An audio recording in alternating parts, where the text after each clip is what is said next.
Chapter 3:21. Danny did not know that in the short half an hour that she rode the dragon and breathed fire to set the crematorium on fire, the Deer Association had reached a tacit agreement and prepared a set of attacks to deal with her. But she did not need to know. Without the three-eyed crow interfering with her thoughts, she planned to leave the Great Wall tomorrow morning. As for tonight, do you know why I rode the dragon and breathed fire for half an hour? Blackie returned to the top of the Great Wall, while Danny rode on Whitey and landed on the empty ground between the crowd and the flames. Without waiting for the people who looked at her and the white dragon in awe to reply, Danny said loudly, "Without a doubt, I was showing off, because I wanted to intimidate some people. They hide in dark corners and stare at me and my dragon with envy and jealousy. They whisper like rats and plot a vicious scheme that cannot see the light of day." The people's expressions changed. The Night Watchers, Barristan, and some quick-witted barbarians all looked at the Deer Association members who were walking toward them. Erlu's square face was so long that it looked like a donkey's face. The muscles on his square chin bulged, and he gritted his teeth. The red-robed woman was bewildered. She guessed that the Dragon Queen, who knew magic, had predicted their scheme and wondered why she could not keep her composure. Did she want to flip the table? Some of the Deer Association's knights and knights had gloomy expressions. Some of them looked at the Dragon Queen with angry eyes. Some of them had resolute expressions, and their right hands unconsciously pressed on the hilt of the long sword hanging on the left side of their waists. Some of them looked at the dragon that breathed out sparks of fire, and their hearts trembled. Danny did not seem to have noticed, and she continued to curse loudly. Those people violate human ethics, are heartless, have broken etiquette, and violate tradition. They have no sense of honor. Enough. Stannis could not bear it anymore, and he shouted, "We are not even afraid of death. Why would we be intimidated by the Megalosaurus's fire?" Danny was stunned for a moment, and she asked innocently, "What are you talking about? When did I intimidate you?" She pointed at the dark ghost forest behind her and said in an aggrieved tone, "I was intimidating the barbarians in the forest. When the crematorium was lit, many snakes, insects, rats, and ants were attracted to it. At this moment, a large group of shameless bastards were peeping from the tree branches. The reason why I rode the dragon and spit fire was to show them the might of the Megalosaurus. I wanted them to feel the fear of a true dragon so that they wouldn't dare to harm the heroes guarding the Great Wall. Well, did you know that 2 Night Watchers were beheaded this afternoon? Why? Why did you guys take it as a given?" Erlu's soul seemed to have been hit and crushed by a heavy truck driving at high speed. His robust body trembled violently, and his elongated donkey face shrunk into a round and smooth face. His facial expression kept changing colors. The anxious and worried expressions of the Night Watchers and Barristan also froze, cracked, and then twisted. "Don't tell me you're really planning something that goes against justice?" Danny asked curiously. Stannis gritted his teeth and said, "Let's go." After saying that, he turned around and strode towards the city gate. The soldiers of the Deer faction glared at the queen on the dragon's back, and then turned around and left. Barristan walked to Whitey's side and whispered, "Your Majesty, you shouldn't provoke Stannis like that. If you push him too far, he might really do something unjust." "Do you think that if I don't provoke him, he won't do anything to me?" Danny looked at the leaving Deer faction knights and sneered. "When I was burning the corpses, I felt an almost tangible malice coming from Stannis." With the second soul ring, the dragon spirit's sense of danger had improved. It almost had the ability of the House of Stark Direwolf. It could sense the enemy's malice. Well, the previous dragon spirit could only sense danger, Danny's life and death crisis. As for the direwolves, whether it was Rob's Grey Wind or Jon's Whitey, they could clearly smell out the identity of the traitor. Before the bloody wedding and Jon's assassination, Grey Wind and Whitey had already warned their master and barked and bit at the traitor. However, the two brothers had the same temperament. They thought that their wolves had gone mad and personally locked them up in cages. Then they both died. Even Arya's Nymeria could sense other people's malice. Actually, Rickon's furry dog could also, But before the second soul ring appeared, the Megalosaurus was inferior to the wolves. Blackie and the other two could not do this. They could not sense other people's malice towards Danny before it turned into real danger. She was not sure if it was the Green Prophet's meditation technique that strengthened the two dragons or the meditation technique that gave Danny a beast-like sense, or maybe it was a combination of both. In short, when Stannis and the others were plotting against her, she felt malice from them. It was an irritating emotion that could be easily ignored and misjudged. Whitey passed the White Knight and walked over majestically with its wings on the ground. The crowd parted like a river meeting a reef. Danny stood steadily on the dragon's back. The savages and night watchers looked at her from all directions. Under the dim light of the torches, thousands of pairs of eyes shone like stars. Some were doubtful, some were respectful. "I need a daredevil squad. About 100 men," she shouted to the starry eyes. "What for? To fight with the Iron Knights of the Red Heart? Count me in. I've been annoyed by them for a long time." Ygritte's blue eyes shone with excitement. "Why?" The night watchers' expressions changed. Their eyes were shrouded with deep and solemn emotions. "Nonsense." Danny stopped smiling and shouted at the red-haired girl. "Targaryen, your words are like a mountain. Danny Rise, will never go back on my words. The moment I came to the Great Wall, I put aside my personal grudges. I only wanted to stop the otherworldly ghosts from coming south for the people of the Seven Kingdoms, for the whole world. Even if others look at me coldly and point their swords at me, I will not change my mind. I will remember my mission and move forward." Ygritte's round face was full of shock. With her flat nose and uneven white teeth in her big mouth, she looked very silly. "Sigh, this is the magnanimity and responsibility of a king. You barbarian spearwoman, surely you don't understand." Danny shook her head and looked up at the full moon in the sky. Her face was sad and lonely because she was not understood. "Your Majesty," Barristan, Ymont, and the others were emotional.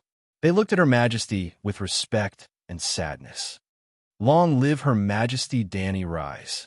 Sir Alliser, the backbone of the Dragon Gang, raised his hand and shouted, "Long live Her Majesty Danny Rise." 4 or 5 night watchers echoed. These were the old remnants of the dragon family who had gathered around Sir Alliser in the past few days.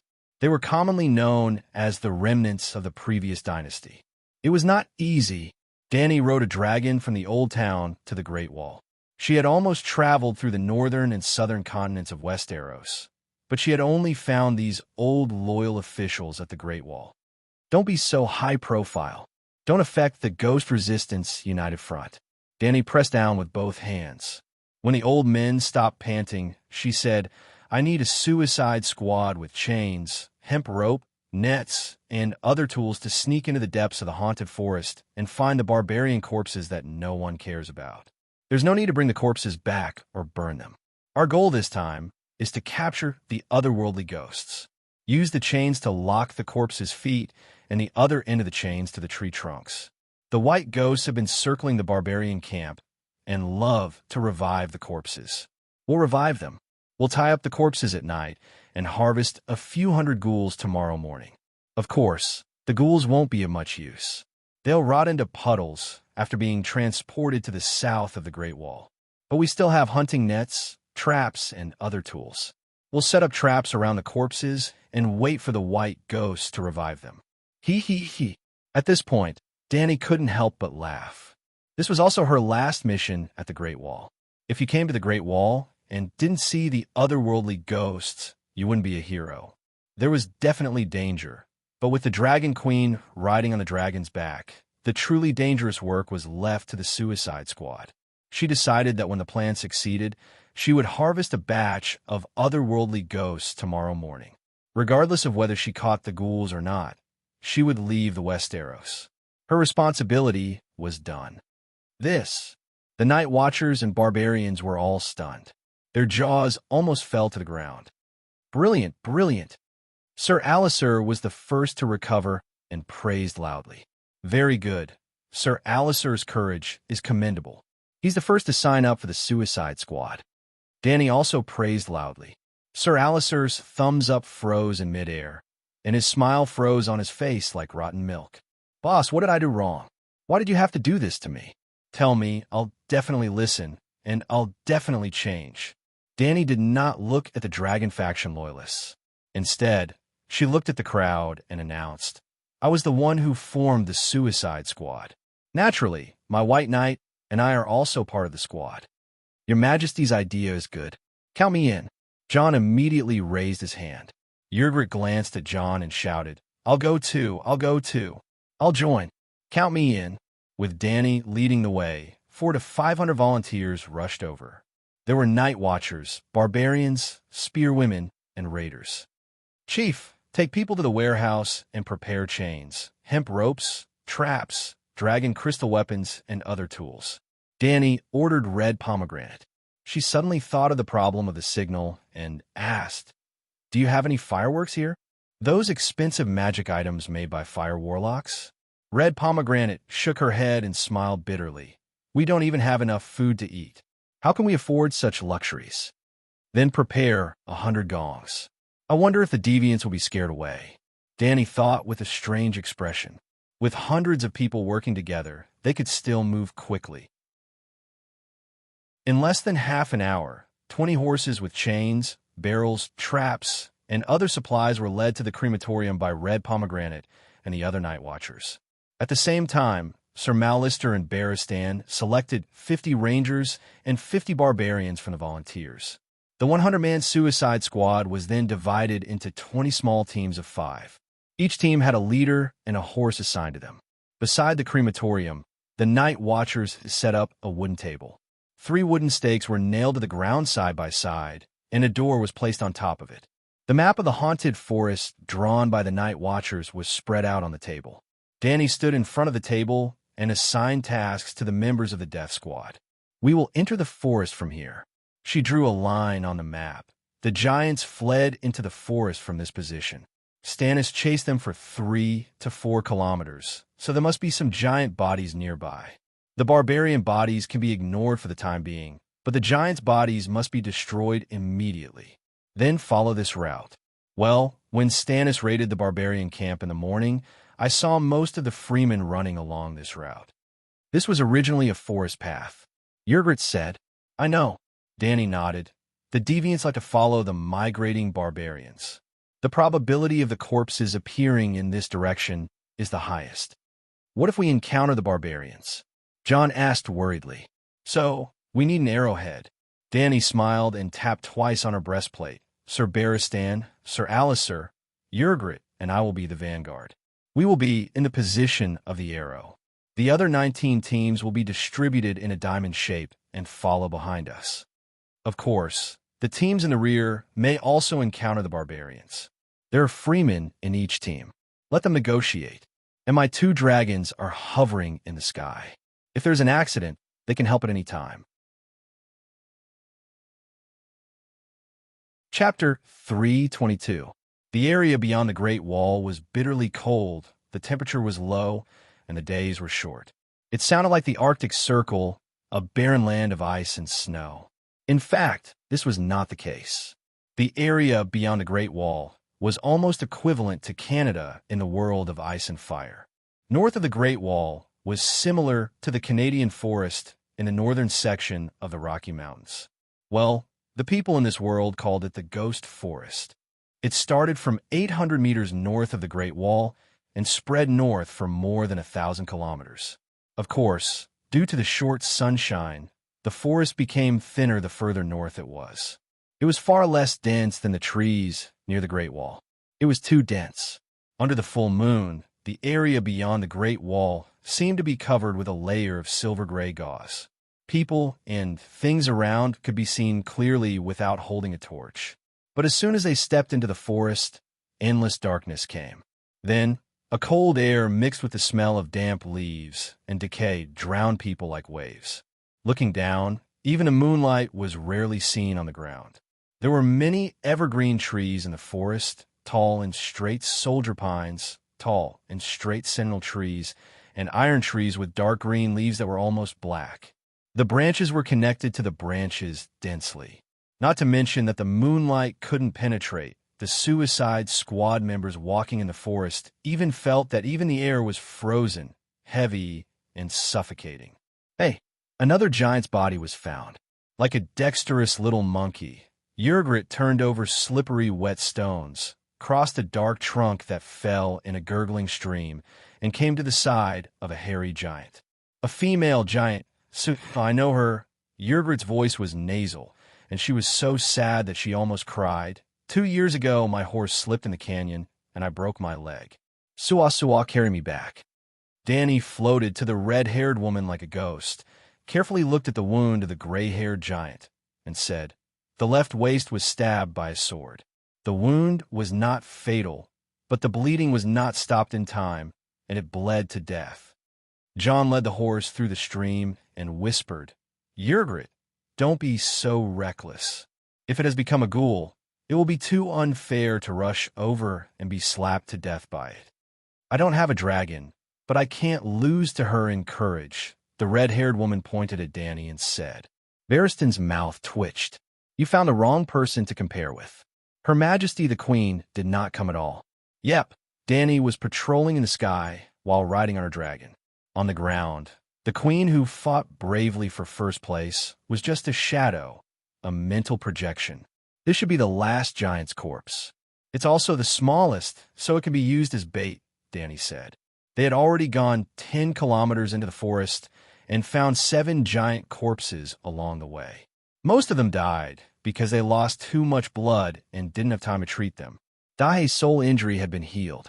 It had been following the Suicide Squad with Little White, hovering 300 meters above the forest. Whenever the giant's body was found, or Danny called, or other team members rang the gong, Dahe would come down to pick it up and fly away. Apart from the giants, they also encountered quite a number of barbarian camps. It was a very small campsite with only a tribe of dozens or hundreds of people. After a battle in the morning, Mons was captured, and the more than 100,000 barbarians who had united were once again in a state of disunity.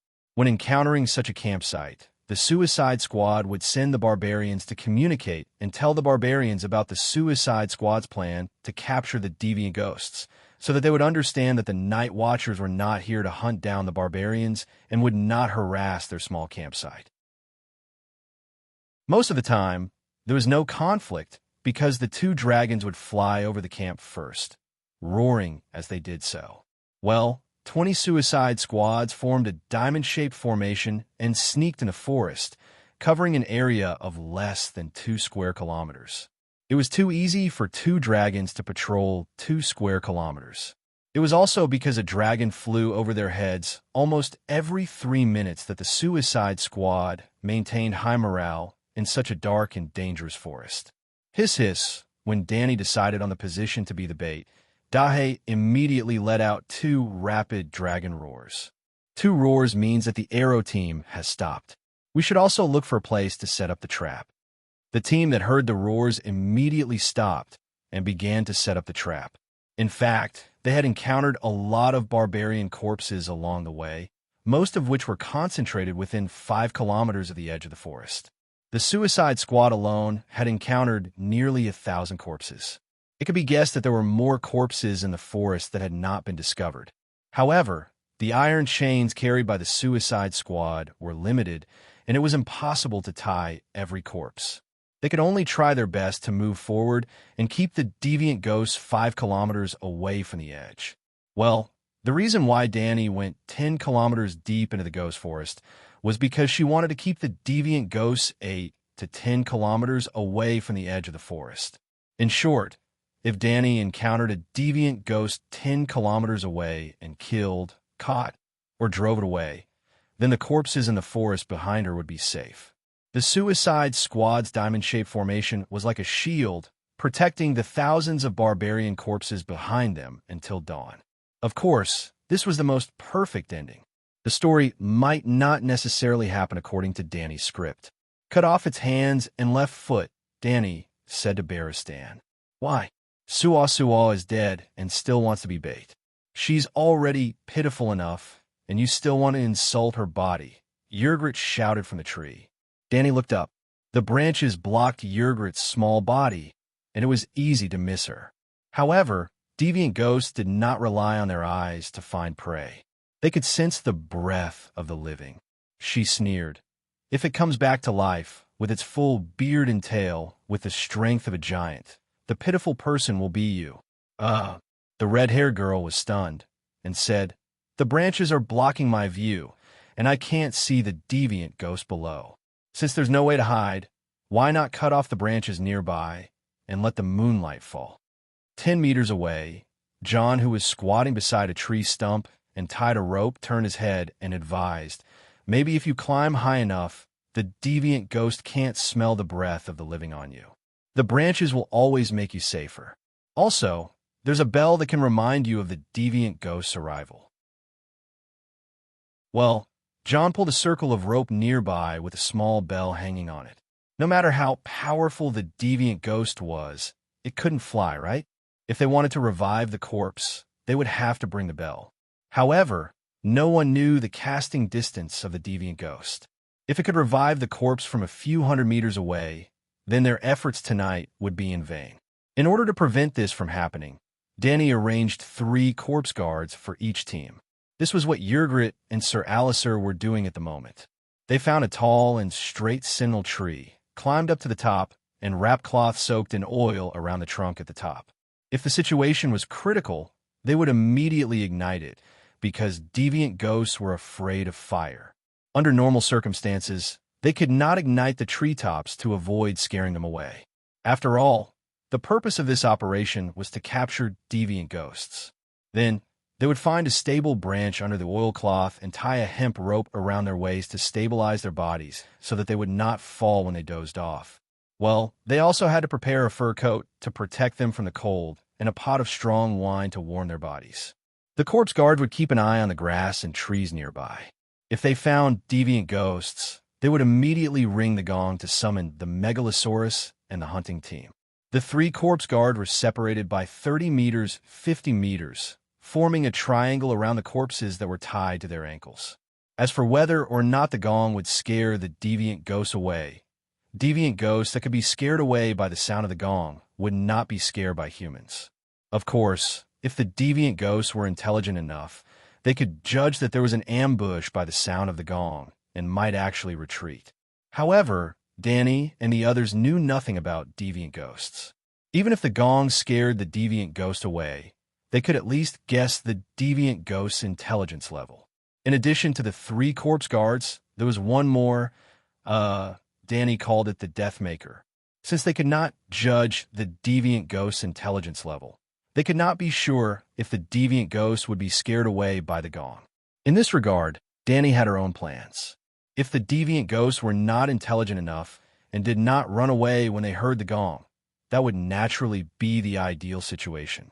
If the deviant ghosts were intelligent enough and guessed that there was a trap and planned to escape, then it would be time for the Deathmaker to appear.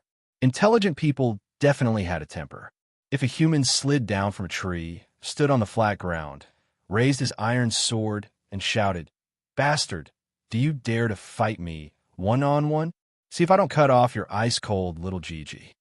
Oh, Danny was very curious.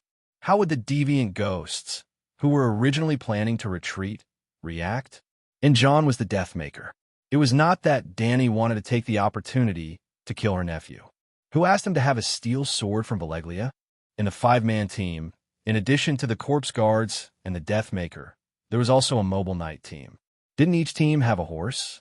After removing the chains, oil pipes, traps, hunting nets, ropes, strong wine, sausages, and other items, the workhorse became a warhorse, and riding on a warhorse became a knight.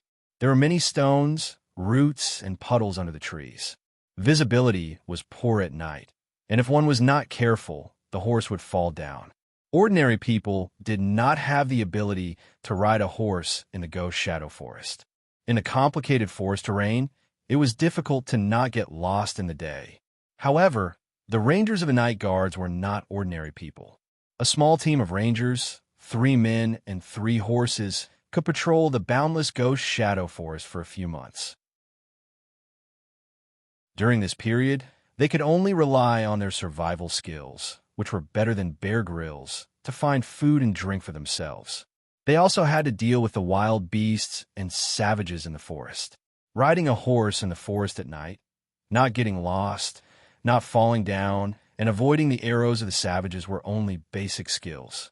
Without these skills, they would not survive their first patrol mission. Therefore, the Rangers were the strongest and most honorable occupation of the Night Guards.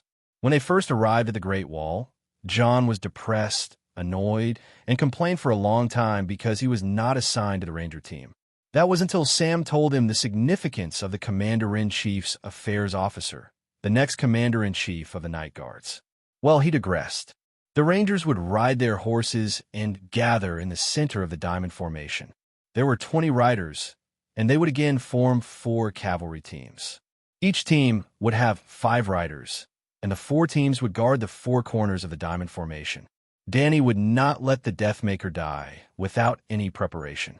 If there was a deviant ghost at a hunting spot, the corresponding cavalry team would immediately rush over to help.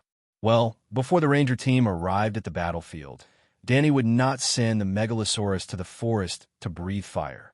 What if a deviant ghost hid in the side and threw a javelin at her dragon? Wouldn't she cry? Of course, Danny also prepared a trump card. If the situation was urgent, she could only throw White Knight down to save the situation. White Knight's fighting skills were excellent. With Valeglia's iron armor and iron sword, she could definitely fight a deviant ghost alone. Chapter 3:23. The diamond-shaped formation was placed horizontally in the Ghost Shadow Forest. The hunting points at the north and south ends were more than 600 meters apart, and the east and west ends were about 2.5 kilometers apart. There were a total of 20 hunting teams in this long and narrow area. In the sky, Little White was circling back and forth at an altitude of 300 meters. It could make one round in less than 2 minutes. The hunting point that John was stationed at was at the northernmost end. About 300 meters behind it, there was a small hill beside a stream. It was the base of Barristan's cavalry team. At the top of the hill, a bonfire was burning. 5 men and 1 woman sat around it. There were 4 Rangers, Barristan, and Danny. This place was almost the center of the diamond-shaped formation. Therefore, Danny was also guarding there with Big Black. If there was any movement, she would be able to rush over to provide support as quickly as possible. Well, Danny was currently in the true form of the Queen. With 5 knights acting as meat shields beside her, she was not afraid at all, even if the deviant ghost sneaked over. 2 of the 4 Rangers were acquaintances of Danny. They were the former Royal Forest Bandit Ulma and the commander of the Shadow Tower, Sir Mallister. The remaining 2 men in black were also around 40 years old. They were all experienced Rangers with more than 10 years of patrolling experience in the Ghost Shadow Forest. In the professional terms of modern novels, the 4 of them were all elite soldiers. I was born to belong to the forest. When I was young, I was a bandit in the Royal Forest who robbed the rich to help the poor. When I was middle-aged, I was sent to the Great Wall and spent the rest of my life in this forest. I dare say that I can find him before the other ghosts smell me. Ulma picked up the leather pouch and took a sip of wine. He bared his teeth and bragged to the Queen. Sir Mallister frowned and said with a heavy expression, "Be careful. This operation was a little rushed. We should have arrived at noon. We did not scout the terrain, and the traps were not perfect. There's nothing we can do about it. The deviant ghosts move at night. After tonight, the corpses will be revived. There's no time for us to make arrangements," Sir Barristan said. Ulma chewed on half of the sausage, and the gray beard at the side of his mouth shook with the sound of chewing. He asked in a muffled voice, "Your Majesty, where did you go in the afternoon? I heard from the red-robed woman that you were fighting with the servants of Es God." The old ranger regretted it as soon as he asked. As expected, the atmosphere around them froze in an instant. His 4 companions looked at him strangely, then curiously peeked at Queen Danny.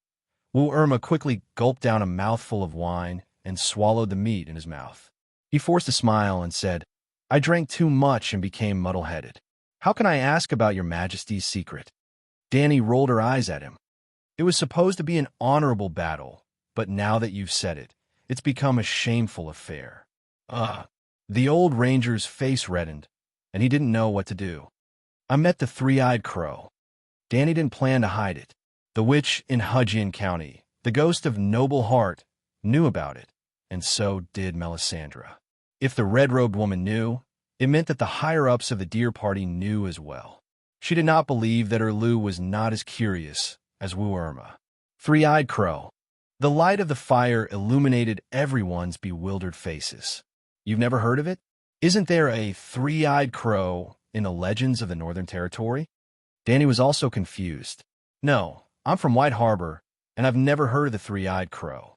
A gray-blonde night watcher named Dustin Snow shook his head. Then, have you heard of the Green Prophet? Danny asked again. I've heard of it. There are 100 legends in the Northern Territory, and 90 of them are related to the Green Prophet, Dustin said in surprise. The characters in the fairy tales are the same as the eccentrics, children of the forest, and deviant ghosts. Rational people wouldn't believe in their existence. I didn't believe in them for decades, but now, a bitter smile appeared on Sir Malister's determined face. Could it be that the three-eyed crow is the Green Prophet? Did he find his majesty? Barristan asked in concern. Yes, deviant ghosts are real, and so is the Green Prophet. The three-eyed crow is this generation's Green Prophet. Danny turned to the White Knight sternly and asked, when we were having lunch in Young Halberd City, we saw a few crows in the tavern. Do you still remember? At that time, I had a slight feeling that I was being watched, but you didn't find anything even after you checked your surroundings. It was only when we left Young Halberd City and entered the Dorne Desert that the uncomfortable feeling of being watched disappeared. Could it be that the three-eyed crow found us at that time? Barristan's expression changed drastically.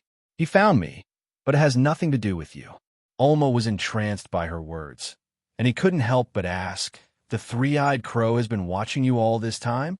I know about shapeshifters, and I also know about Oriel, the first master of the goshawk, and the Six Forms man. The Green Prophet is a shapeshifter of a higher level. Could it be that he has a three-eyed crow as his companion, and he used the crow to follow you and monitor your every move? You know quite a lot. Danny looked at the old bandit in surprise. Alma grinned proudly before he said in disgust, I've dealt with the barbarians for decades, and I've been watched and tracked countless times by the shapeshifters' animal companions. They were very difficult to deal with, and I almost died several times. Those shapeshifters are all monsters, and their souls can enter the bodies of wild beasts. It's like wearing a beast skin. Danny stared at the raging flames and said slowly, shapeshifters aren't monsters, and monsters come from the shadow's heart and distorted human nature. It's just like how some people use swords to kill people, and there are also people who use swords to guard the borders and protect the peace of the Seven Kingdoms. There's no distinction between evil and righteousness in the sword itself, and the key lies in whether the sword wielder's heart is bright or not. Alma nodded thoughtfully. Your Majesty, your state of mind is really open-minded. The Green Prophet treated you like that, yet you can still speak up for the shapeshifters. Reason is reason, and you shouldn't distort facts because of personal feelings. The Queen's words caused several night watchers to nod repeatedly. However, you guessed one thing wrong, and the Green Prophet's methods are far superior to those of the shapeshifters. Danny sighed and stretched out her right hand. The bonfire's flames danced and took the shape of a cow, a horse, a snake, a dragon, and so on.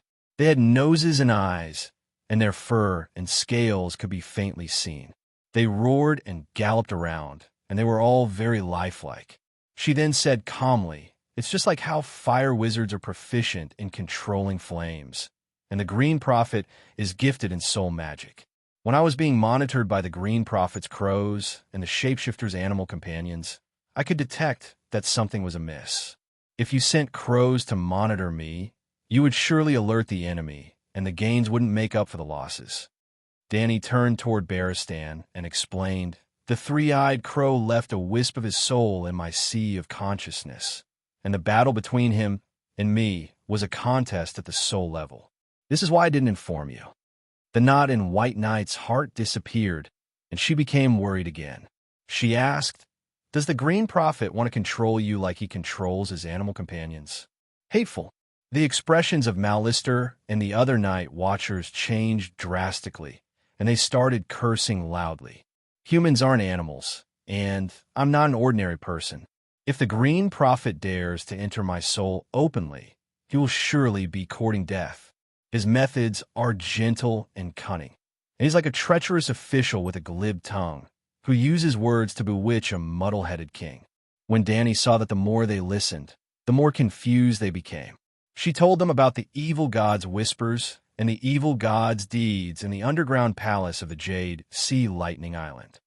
Is it so terrifying to just whisper in your ear? Alma was skeptical. If it were me, I would just ignore the evil god's whispers and see what he can do to me. The evil god and the Green Prophet didn't whisper in your ear, and you can't resist the whispers that come from your soul. The whispers on the soul level are like the cold wind on the body. If you stand naked in ice and snow, how can you resist the attack of the cold wind? I wear clothes and put on a fur coat, the old ranger said. That's the key. You're an ordinary person who doesn't know witchcraft or magic. When faced with a soul attack, your soul is as helpless as a plainclothes soldier on the battlefield who doesn't have leather or mail armor. As for me, I know magic, and I have a dragon as my companion. My soul is fully armed. Even so, I'm still affected. Just like you now, wearing a thick fur coat, you're still attacked by the cold wind, and you have to stay warm by the fire. I see. The 5 people by the fire were deep in thought, and they understood how terrifying the evil god's whispers were. If the Green Prophet has his eyes on me, won't I be doomed? Alma said worriedly. Ha ha! The men in black laughed. Alma, if the Green Prophet has his eyes on you, you can brag about it for the rest of your life. Your Majesty, are you still troubled by the Green Prophet's whispers? Varystan asked worriedly as he tightened the goatskin cloak around him. He also saw that damned crow. Now, no evil god can affect me through the soul whispers because my soul is covered with a layer of Alleglia's steel armor. Dany smiled proudly. Something's not right. Alma was about to ask about the war of the gods when his expression suddenly froze. He stood up and walked 7 or 8 steps away from the fire. The cold wind blew through the gaps between the tree trunks, taking away a large amount of heat from the old ranger. Alma shivered and spat out a large cloud of thick white mist. Damn it, why is it so cold? Dustin, Dennis, do you guys feel anything unusual? The temperature is abnormally low now. It's never been this cold. It's late, maybe. Sir Malister also stood up from the fire and walked to the old ranger's side. He looked up at the cold silver moon hanging in the western sky and said uncertainly, "It's almost 3 in the morning now. Maybe winter is coming, or maybe deviant ghosts. They should be here by now, but..." He turned to Dany and said with a serious expression, "Your Majesty, are you sure the Megalosaurus won't miss the sound of the gong in the cold wind? It's late at night in the old forest. I can hear it even if I'm 300 meters away, let alone a dragon." Dany said. Alma took a few deep breaths and exhaled heavily. He said hesitantly, "The smell is not right. Something's very wrong. Your Majesty, you'd better check it out yourself." Dany had been in the form of a dragon spirit all this time. Ever since she entered the ghastly forest, she had been feeling a faint sense of danger. Although she did not clearly sense the intense waves of danger, she trusted the old ranger's intuition. After all, she knew that the Megalosaurus was not as good as a dog, Stark's direwolf, when it came to foreseeing danger. Dany climbed on a Blackie's back and rose into the sky in a moment. In order to avoid missing the sound of the gong, she lowered her altitude and whizzed past the treetops 100 meters away. Even the corpse guards on the branches below could hear the sound of the Megalosaurus flapping its wings above them. About 5 minutes later, Blackie landed on the hill, but Dany did not go down. She sat on the dragon's back. Everything's normal. There's no sound of the gong, but there's still a few hours before dawn. I won't chat with you anymore. It's better to have 2 dragons patrolling together than 1 dragon. After she finished speaking, she did not wait for their reply and rode the dragon into the sky again. But this time, when they flew to the southernmost part of the patrol circle, Blackie suddenly growled in a low voice. Then, without Danny's orders, it continued to fly south at high speed. "Blackie, why are you—" Danny had just called out in surprise when she suddenly stopped and listened carefully. Woo, woo, woo, the bone-chilling wind blew, mixed with the low sound of the horn. It was almost impossible to tell whether it was the wind whistling or the long sound of the horn. Danny's expression changed. On the Great Wall, a few kilometers away, the Night Watchers were blowing the horn 3 times. The first meant that the Night Watchers had returned, the second meant that the barbarians were attacking, and the third. For thousands of years, the Night Watchers had never blown the horn 3 times in a row, because 3 times meant that deviant ghosts were attacking.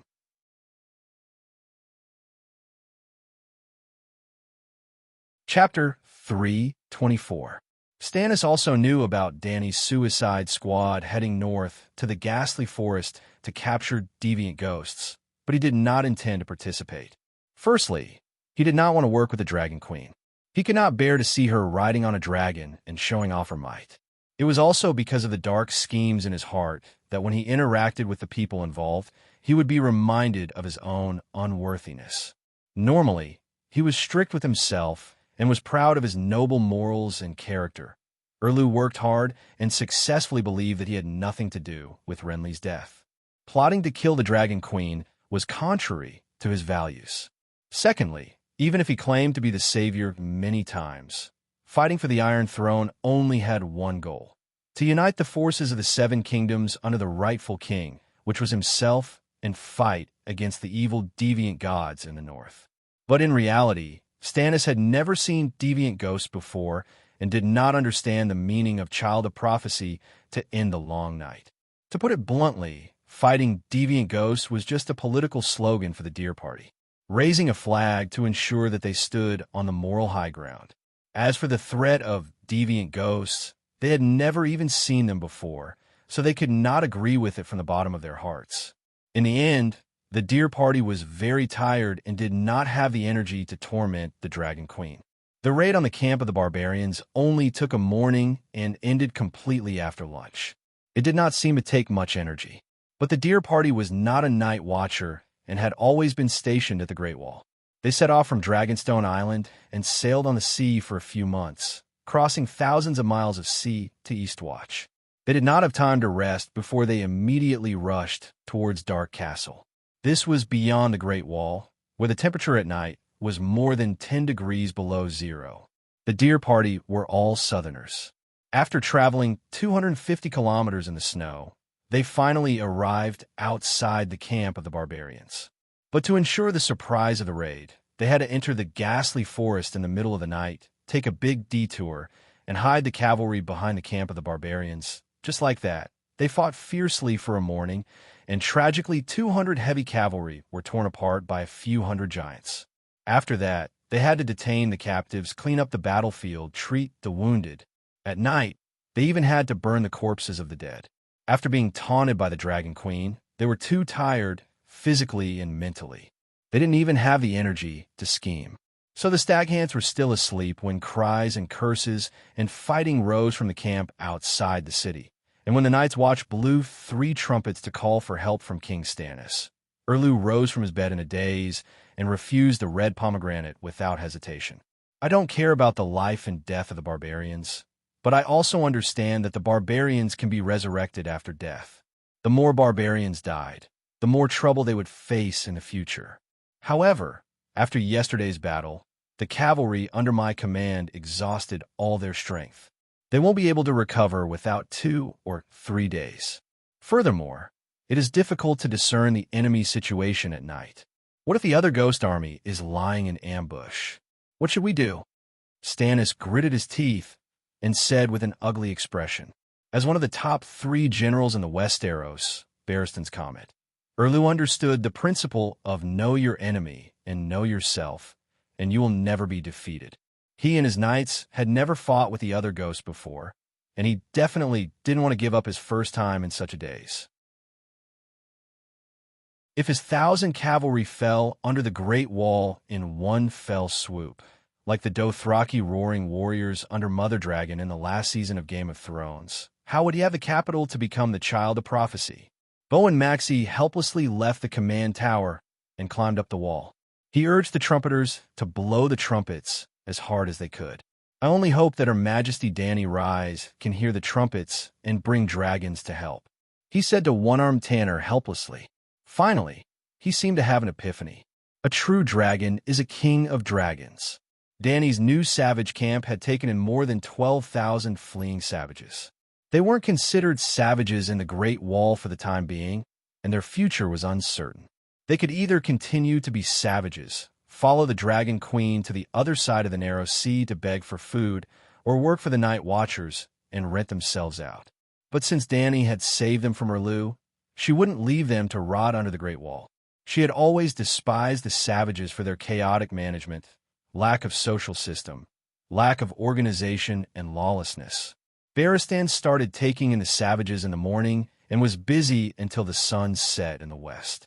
According to Dany's instructions, he organized the savages in the camp into temporary households according to their tribe, customs, and region. The camp was divided into 12 areas, which were divided into 12,000-man brigades, 120 100-man squadrons, and 120 10-man squadrons. Be it Kiliarchs, Centurions, or 10-man squadrons, they were all elected by the savages themselves. The Dragon Queen and Barristan didn't interfere. Other than the Kiliarchs, who had to report to Barristan and the Dragon Queen to recognize their faces, the other captains didn't even need to be informed of Dany's appointment or dismissal. Hence, when the ghouls attacked, the camp didn't collapse. Huff, huff, huff.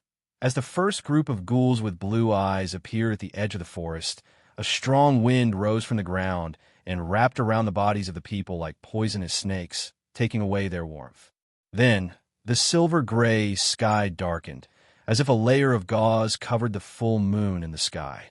The north wind rose, bringing a milky white fog to the camp. Be careful, those damn things are coming.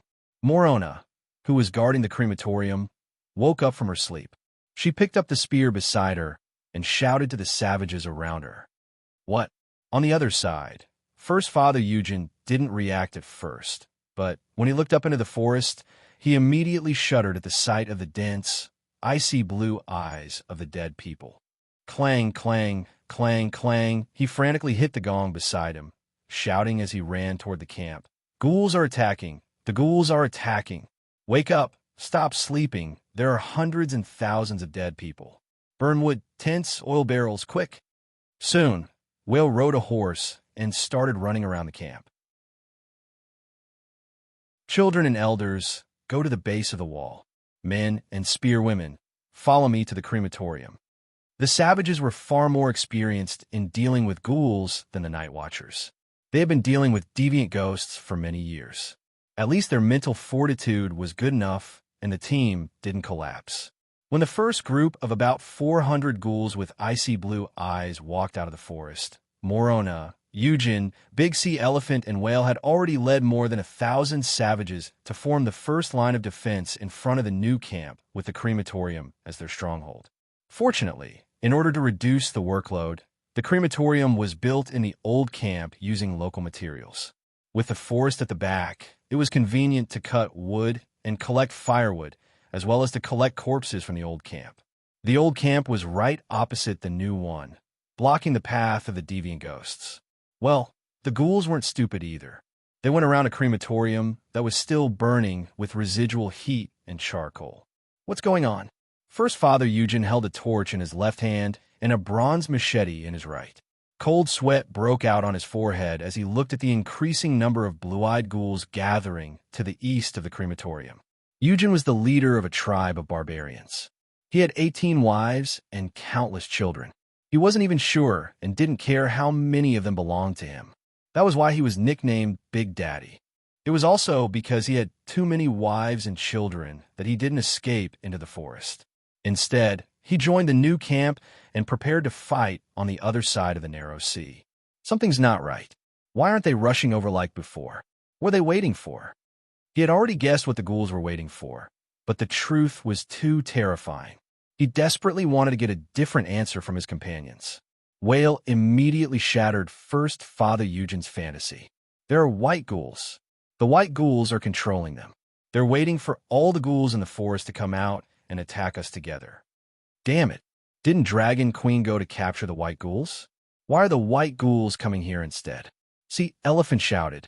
Sea Elephant was the leader of the sea folk tribe of the frozen coast.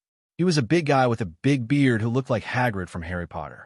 He was already impressed by Dragon Queen during the tripartite conference.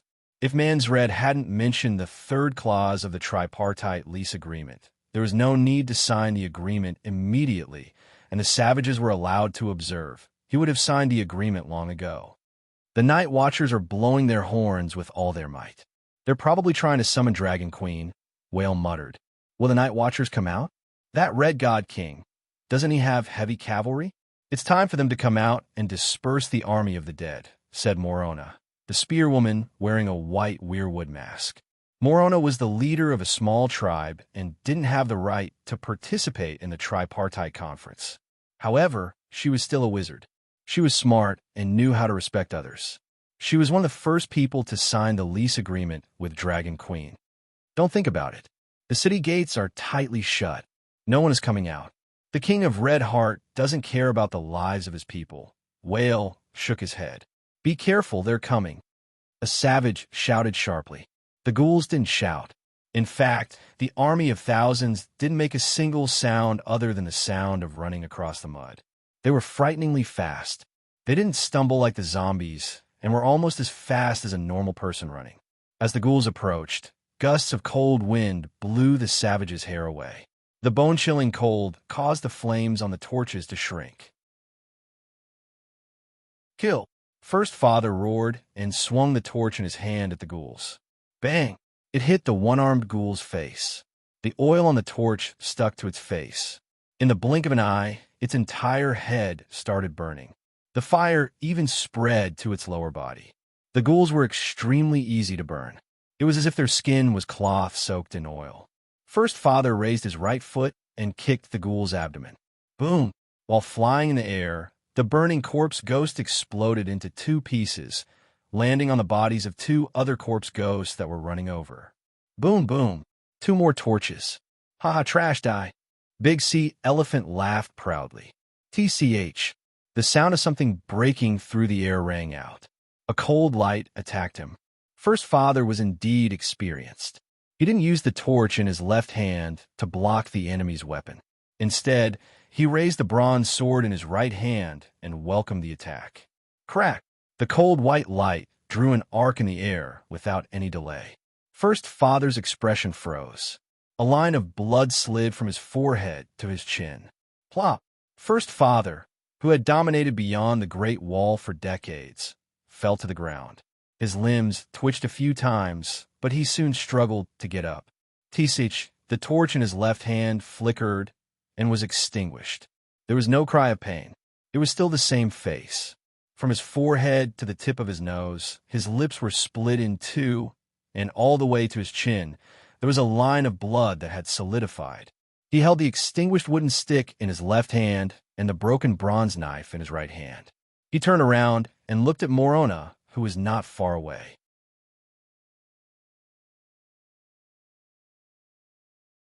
Chapter 325. The ghouls came so suddenly that the barbarians did not have time to build a ring-shaped bonfire to stop them. The 5 Kiliarchs each led 200 spear-wielding women and raiders to form a defensive line at the southeast of the crematorium. Meanwhile, the ghouls avoided the embers of the crematorium and gathered in the east. Before today, the barbarians had never been attacked by an army of ghouls. Usually, there would be 100 or 200 ghouls mixed with 2 or 3 white ghouls.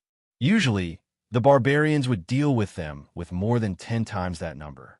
2 or 3 barbarians holding torches would surround a ghoul and burn it. This was their tactic. Since ghouls were not zombies, they would not be infected by the virus if they were bitten or scratched. Their strengthened physique and the weapons in their hands were the greatest threat to the defenders. If someone could block the ghoul's attack, his companions would be able to set him on fire without any worries.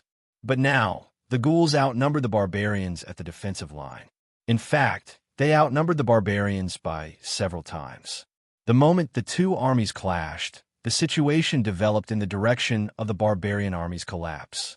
In the eyes of the night watchers on the city wall, the 1,000 barbarian warriors holding torches were like a small island in the dark sea. The flames of their torches connected to form a narrow island of flames. The endless wave of icy ghouls could be seen eating away at the fiery red land bit by bit. On one side, the battle cries were drowned out bit by bit as the number of torches decreased. On the other side, the barbarians were silent, cold, and merciless as they attacked the shore of flames. In the new camp, the barbarian women and children hiding behind the simple fence felt a chill in their hearts.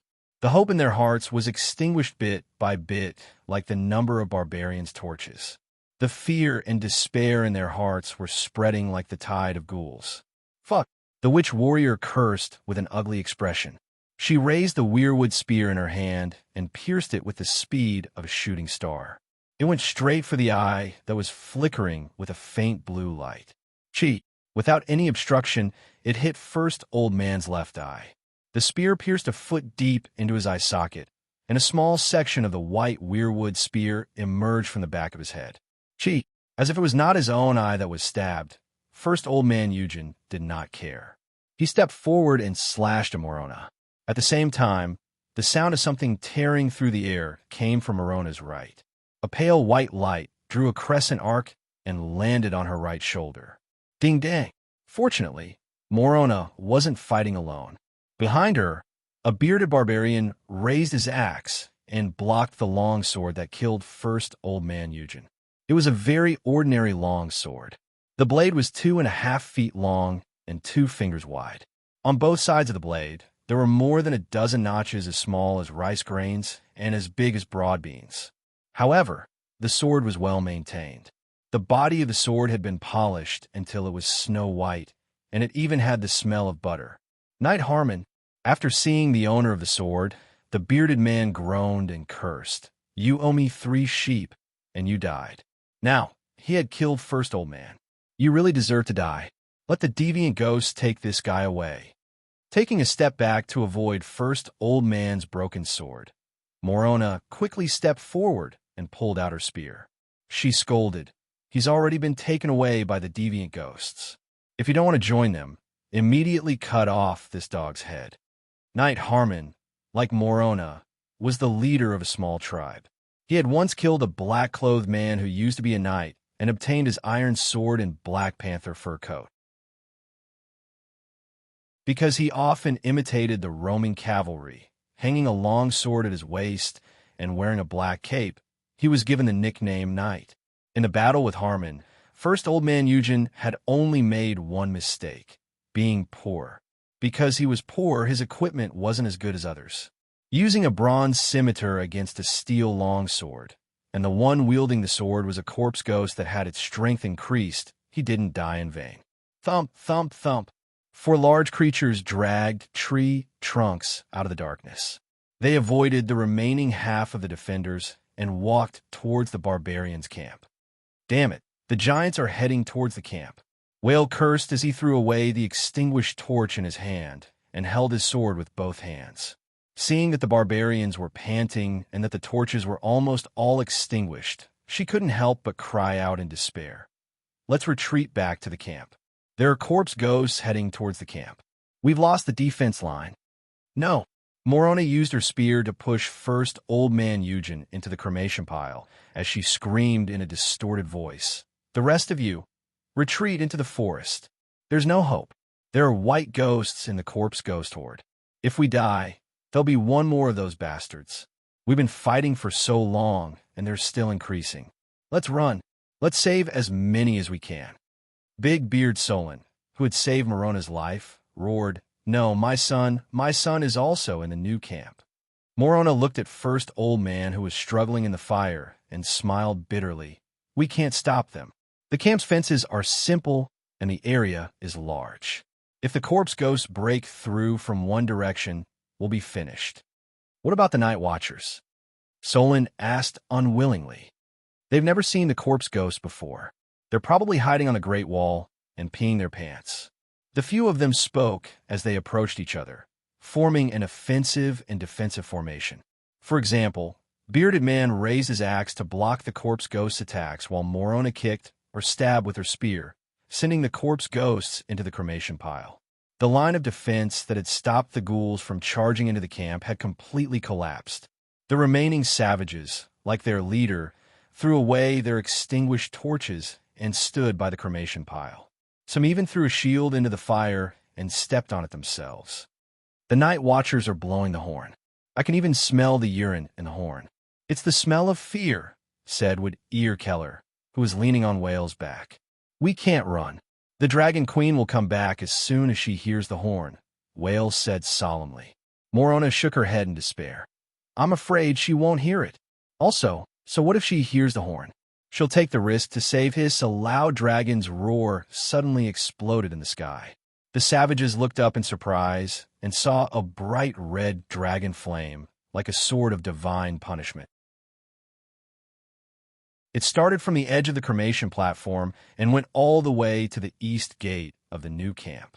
In just 2 breaths, the Megalosaurus rose again and disappeared into the dark sky. Only dozens of burning corpse ghosts were left on the ground that was swept by the dragon flame. Morona was stunned. 2 streams of tears suddenly flowed down her face. She raised her spear and shouted excitedly, "Long live the Dragon Queen! Long live the Dragon Queen! Long live the Dragon Queen! Long live Her Majesty Danny Lees! Long live Her Majesty Danny Lees!" The cheers spread like wildfire in the forest. In just a moment, from a savage's camp below the Great Wall to the night watchers who were watching in fear at the top of the Great Wall, everyone was shouting, "Long live the Queen!" "Hiss!" Blackie roared in the sky in response to everyone's cheers. Then, the black dragon drew an arc in the night sky and landed on the Great Wall. Under the confused gazes of the night watchers, Danny shouted on the dragon's back, "This is a battle that belongs to all humans. You, me, and the savages below the Great Wall. Now, all night watchers, open the gate, bring your shields and swords, and fight the deviant ghosts." Hiss, without waiting for the night watchers to respond, Blackie landed on the savages' camp like a Mangzatsi. "Ah, the Megalosaurus is here. The Dragon Queen is here." The savages in the camp ran away in panic, leaving an empty space for the Megalosaurus. "Dragon Queen, why are you here instead of bringing the dragon to burn the deviant ghosts?" A man with a dry face approached carefully and asked anxiously. Danny ignored him and shouted, "Where's the Chiliarch?" "I am the Chiliarch, Hunter Harley," the man with a dry face said. "Chiliarch, bring your men and follow me to battle." Danny jumped off the dragon's back, pulled down her helmet, and pulled out the sword at her waist. The savages were stunned. You're not riding the dragon, spitting fire?" Harley stammered, his face full of confusion. Danny touched the blade of the sword with her left hand. With a whoosh, 3 feet of bright red flames rose from the sword. She raised the flaming sword high and shouted, "The Dragon Queen is here.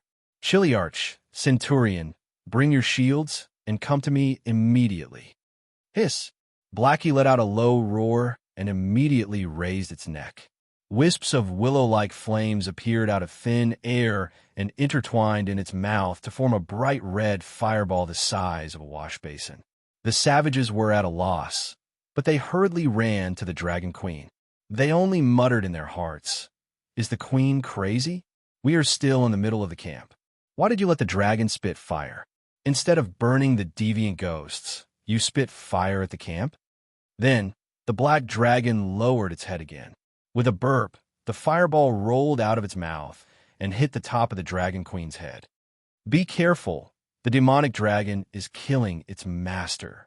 Harley's dry face scrunched up, but in the next moment, the small eyes on his face that were twisted into a crooked slit suddenly opened. His eyeballs protruded as if they were about to explode from shock. When the fireball was about to hit the top of the Dragon Queen's head, it suddenly turned in the air and landed on her left side. It was caught by her left hand. It was as easy as holding a rubber ball in the palm of an ordinary person's hand. Danny had a big fireball in her left hand and a flaming sword in her right. There was also a black dragon with a second fireball in its mouth behind her. It was really majestic and eye-catching. She looked around at the savages around her and shouted, "Are you all stunned? The deviant ghosts have already broken through the camp gate. Didn't you hear the call of the free people?" Oh, oh. Harley's bulging eyeballs shrank back. He ran over with a dozen women holding shields and spears. "What should we do? We don't have enough people." Danny frowned. "The main force went out with Big Old Man and War. The rest are fighting the deviant ghosts at the fence of the camp." Harley quickly explained. Danny nodded and ordered loudly, "Everyone else, raise your shields and block the black dragon's left and right sides. Harley, you are now my attendant. Protect my safety." After saying that, she strode towards the northeast corner where the fighting was the most intense. Blackie had a fireball in its mouth. Its body was on the ground. Its wings and hind legs were on the ground. It crawled forward like a lizard. Its movements were a little strange and wretched, but its speed was not slow at all. It followed closely behind the Dragon Queen's running footsteps. More importantly, it lowered its body so that its abdomen was on the ground. Most of its torso was under the protection of the women holding shields and spears. Mother Dragon no longer had to worry about an ice spear suddenly flying over and killing her dragon. "Get out of the way, get out of the way." Harley seemed to have really become Danny's night attendant. He raised his oak shield in front of her and shouted, "The Dragon Queen is here. Kiliarchs, Centurions, bring your shield men and protect the Megalosaurus." As he shouted, more and more savages rushed over. They held bronze shields, round oak shields, and curved wooden shields wrapped in animal skin. They surrounded Blackie tightly. At the edge of the camp, the light of the fire and the cold air intertwined. Shouts and cries were mixed together. The fence was built with freshly cut tree trunks. It had been lit long ago and was releasing choking smoke. In addition to the thick cold fog brought by the deviant ghosts, Danny couldn't see the battlefield clearly. She could only see the savages retreating in defeat with the hazy light of the fire. People kept falling down, and there were also corpses that were set ablaze like torches. Boom! The giant ghoul hugged the tree trunk that was as thick as a thigh and 10 meters long and swept across the area. The barbarians wailed as they were cleared out. Among them, there were 2 twisted corpses that fell in front of Danny with a plop. Danny frowned and stepped over one of the corpses. She shouted to the front, "Everyone back off. Let me clear this place."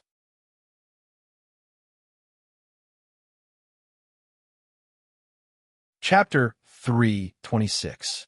Danny was full of pride. She held the fireball in her left hand and shouted, "Get out of the way. Leave that giant behind. Let me do it. Dragon Queen is here. Megalosaurus is here." Harley, the temporary attendant, immediately roared at the top of his voice. Danny took a step forward and extended the fireball. "Look at me, yeah." She couldn't walk anymore. Someone was tugging at her foot. Shit. When she looked down, Danny's face turned green. She saw that the savage whose spine had been broken into several sections was holding her left calf and gnawing at the heel of her iron boot with his teeth. Whoosh, a fire snake the length of a chopstick flew out of the spinning fireball and shot straight at the face of the new ghoul. Boom! Like a quilt that had been splashed with oil, the ghoul was ignited almost instantly. Looking at the ghoul struggling in the fire, Danny smiled coldly and continued to move forward with the fireball. Ghouls had infinite strength and energy. They would not get tired, and they even retained part of their memories and martial arts skills from when they were alive. They were far more intelligent than zombies. Moreover, their bodies had no fatal points. Beheading, exploding the head, or piercing the heart was useless. Even if a ghoul was dismembered with a sword, its broken hands and short legs could still crawl, its mouth could still bite, and its headless body could continue to attack. What was even more frightening was that the ghoul also had a frost aura. Wherever it went, there would be bone-chilling wind and freezing fog that blocked one's vision. However, such crazy ghouls were not invincible. They also had a weakness. They could be easily ignited. Their skin was like flammable, oily cloth. As long as one part of their body was ignited, soon their entire body would be covered in flames. Hearing the sound of the horn, Danny hurried to the battlefield. She let Dahe dive close to the ground and spit fire once. That was an adventure and also a test to test the destructive effect of dragon flames on ghouls. After all, it was the first time she and Dahe had seen a ghoul.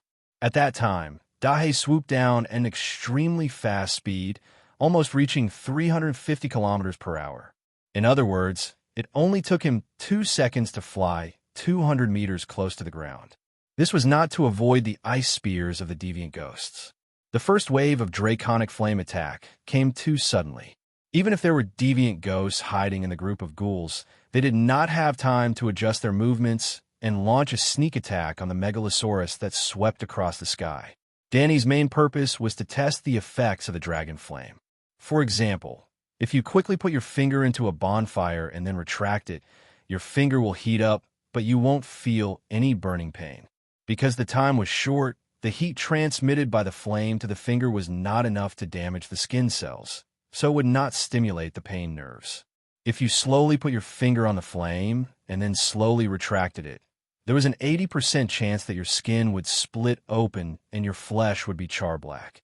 If the temperature of the flame was high enough, such as a metal welding torch, even if you stretched your finger as fast as you could, you would probably scream in pain. At the end of the day, igniting a substance was actually a process of heat transfer, which then caused a chemical reaction. It was the same for fire deviant ghosts. It was either a normal flame that was heated for a long time or a special flame that was hot enough to ignite them instantly. Danny rode Dahe and quickly passed over the heads of the deviant ghosts. She was burning her finger. This was because the dragon flame was not much stronger than ordinary flames. It was not as exaggerated as the difference between a stove fire and a cutting gun. Ordinary flames could burn deviant ghosts for a few seconds, but what about the dragon flame? The dragon flame swept over the corpses at a speed of more than 90 meters per second. This process of stretching and retracting fingers was not slow, but the burning effect was surprisingly good. All the corpses that were swept by the dragon flame were ignited. In this way, Danny knew that the dragon flame could subdue the corpses, so she could try to challenge the white ghosts. Otherwise, she would have stayed in the camp and become a flamethrower, not daring to go out at all. She couldn't be blamed for doing this. In the last season of Game of Thrones, the scene of the Night King fighting in the dragon flame and taking a bath with a smile was too exciting. Danny had always been worried that her megalosaurus would not work. Now, after discovering that the megalosaurus could perfectly subdue the corpses, she climbed down from the dragon's back. With the flame sword in her right hand and the fireball in her left hand, she walked step by step toward the opening of the camp. Thump, thump, thump. The ground rumbled slightly. The giant seemed to have noticed her. Dragging the tree trunk, it ran toward the skinny tin man with heavy steps. The surrounding savages who had scattered around screamed in unison. Be careful. Old Yaman at the top of the Great Wall also shouted. Well, the old scholar had been watching Savages versus Otherworld Zombies with his star observation mirror. In the northeast corner of the savages' camp, the fence had collapsed, and the broken wood was emitting thick smoke. 1 or 2 small flames burst out with difficulty in the thick, cold fog, and the world was dim red. Danny walked on the battlefield of blood and fire, ice and smoke. She smiled faintly as she looked at the giant corpses charging toward her, ignoring the exclamations around her. The giant was dead and could no longer roar, but he dragged the giant wood more vigorously and quickly than when he was alive.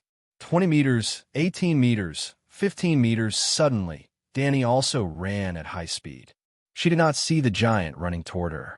Holding the fireball, she came to 10 meters in front of the giant and blew at the fireball leisurely. Whoosh, a fire snake as thick as a thumb and as long as an arm shot out from the fireball and stuck to the giant corpse's face before it could react. Boom! The wooden stake in the giant's hand fell off and hit the ground heavily. It hugged its burning face and howled silently. Boom! In a few breaths, the giant fell to the ground. The fire spread quickly on its body. A pool of fire appeared on the battlefield at the opening of the camp, and the sky was much brighter. The savages and Yimont and the others who were watching from the top of the Great Wall were surprised and delighted. The giant corpses' fall did not scare the other corpses. They were not afraid of death. Groups of corpses with flashing blue eyes rushed toward Danny, who was holding the fireball high. Looking at the corpses of the Waves gang charging at him, Harley's face turned pale. His left arm that was holding the round oak shield kept trembling. He turned around and shouted to the savages who were watching from afar. Kiliarchs, Centurions, Decurions, freedom fighters. Come and protect, Tisich. Harley's pupils contracted. A bright red ray of light flashed past his ear like lightning. A few strands of hair on his temples emitted thin green smoke. There was the smell of burnt hair in his nose. TCH, TCH, TCH, TCH, TCH. The queen raised her left hand, and a fireball that was the size of a wash basin spun around. Red threads shot out in all directions continuously, as if a storm of pear blossom needles had been sprinkled out. Every line of dragon flame accurately hit a corpse that was charging at her, igniting flames on their faces, chests, and shoulders. Then boom, boom, boom, boom. The corpses were ignited into torches. On the Great Wall, the Night Watchers were dumbfounded. They could not believe what was happening in front of them. With the queen as the center, the earth seemed to have bloomed into a fiery red lotus. What kind of witchcraft is this? It's too scary, Bowen and Maxie muttered with a dry throat. Scholar Yamant also widened his eyes. He was stunned for a while before he took a deep breath and said, "It's the fire control spell of the fire mage." However, Her Majesty did not turn the flames into rare beasts. Instead, she extracted the flames from the dragon flame and shot them out like arrows. "The fireball is getting smaller." "Ah, it's extinguished," Galen exclaimed. In less than 10 seconds, the fireball in Danny's left hand had shrunk from a wash basin to a ping-pong ball. She flicked her finger and threw it out. Then, she waved her hand at Big Black behind her. The dragon flame fireball that was condensed in her mouth slowly floated over. Big Black had become an oil tank. After mastering the incomplete green prophet meditation, Danny had 2 souls in one body. She could multitask. While she was in the form of a dragon spirit, she could knead the dragon flame in Big Black's mouth into a fireball. At the same time, she separated the flames from the dragon flame fireball in her hand into an arrow shape and shot it at the ghouls. This kind of dragon flame arrow did not have much effect on humans, because human skin was not flammable. When the clothes were ignited, it could also be padded to put out the fire. At most, it would cause local burns. It was not fatal. It was also useless against iron-armored knights. When they pulled down their armor, the small dragon flame arrow could only leave a black spot on their armor. However, it was simply too effective against the flammable ghouls. With just one fireball, she had cleared out 300 to 400 ghouls at the gap in the camp, leaving 300 to 400 burning ghouls. Then, Danny raised the fireball again and took the initiative to approach the ghouls. Well, just as the torrential dragon flame needles were shooting wildly, 30 to 40 savages heeded Harley's call and carefully approached with their shields. At this time, they also understood the Dragon Queen's battle plan. Very consciously, 8 of them stood side by side to form a human wall to protect the Queen in the center. The remaining people, with shields tied to their left arms and swords and wooden spears in their right hands, formed a loose formation outside the shield wall and helped the Queen push away the burning corpses blocking the way. In any case, the Dragon Queen's attack range was more than 10 meters. They were all within the protection of the Dragon Queen's rocket rain. In this way, Danny held the fireball and went back and forth among the ghouls. The dead were ignited and fell in large numbers. She was not running around randomly. At this time, Little White had already returned from the ghost forest. However, he did not land.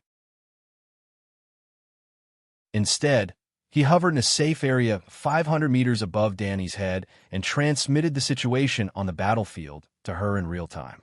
Well, Danny had entered the second level of the dragon spirit state. 1 person and 2 dragons shared vision and senses. Through Little White's vision, she could clearly see her position on the entire battlefield. She could determine where the ghouls were the most and where she needed help. At the same time, she could avoid being trapped in a group of ghouls and being unable to escape.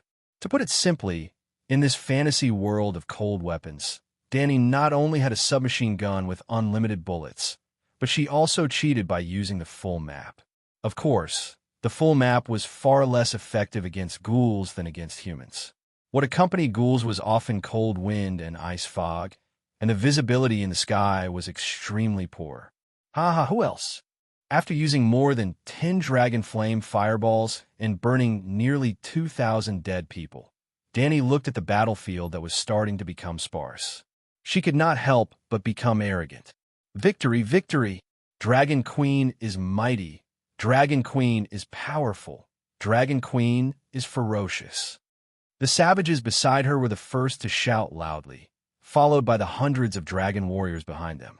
In just a moment, the entire savages' camp was also echoing with the slogan Dragon Queen is ferocious. They did not force it, nor did they have any intention of belittling Dragon Queen.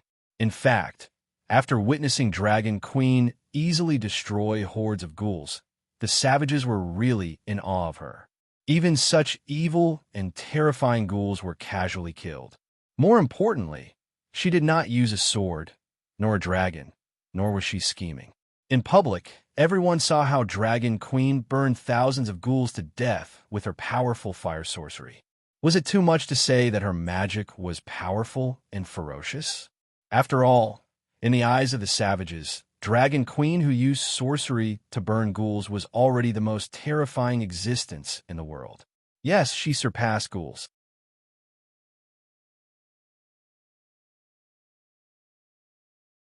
Chapter 3:27.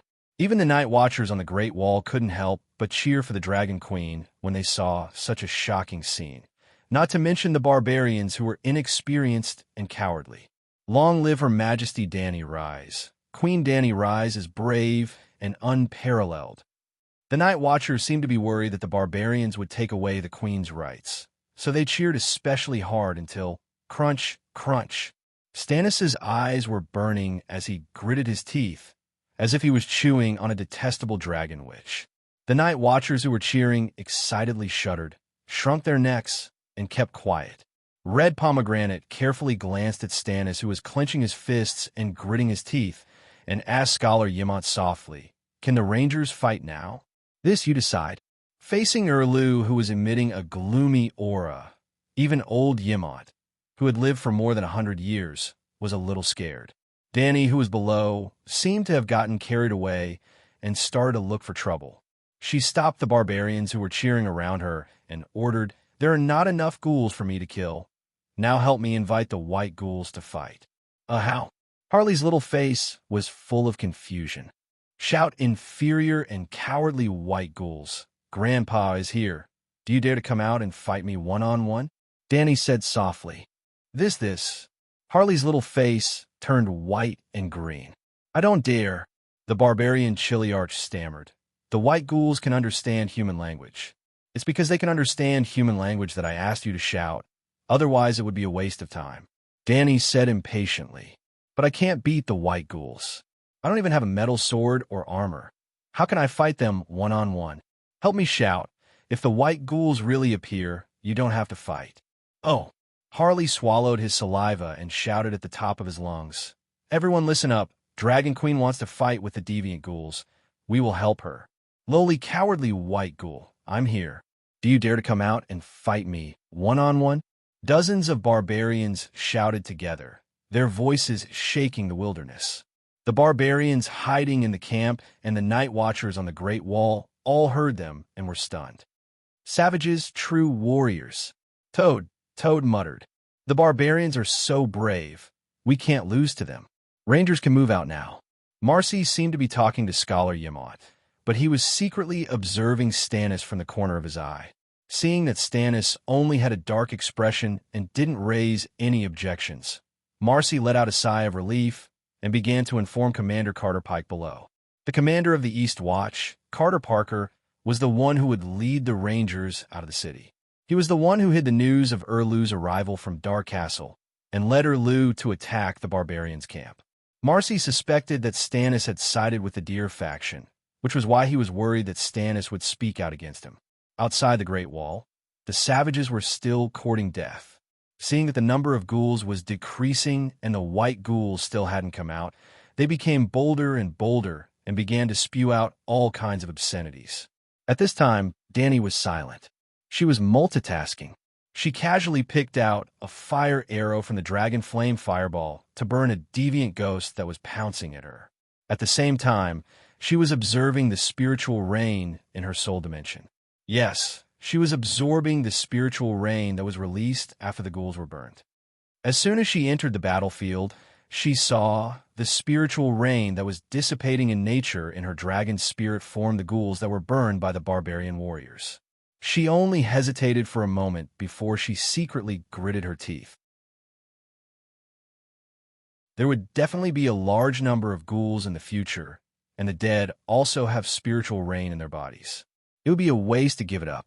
Why not try to absorb it first? With this thought, she began to use her spiritual bestowment skill, and a part of her mind sank into her soul dimension to observe the spiritual rain. As expected, the spiritual essence that fell this time was different. It was pure black, and it emitted a cold, deathly stillness. Can this thing be absorbed?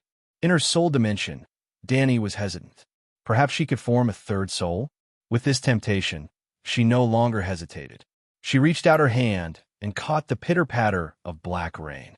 Chi, when the black spirit substance was tainted by her spiritual power and branded with her soul imprint. A suction force was immediately generated from the second soul at the edge of the soul space. The newly born spiritual power and the black rain falling from the sky were all sucked into the ring. Then she felt that her second soul had strengthened a little. It was very, very weak, but there was indeed an increase. How can this be? Dani was more shocked than happy. Last night, when she was presiding over the barbarian's cremation ceremony, she had tried to let her second soul absorb the colorful spiritual rain, but the effect was very poor. Her spiritual power almost did not grow. She did not think much of it. Absorbing spiritual rain could indeed strengthen the soul, but after reaching a limit, the growth would almost stop.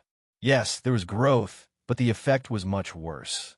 It was like how a person could grow taller by eating rice, but after reaching adulthood, no matter how much rice they ate, they could only fill their hunger. They could not grow indefinitely. Dani's soul was almost in a saturated state. In contrast, Megalosaurus did not have any bottlenecks at all. They could keep absorbing spiritual rain and grow. She guessed that this was because Megalosaurus' growth limit was much higher than that of humans.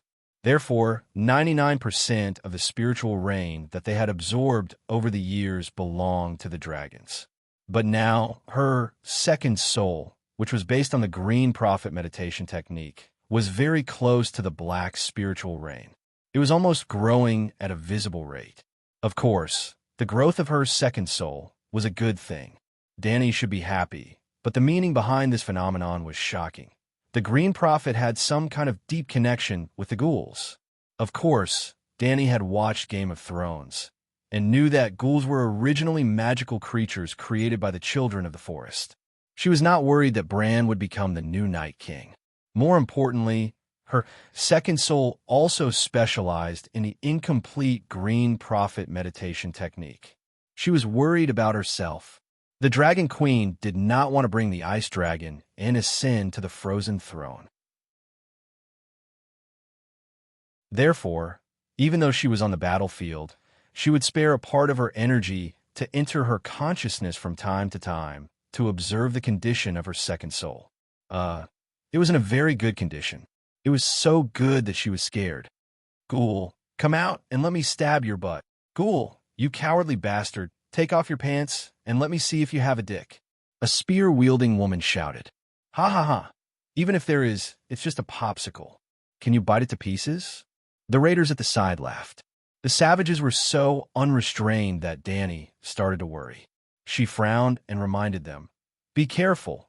Raise your shields, howl, howl, howl, howl. Before she finished speaking, a sharp whistling sound came from the darkness. For crystal-clear ice, swords flew out of the thick fog almost at the same time as the sound. Under the illumination of the torches and dragon flame fireballs, Danny only saw 4 cold flashes of light. TSS, TSS, TSS, TSS, ding. The savage's laughter stopped abruptly. The surrounding temperature suddenly dropped by more than 10 degrees.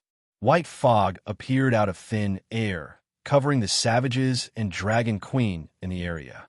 Danny felt a chill down her spine. Her forehead was covered in cold sweat.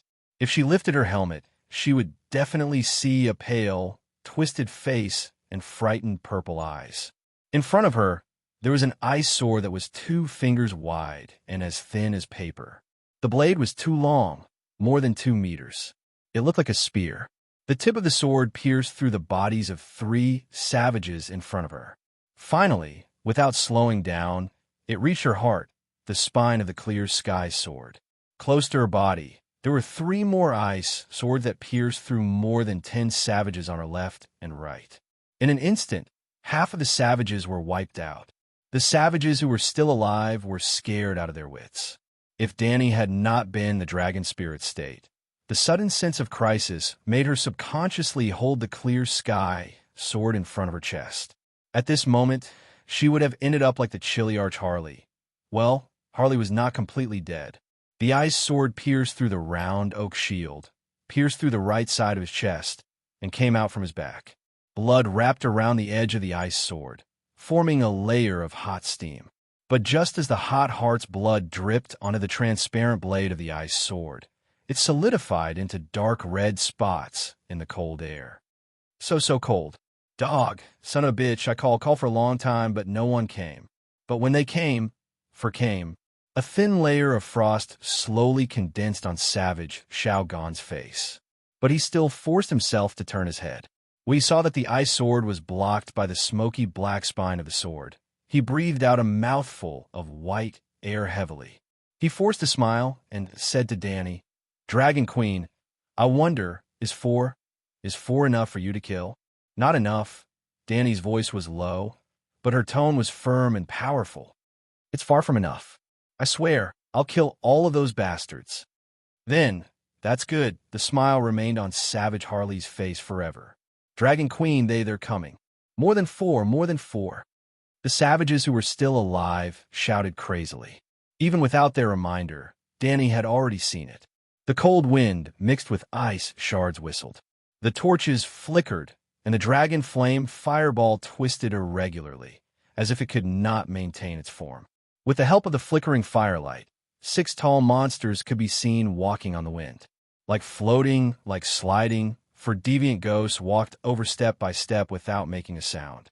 There were only 2 deviant ghosts riding on horseback. The war horses under them made soft chee-chee sounds as they stepped on the muddy ground. Well, dead horses. But dead horses also had a pair of eyes that emitted a faint blue light. Corpse ghost horse. "Finally, I see you." Danny sighed. They were 9 meters tall, close to 2 meters tall, and had a huge body like Dwayne Johnson. She was not blind. The 6 deviant ghosts were printed out of molds. Other than the ice crystal engravings on their foreheads, they looked almost exactly the same. Their faces were haggard, and their expressions were firm. Their cheeks were wrinkled like dehydrated apples. They had cold blue eyes like blue stars, and their skin was as pale as expired milk. Their pale white hair was light as if it was weightless. It floated with the cold air around them like seaweed. It also looked like they had a burning, mysterious ice fire on their heads. The deviant ghosts were also wearing invisible armor. The armor would change color as they moved.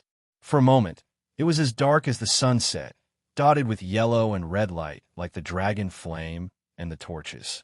For a moment, it was as dark as a shadow, blending into the cold fog. With every step they took, the pattern on the armor would change constantly like the sparkling moonlight on the water surface. From time to time, Danny had the illusion that she had lost track of them. It was not an illusion. When they blended into the environment, they immediately disappeared from her sight. However, the light was wavering, sometimes bright and sometimes dark. The environment was not stable. When there was a fluctuation, they would reveal themselves from their invisibility. When they blended into the environment again, they would disappear again. Just like that, as the fire changed, the figures of the deviant ghosts were faintly discernible. The dead horse was covered in a layer of white frost, like frozen sweat. Its black and dead intestines were falling from its split abdomen. On its back, a rider as pale as mysterious ice was sitting. The 6 deviant ghosts stood still 10 meters in front of Danny, faintly surrounding her in an arc. Just as the barbarians were bewildered, one of the deviant ghosts spoke. That's right, he used an extremely solemn tone and a very strange emphasis to say a few words to the Dragon Queen. The sound was like the shattering of a frozen lake.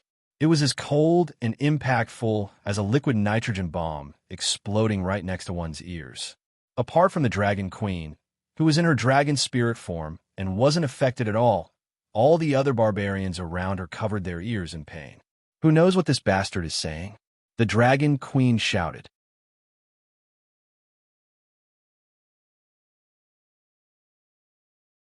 Chapter 328. Deviant Ghosts Can Talk. Danny was so shocked that her heart almost stopped beating. They can talk, communicate, and have language. What does this mean? Deviant ghosts have the foundation to develop their own civilization. Then, the long night is not a just war of humans to destroy monsters, but a conflict between 2 civilizations.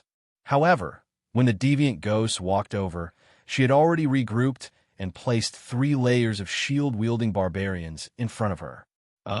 Dragon Queen's courage was directly proportional to the thickness of the meat shields.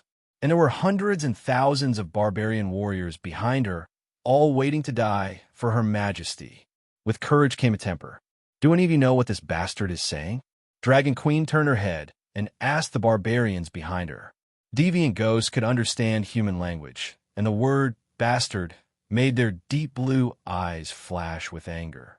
This made Danny feel surprised. How could he have so many emotions? After a while, Morona, who was wearing a weirwood mask, came to her side and whispered.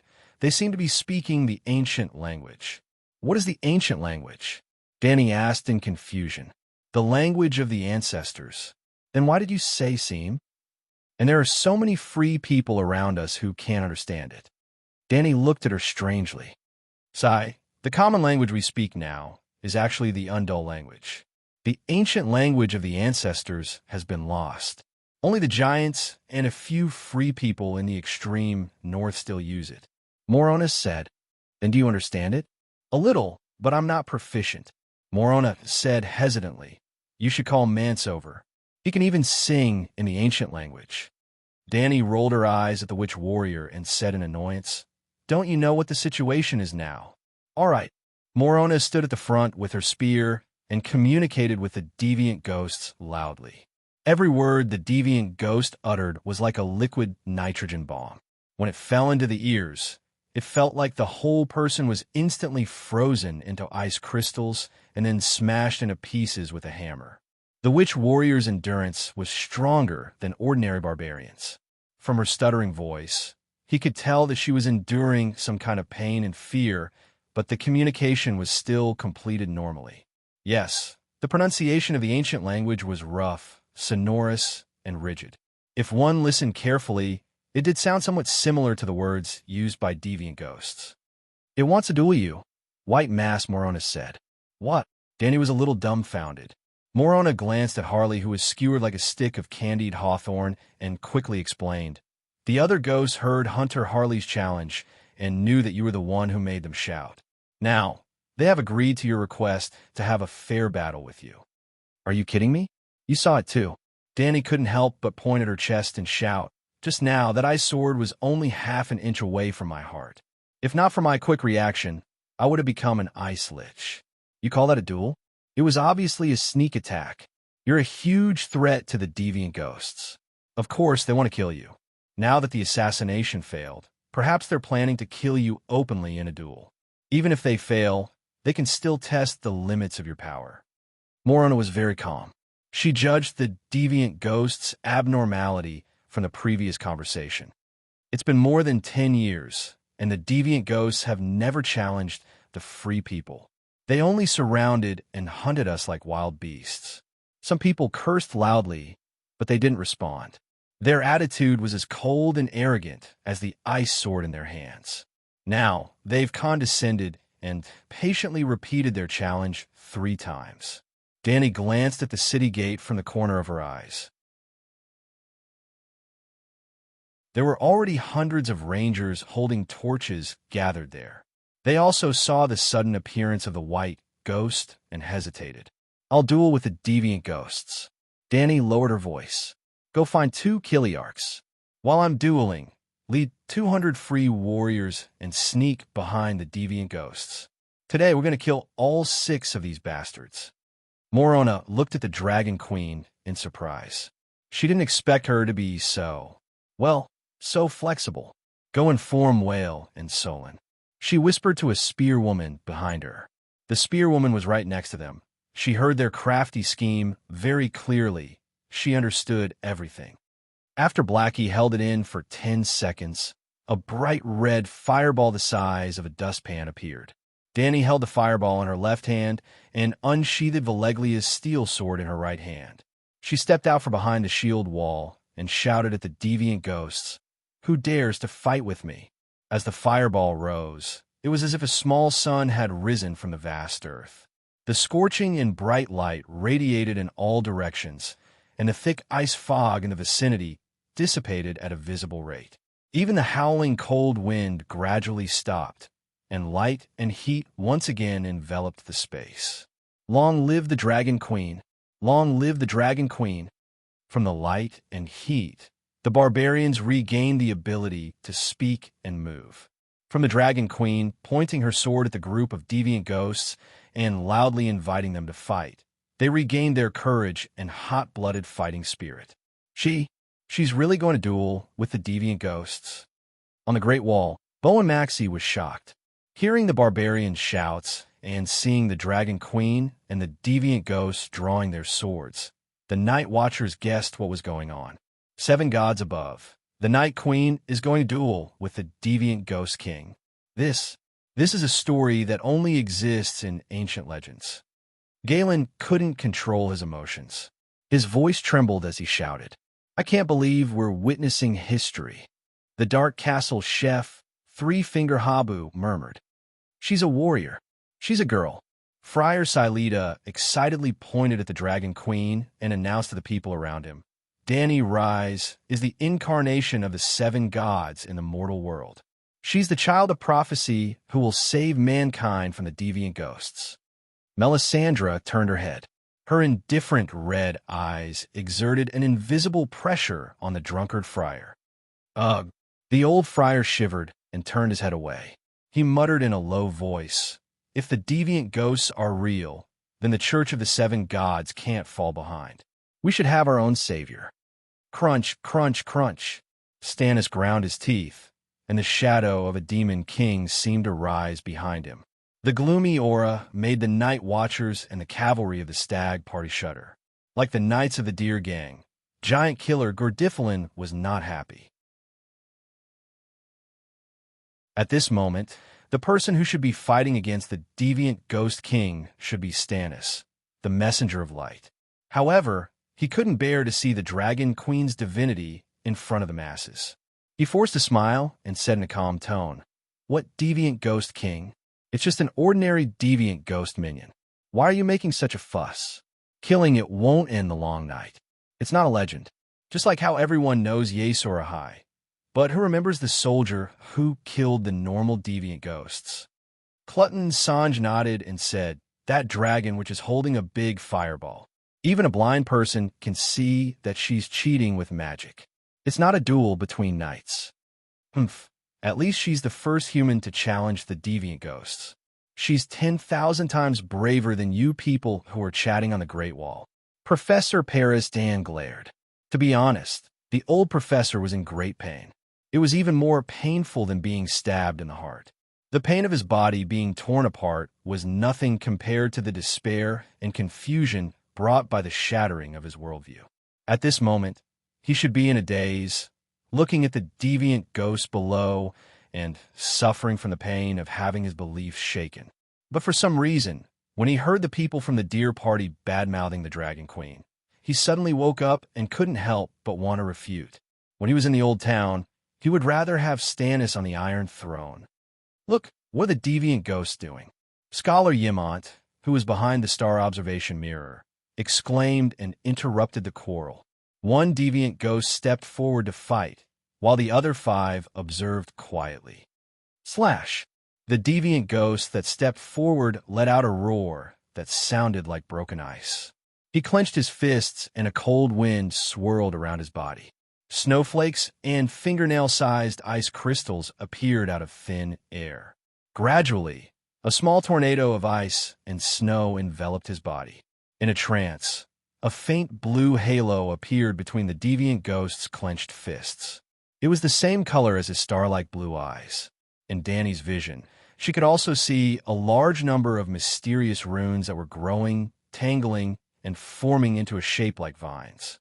The ice flakes and snowflakes in the storm fell into the runes and quickly condensed into a 2-meter-long crystal sword.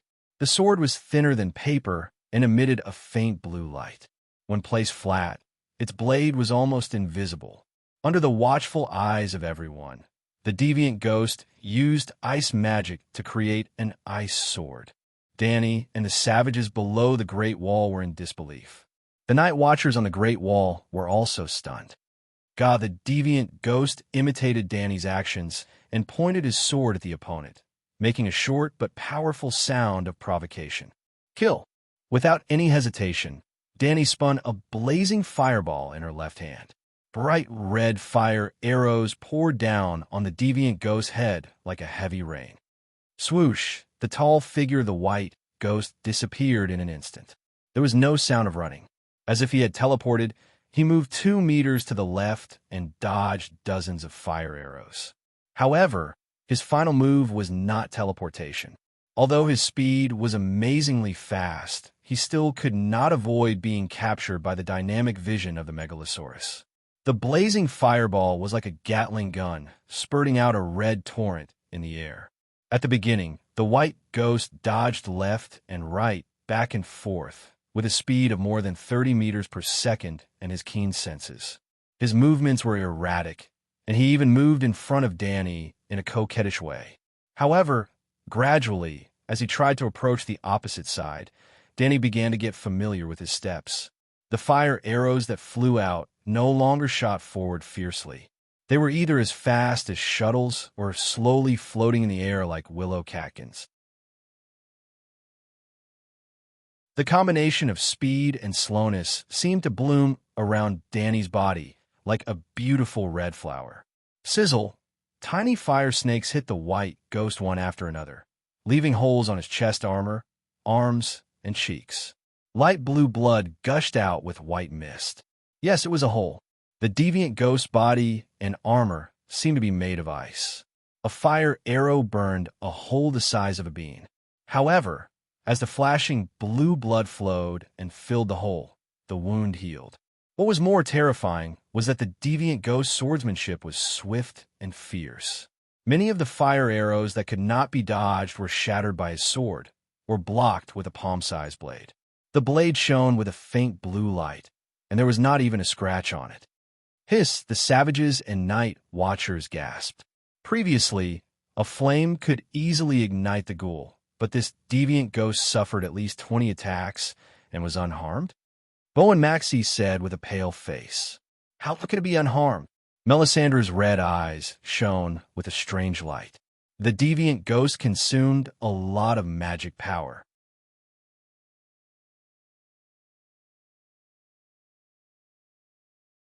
Chapter 329. Clang! The deviant ghost roared, and a circle of white ice and snow swirled around him again. He was in the center of the storm, and he completely gave up on the dragon flame arrows.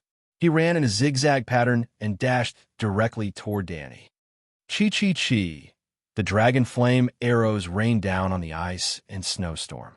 Some were extinguished directly, and some were deflected and slid past the white ghost.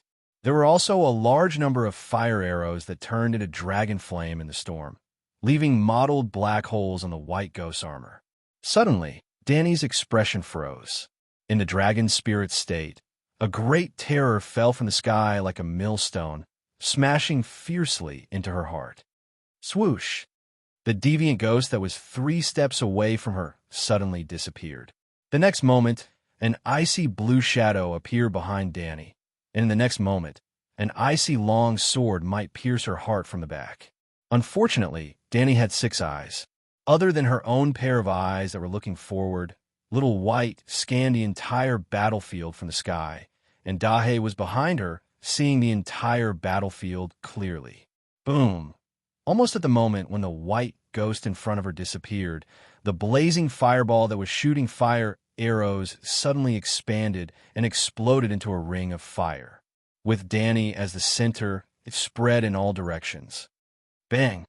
The white ghost that jumped behind Danny with a strange step was like a rag doll that ran into a train. It shattered into a few large pieces of ice in the air, mixed with blue blood and milky white flesh, and fell 7 or 8 meters away. Some of the juice even splashed on the faces of Morona and the other savages who were watching, making a chi-chi-chi sound. A layer of frost quickly spread on their skin, and the savages screamed in pain. The deviant ghost was not destroyed by the impact of the ring of fire. In fact, with the sturdiness of the deviant ghost's body, it would not shatter into ice even if it was hit by a train, because the surface of its body seemed to be made of ice, but it was actually made of flesh. Just like how a human would not be torn apart in the air after being hit by a car from more than 10 meters. The real fatal damage to the deviant ghost was the dragon flame. When the ring of fire hit its body at close range, it was like being hit by the dragon flame of a megalosaurus. The dragon flame destroyed the stability of the deviant ghost's body structure. The broken corpses that fell to the ground were like ice cream in summer.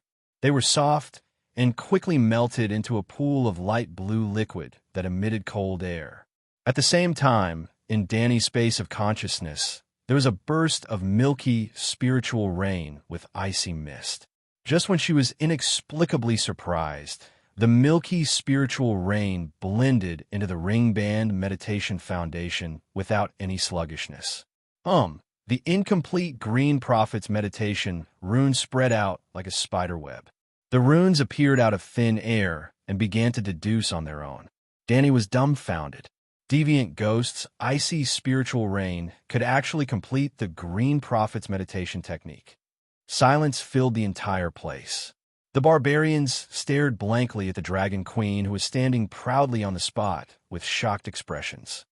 Jadahe let out a cry, stretched out its neck, and spat out a long dragon flame from its mouth. At this time, Danny came back to her senses and temporarily put aside the changes in the soul space. In a dragon spirit state, she released a large amount of magic power. Together with her mental power, she controlled the dragon flame to form a fireball. When she received the new dragon flame fireball, she was in high spirits. The longsword in her hand pointed at the 5 deviant ghosts in the icy mist one by one. Her voice shook the surroundings. Who else? Whoosh! The barbarians were awakened and shouted excitedly. Dragon Queen with torrential magic flames. Dragon Queen who awes the world. Deviant Ghost Killer Dragon Queen. Danny, long live Queen Liz. Victory, victory! The Night Watchers on the Great Wall cheered excitedly. Ga, Ga, Ga, Ga. Stannis's upper and lower teeth clenched together again. What kind of deviant ghost is this? It looks so majestic, but it's shattered after being hit by the ring of fire? Gordy Fallon muttered in disappointment. Why don't he go down and try? Bo and Maxie could not help but feel a little angry. The deviant ghost is so fast that you can't even see its shadow clearly. It didn't die after being hit by dozens of fire arrows. Isn't it strong enough? Who else? Danny shouted again. Finally, another other ghost took a step forward and called out to Danny with a voice that sounded like the shattering of a frozen lake. Milky white skin, an invisible armor that changed color according to the environment, blue eyes that shone like stars, and pale white hair that floated on top of his head like flames. If it were not for the wrinkles on his cheeks under his eyes, Danny would have thought that he was the brother of the previous deviant ghost. G.A. Clang. That deviant ghost turned around and shouted at his remaining 4 companions. The deviant ghost on horseback showed obvious hesitation. Then, the deviant ghost who accepted the challenge pointed at Blackie, who was surrounded by shield men, then pointed at his own chest and said a few words with a voice as cold as ice. "Be careful. He wants him to help him." Morona's expression changed as she reminded Danny loudly. "What? They want to attack me together?" Danny was shocked. She could not care less about acting cool anymore. She quickly turned around and ran back to hide in the shield formation. "No, not attacking." The deviant ghost suddenly spoke in human language. Westeros common language. His tone was difficult, as if his vocal cords could not support such pronunciation. Duel, fair duel." The deviant ghost's neck muscles tensed up as he spoke slowly and loudly. At this time, 2 deviant ghosts on horseback also climbed down and surrounded the challengers with the other 2. Under the shocked gaze of Danny and the others, the 4 deviant ghosts each extended a palm and placed it on their companions' chests and backs. In an instant, a circle of ice and snow rose from the ground. It was misty, and the snow danced in the air, enveloping the 5 deviant ghosts. Faint blue runes could be seen spreading on the ice crystal armor of the challengers like a spider web. Up it spread across their chests, shoulders, necks, and heads. Down, the runes spread across their abdomens, thighs, calves, and ankles. Kacha, visible to the naked eye, an ice helmet as thin as a cicada's wing gradually condensed on the head of the challengers. Their invisible armor also absorbed the ice and snow in the storm, covering them with a layer of sparkling ice armor. It seemed to be made of the same material as the ice sword that blocked the dragon flames. With the combined strength of the 4 deviant ghosts, they created a magical ice armor for the challengers. This ice armor lost its invisibility feature, and the deviant ghost body was no longer faintly discernible. It stood proudly in front of Danny.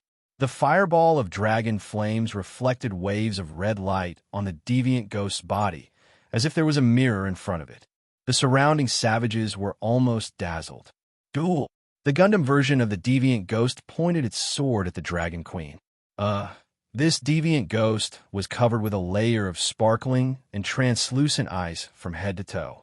Not only was its body size larger, its ice crystal armor was also very geometrically beautiful, a little like a well-defined Iron Man suit. To be fair, it was more beautiful than Tony's Mark battle suit. It was shiny, and had a faint blue glow. When external light shone on it, it could even reflect a colorful halo. It was as if it was wearing a rainbow-colored robe. The deviant ghost is too cunning. It actually cheated and created an armor. Morona swallowed her saliva and looked at Danny. "What do we do now?" Whale and Solon have already brought people back to the crematorium. The Night Watchers have also secretly circled around and blocked the northeast side. It seems like it's time to launch an attack. Danny hesitated. The deviant ghost using a Gundam sounded terrifying. However, this was only a deviant ghost, and it was still many levels away from the Night King. If the dragon flames could not kill this deviant ghost, it would naturally lose its effect on the Night King. Without a doubt, the deviant ghost thought of the Megalosaurus as an imaginary enemy and planned to duel with her to test the strength and limits of the dragon flames. However, at the same time, Danny also wanted to know the deviant ghost background and even find their weakness. "I'll go a try. If I can't even deal with a small deviant ghost, how can I end the long night?" Danny's gaze was firm and heroic. Hearing this, the dozens of shield-wielding savages felt their blood boil. They immediately shouted excitedly, "All hail the Dragon Queen! Long live the Dragon Queen!" Danny waved her hand and lowered her voice. Word by word, she said solemnly, "Always prepare for the worst. If things go wrong, you must immediately rush over to save me. Savages, evildoer, this king will take care of you." Danny held a fireball in her left hand and a fire sword in her right. She held her head high and chest out majestically. "Kikik," the deviant ghost said in a mocking tone. Then, it turned into a rainbow and rushed towards Danny. With the addition of the ice armor, its movements were slower, but it was still nimble. "You're asking for death," Dani roared. She focused, and the fireball in her hand shot out a dense rain of dragon flames. TSK, TSK, TSK, TSK. In just 1 or 2 seconds, more than 100 fire arrows hit the colorful ice armor. The other party didn't even raise her sword to block. The result was shocking. Other than being charred, there wasn't even a hole in the ice armor. Not even a drop of ice water melted. 7 levels of hell. The Deviant Ghost's ice armor is made of the same material as the ice sword. It's completely immune to dragon flames. Scholar Yimont exclaimed in shock. Nothing can be immune to dragon flames. The color of the armor has dimmed. Melisandre's red eyes were as deep as the abyss. Even though she didn't have binoculars, she could see more clearly than anyone else. Boom! A ring of fire exploded beside the Dragon Queen, just like before. Just like the Deviant Ghost before, the Gundam Deviant Ghost also used a strange footwork. It rushed in front of Dani and suddenly turned to her left as if it was gliding. But when the ring of fire exploded, the result was very different. The Gundam Deviant Ghost didn't slash. Instead, it held its sword with both hands and slashed the dragon flames in front of it apart like butter.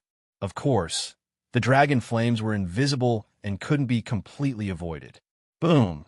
The bright red dragon flames exploded on the Deviant Ghost's body. The Deviant Ghost retreated. TSK, TSK. 2 shallow trenches were left on the ground by its feet. For the first time, the Deviant Ghost made a sound and left behind footprints when it moved. Crack, crack. The crystal armor was charred. Starting from the shoulder armor, milky white lines cracked like a spider web. Boom! Like a tall, full-length mirror being kicked to pieces by a boorish man, the dark ice armor on the Gundam Deviant Ghost suddenly exploded. Crystalline ice shards flew in all directions. The Deviant Ghost that lost its ice armor didn't stop moving at all. As soon as it stabilized itself, it immediately pounced on Dani like a whirlwind. It pounced on her directly. There was no zigzagging, no dodging, no hesitation, no mercy. For the first time, the Deviant Ghost rushed to the Dragon Queen's side and slashed with its sword. Dani raised her sword to block it. The blades clashed. Clang! The ice sword that was as thin as a cicada's wing clashed with the clear sky. However, it didn't produce the crisp sound of metal clashing. Instead, it was a sound that was at the edge of a human's hearing. It was high-pitched and sharp, like the cry of a dying beast. The barbarians nearby shook their heads sadly, as if trying to get rid of the poisonous, snake-like noise in their ears. However, this was just the beginning. The Dragon Queen and the Deviant Ghost fought with speed. They didn't stop. The shadows of their swords flashed, and the strange clang, clang, clang sounds could be heard continuously. The 2 swordsmen went back and forth, switching between attack and defense extremely fast. Their figures were like 2 afterimages, dazzling the barbarians. Coupled with the strange sounds of their weapons clashing, the barbarians felt dizzy and couldn't stand properly. They felt like vomiting. Blind Duosi's body went limp.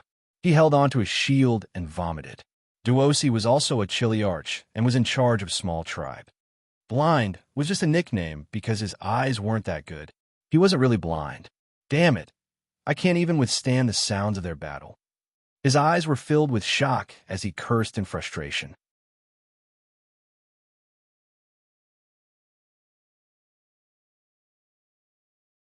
Chapter 330. The sword flashed, and the figure moved. Roar! Suddenly, Dani let out an angry roar at the Deviant Ghost when the 2 swords clashed. It was a soul attack from a level 2 dragon spirit. Buzz, the Deviant Ghost, shook his body as if he was drunk. But in this moment of distraction, Dani's sword had already pierced into his neck. Pissed blue blood flowed down the blade, like ice water falling on red-hot steel, and evaporated into a cloud of mist. Sword, your sword. The Deviant Ghost lowered his head with difficulty, and his blue eyes looked at the black Valeglia steel sword in confusion. His body tilted, and he fell to the ground dead. Starting from the wound on his neck, his flesh and bones quickly melted, leaving behind milky white glass-like bones, shining with a pale white light. Slowly, even the bones began to melt. Dwayne Johnson's strong body disappeared, and only a pool of cold liquid was left on the ground. This! Danny held the sword in front of her chest and observed it carefully. Other than some frost, there was not even a trace of blood, and there was not even a scratch. Valeglia's steel was indeed the bane of deviant ghosts. Long live the Dragon Queen. Dragon Queen is brave. Dragon Queen is skilled in both magic and martial arts. Seeing the deviant ghost suddenly killed, and seeing his body melt and disappear, the savages were shocked. After a moment of shock, they cheered wildly to express their excitement. Her Majesty won. Her Majesty defeated the deviant ghost.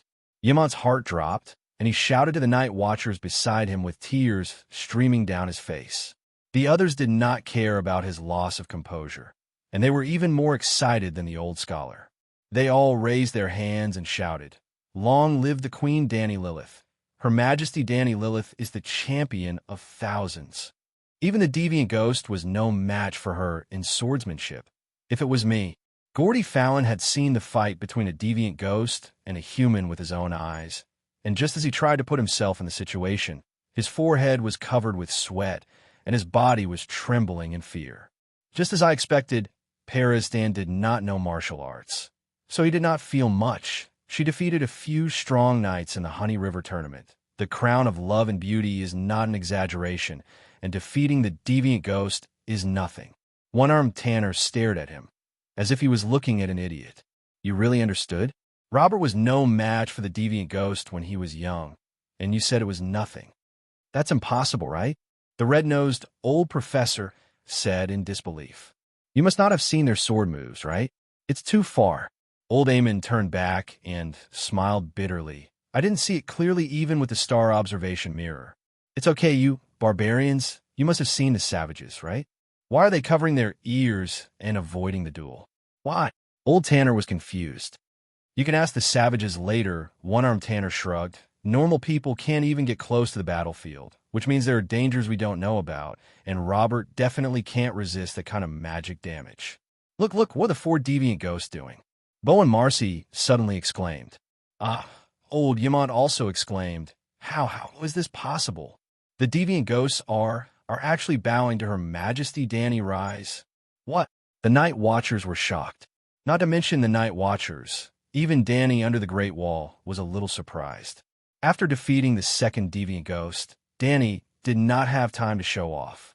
She immediately rolled the dragon flame in Blackie's mouth into a fireball and held it in her hand, then looked at the four deviant ghosts in front of her vigilantly. They were passing through the thick frozen fog and were collectively approaching her. Before Danny could ask, they stopped 8 meters away from her. 2 deviant ghosts on horseback dismounted, and the 4 deviant ghosts side by side knelt to her on one knee and said a few words in a solemn tone. They are praising your bravery, Morona said in disbelief. The deviant ghosts admit defeat. They admit that the humans have won this duel.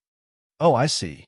Danny's worry disappeared, and a proud expression immediately crept onto her face. Hey, ask them what the winner will get. Dragon Queen, what can the deviant ghosts get? Morona persuaded in a low voice. The deviant ghosts ignored them. They knelt on one knee, bowed their heads, and stood up on their own. 2 of them climbed onto their horses, and the other 2 walked. They turned around and entered the thick fog in the north, disappearing in front of everyone's eyes. Bastards, where do you think you're going? Danny was furious. It was fine if they did not get the spoils, but they did not even leave a single captive. They were too arrogant. Kill, she shouted, and threw a big fireball into the frozen fog. Boom, flames spread, and heat waves rolled. The deviant ghosts appeared on the ground again. Danny looked around and said to Doris, who had a bronze shield in his left hand and an iron axe in his right hand, Blind, be my servant and follow me to kill the enemies. Yes, Blind Doris was a Chiliarch and had the best shield and weapon. He became her second servant tonight. Dang, dang, dang, dang. Beep, beep, beep, beep. Kill, kill, kill the deviant ghosts. In the next moment, the sound of gongs and horns could be heard from all directions. The barbarians and rangers who were lying in ambush in the north and east started to light up their torches and rush towards the deviant ghosts with a wildfire led by Dragon Queen. The whole battlefield was filled with torches, and the sounds of warriors shouting could be heard everywhere. The deviant ghosts who were surrounded by the crowd seemed to have no way to escape. Howl, howl, howl. Suddenly, but it was within Danny's expectations. From the north came the sharp whistling sound of dozens of ice swords flying towards them. TSK, TSK, TSK. In an instant, dozens of barbarians were skewered into frozen candied haws. The northern front line was emptied. The battle cries on the battlefield also stopped for a moment. The barbarians and night watchers were all stunned by the change. However, Danny had already guessed that the deviant ghosts would have reinforcements, and they also had the resolve to exchange their lives for theirs. A leader must be benevolent and cherish every one of his people. However, when necessary, he should not be afraid of sacrificing his subordinates. To put it bluntly, even if an ice sword could kill 3 warriors, 10 of them would only kill 30 people. However, as long as one deviant ghost was left behind, at least 1,000 people would be saved in the future. It was worth it. Kill, don't be afraid. I am with you. The true dragon is with you. Dragon Queen raised a big fireball and led the charge under the protection of a group of shield soldiers. Charge with me. Kill the bastard deviant ghosts. Her shouts shook the sky. Hiss, Blackie roared, dispelling the last bit of fear in the barbarians and night watchers. Kill. A group of barbarians passed by Dragon Queen and charged straight at the deviant ghosts. The deviant ghosts seemed to be a little confused. They did not expect the humans to be so desperate that they were not even afraid of ghosts. When the barbarians rushed over with torches, the ice swords in the hands of the 2 infantry deviant ghosts had not formed yet. Yes, each deviant ghost only had 1 ice sword. Throwing the ice swords felt good for a moment, but after throwing them away, they had to consume the power of ice to condense them again. Tisk, TSK, TSK, tisk. A few torches were thrown at the infantry deviant ghosts, and the sound of charcoal falling into water could be heard. The deviant ghost riding on the horse beside them roared and raised its wide and long ice sword, waving it in the shape of a huge crescent. The barbarians wailed, and broken limbs flew everywhere. Blood spurted out, and ice fog filled the air. Boom! Danny's eyes were cold. The dragon flame fireball turned into a thick pillar of fire and directly hit the back of the cavalry deviant ghost. Kacha, kacha, boom! While flying in the air, the deviant ghost exploded into dozens of pieces. The juice that splashed out left a layer of frost on the ground and the barbarian's skin. Kill. She was multitasking. While she was turning the dragon flame from Blackie's mouth into a fireball, she was also waving her sword at the infantry deviant ghost that was killing the barbarians. At this moment, he had already condensed an ice sword. Dang! The deviant ghost turned around, and the ridge of the ice sword happened to block Danny's stab. Kill. She activated her soul attack, and the dragon's soul roared. The deviant ghost's body swayed, and the ice sword passed through the clear sky. It hit the deviant ghost's chest armor, and it was stuck. Damn it, the deviant ghost's armor was actually so sturdy that it could even block Valeglia's steel. Danny cursed in her heart. Gah! The deviant ghost came back to its senses and opened its mouth to let out a piercing screech. The ice sword in its hand slashed at Danny's shoulder. Blind Duos, who was acting as an attendant, immediately raised a shield to block it. Dang! The sword and shield collided, and a sharp and resounding sound was heard.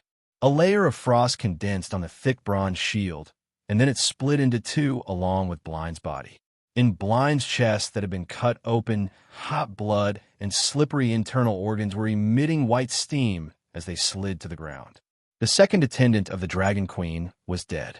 Walachi, without having the time to find a new attendant, Danny lowered her body and went under the deviant ghost's right arm. The tip of her sword deviated, and a shallow groove was drawn on the deviant ghost's invisible armor. The blade of the sword stuck close to the groove and slashed upwards. It was like an axe chopping firewood. It had the power to slow down, but it was unable to stop it. Chi! Blue blood spurted out, and the pale right arm that was holding the ice sword fell off. The deviant ghost let out a miserable cry that did not sound like a human's howl and staggered backwards. At this moment, the fireball in Blackie's mouth flew over. She used her left hand to catch the fireball. Not dead. Seeing that the deviant ghost's severed arm was only bleeding and not melting, Danny was delighted. She shouted, "Tie him up. Use ropes and chains to pin him down. Catch him." As she shouted, she even kicked the deviant ghost's lower abdomen. When the deviant ghost staggered and fell to the ground, for the 5 barbarians immediately pounced over. "Ouch, it's freezing me to death." The spear woman who was holding down the deviant ghost's left leg cried out and spat out a stream of white mist. "Use a shield." I'd already guessed that this cold-blooded bastard would be very cold. On the other side, the barbarian who was holding down the deviant ghost's head with a wooden shield laughed out loud. Danny walked a few steps to the spear woman's side and waved her sword continuously, cutting off the deviant ghost's 2 calves and the other elbow from its joints. Blue blood splattered everywhere, and the barbarian once again cried out in pain from the cold. "Leave a 10-man team behind and look after him." Then, Danny called out to the barbarians beside her. She chose a large barbarian who was holding a huge oak shield to be her third attendant. Together, they ran towards the deviant ghost cavalry that was slaughtering the deviant ghost cavalry. After getting close, Danny had the illusion that she was watching the arcade game, Romance of the Three Kingdoms. At the start of the game, she picked up the heavenly sword from the horse and quickly swung the arrow keys. Pressing A, she slashed at the soldiers who were surrounding her. The light of the sword flashed, and the barbarians howled as they were cut into 2. The wooden shields and bronze swords were all unable to block it.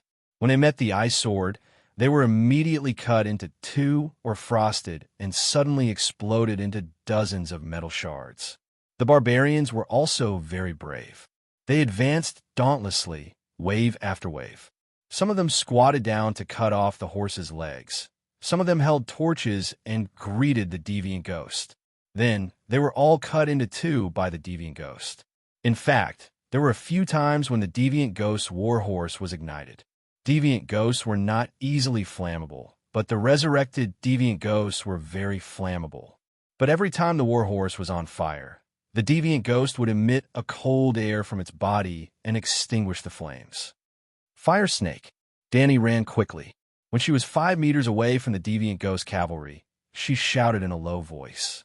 A bright red fire snake that was as thick as a wrist and 7 to 8 meters long shot out from the fireball in her hand.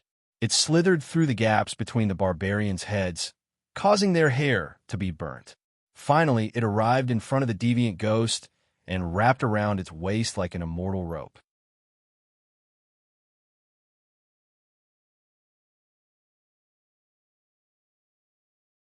Chapter 331. Fire Snake.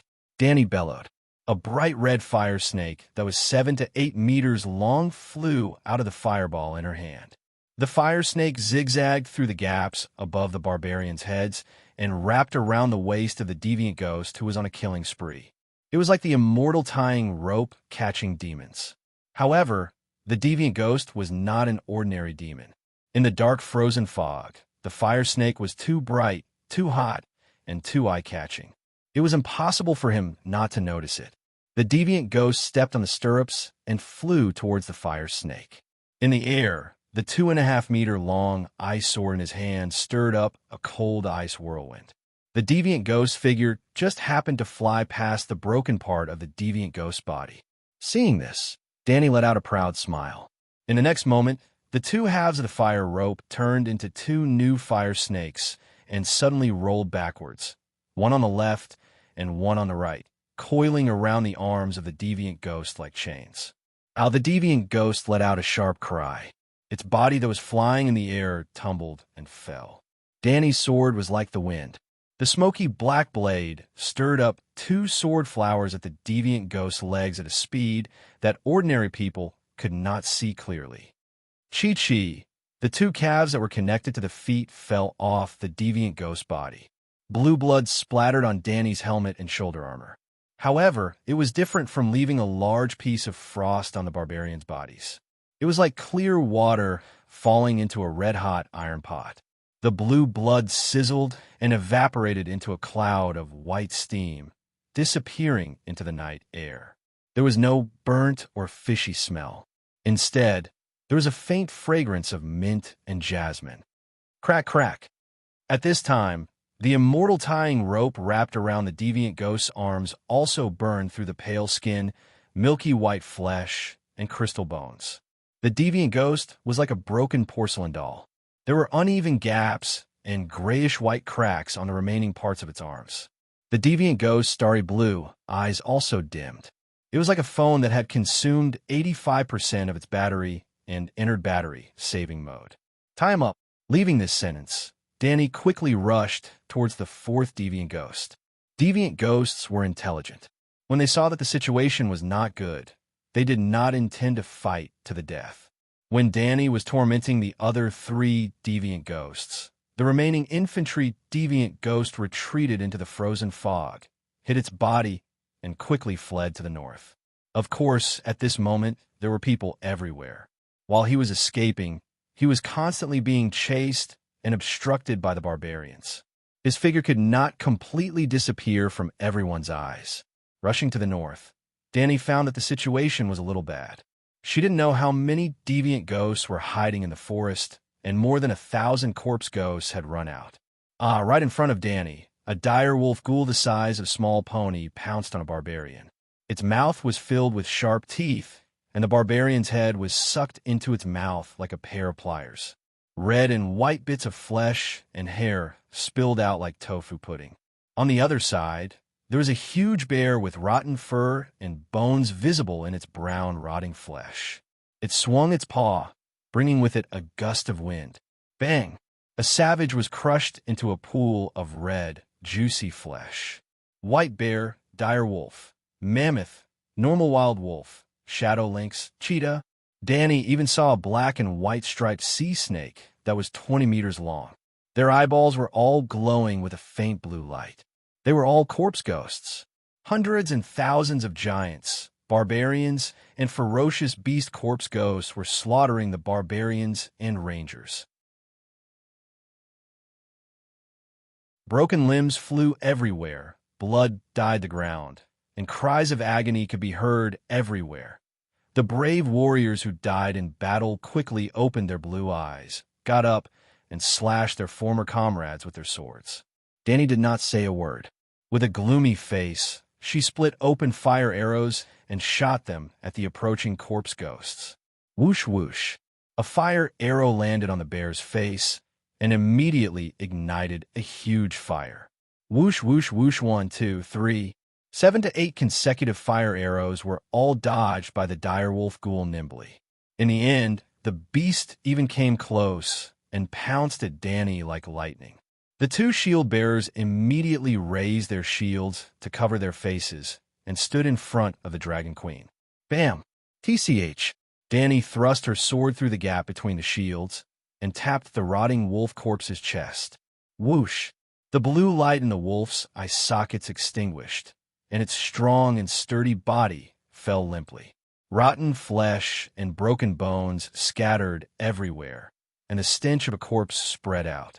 Other than the dire wolf ghoul that was too nimble, the other ferocious beast corpse ghosts would be ignited by the 3rd fire arrow, even if they could dodge 1 or 2 fire arrows. As her fire arrows rained down, the dragon flame fireballs were exhausted one after another. The entire battlefield seemed to have turned into a fiery hell. Corpses that were 3 to 5 feet long and flames were everywhere, and the air was filled with black smoke and the stench of burnt flesh. Thick smoke billowed, flames blazed, and corpses were everywhere. The smell of burnt flesh filled the air, and it was like hell on earth. Danny stood at the edge of the fiery hell, looking at the dense ghost shadow forest in the north, her expression uncertain. Should we charge in? The commander of the East Sea Watch, Carter Pike, rode on his horse, eager to give it a try. I'm familiar with this forest. The Rangers had also suffered heavy losses. There were more than 100 of them that had left the city gate, but now there were only about 60 left. In just half an hour of chaotic battle, they had lost 30 to 40% of their men. However, the survival rate of the Rangers had always been low. Counting from the time the new recruits joined the army, the average number of survivors was less than half of the total number. Therefore, Carter Pike and his group of Rangers were still able to maintain their fighting spirit. There's no way to chase them. Morona looked at the 100 or so exhausted savage warriors around her and said in a low voice, "The terrain in the forest is complicated and the deviant ghosts can turn invisible. They might be ambushed." That deviant ghost ran away, Danny said unwillingly. Out of the 6 deviant ghosts, 2 died in the battle. 1 was burned to death by her, and 2 were captured by her after she cut off its limbs. The remaining infantry deviant ghost took advantage of the chaos to hide in the group of ghouls and escaped. The deviant ghost that had thrown the ice swords had been hiding in the forest, controlling the ghouls from a distance, and did not come out. So what if it ran away? This is an unprecedented victory. We killed thousands of ghouls and even captured 2 white ghouls. Before this, we have never killed a white ghoul. However, the freedmen also suffered heavy losses. The deviant ghosts that were burned to death were all our companions a day ago. The high elephant wiped away the pieces of flesh between his whiskers. He looked excited and sad. Woo, woo, woo. Suddenly, 3 melodious and loud horns sounded from the Great Wall. The 3 horns represented the invasion of deviant ghosts. What's going on? Where are the deviant ghosts? Carter Pike turned around in surprise. Danny was stunned for a moment. She asked the savage shield soldiers who were guarding Dahe to move aside. She climbed onto the dragon's back and said to the savages and rangers around her, "Take care of the captives, especially the 2 white ghouls." Other than deviant ghosts, Danny also asked the savages to capture 20 ghouls and a ghoul wolf. The ghouls that did not have weapons could only attack with their teeth and nails. However, they were not infected by the virus, so their real lethality was not terrifying. Of course, the premise was that they did not have an absolute advantage in numbers. When the ghouls were almost cleared out by the Dragon Queen, dozens of savages raised their shields and pounced forward. They easily pinned the ghouls down and put them in chains. Hula, hula. Dahe kicked hard with its hind legs and flapped its wide fleshy wings to leap into the sky. It flew in circles and increased its altitude before landing lightly on the Great Wall. Danny exchanged glances with Erlu, who had a gloomy expression and was clenching his teeth. She smiled. "Isn't it exciting? Isn't it nice? Actually, the feeling of killing deviant ghosts with your own hands is even better. You should give it a try." Crack, crack, crack. Stannis glared at Danny and ground his teeth. "Your Majesty, something happened to the Suicide Squad." Old Yamant hurried over and interrupted the awkward confrontation between the 2 kings. Suicide Squad? Danny quickly turned her head and looked towards the north. It was completely dark. She could not see anything. The next moment, she entered dragon spirit mode. Dahe stretched its neck and looked toward the north. Sparks of fire rose in the forest. Adjusting its dragon eyes, the lens gradually zoomed in. More than a dozen raging flames were burning 8 kilometers away from the haunted forest. The treetops were set ablaze. Thick smoke billowed as the flames soared into the sky. I saw a red light in the distance through the star observation mirror. It seems to be at the place where the Suicide Squad set up their hunting spots. Actually, there were flames an hour ago, but you were dueling with deviant ghosts at that time, so we did not dare to disturb you, Old Yamant said. What a vicious deviant ghost. Not only did it ambush the savages' camp, it also wants to eat the Suicide Squad. Danny cursed. She rode Dahe and jumped down from the Great Wall. She drew an arc in the air and quickly flew towards the north with Little White. Well, Although Little White did not directly participate in tonight's battle, it had been playing the role of the global eagle.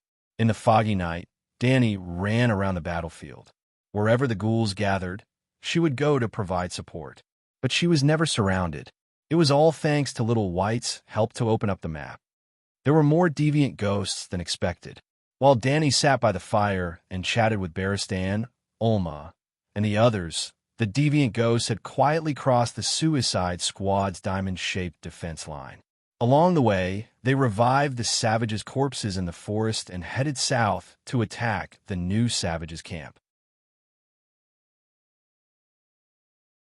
At that time, the two dragons were within the range of the Suicide Squad's hunting spots. Danny knew nothing about the deviant ghost's movements. Fortunately, Dahe's ears were sharp. It heard the sound of the horns 7 or 8 miles away. But when Danny rode her dragon to support the savages at the Great Wall, another wave of deviant ghosts attacked the Suicide Squad. With the help of the concealment armor that blended perfectly with the environment, the deviant ghosts silently approached the 5-man Ranger Squad and killed them. Of course, Danny did not make a low-level mistake. When she rode Dahe to the Great Wall, Little White was still hovering above the Suicide Squad's hunting spot. At that time, Danny was still unsure of what had happened to the Great Wall. She did not immediately recall Little White. When she discovered that the deviant ghosts were attacking the camp, and she decided to support the Great Wall, she asked Little White to send a signal to the Suicide Squad, a dragon's roar. Just like how the Night Watchers used the sound of the horn to transmit information before the Suicide Squad set off, Danny had also created a message code for the dragon's roar. One dragon's roar meant that a hunting spot had encountered a deviant ghost, and everyone had to be careful. 2 dragons' roars meant that 2 or more hunting spots had encountered a deviant ghost, and the queen was unable to support the rest of the hunting spots. If the deviant ghost wanted to leave the hunting spot, it would jump down and do something crazy to attract the deviant ghost's attention. 3 dragons' roars meant that the battle line had collapsed. The Dragon Queen and the 4 Ranger squads could no longer take care of them. Suicide Squad members, good luck. For dragons' roars meant that something unexpected had happened. The hunting plan had been abandoned, and everyone had entered emergency combat, life-saving mode. Danny did not expect deviant ghosts to attack the Great Wall. The unexpected situation was not specified, but preparedness meant success, and unpreparedness meant failure. Danny finally prepared for the worst. After all, the name of this squad explained everything. The Suicide Squad. Then, Little White roared 4 times. The other 3 Ranger squads immediately abandoned their posts and rushed to Barristan's location. Barristan's location was at the center of the diamond-shaped formation and was the closest to the Great Wall.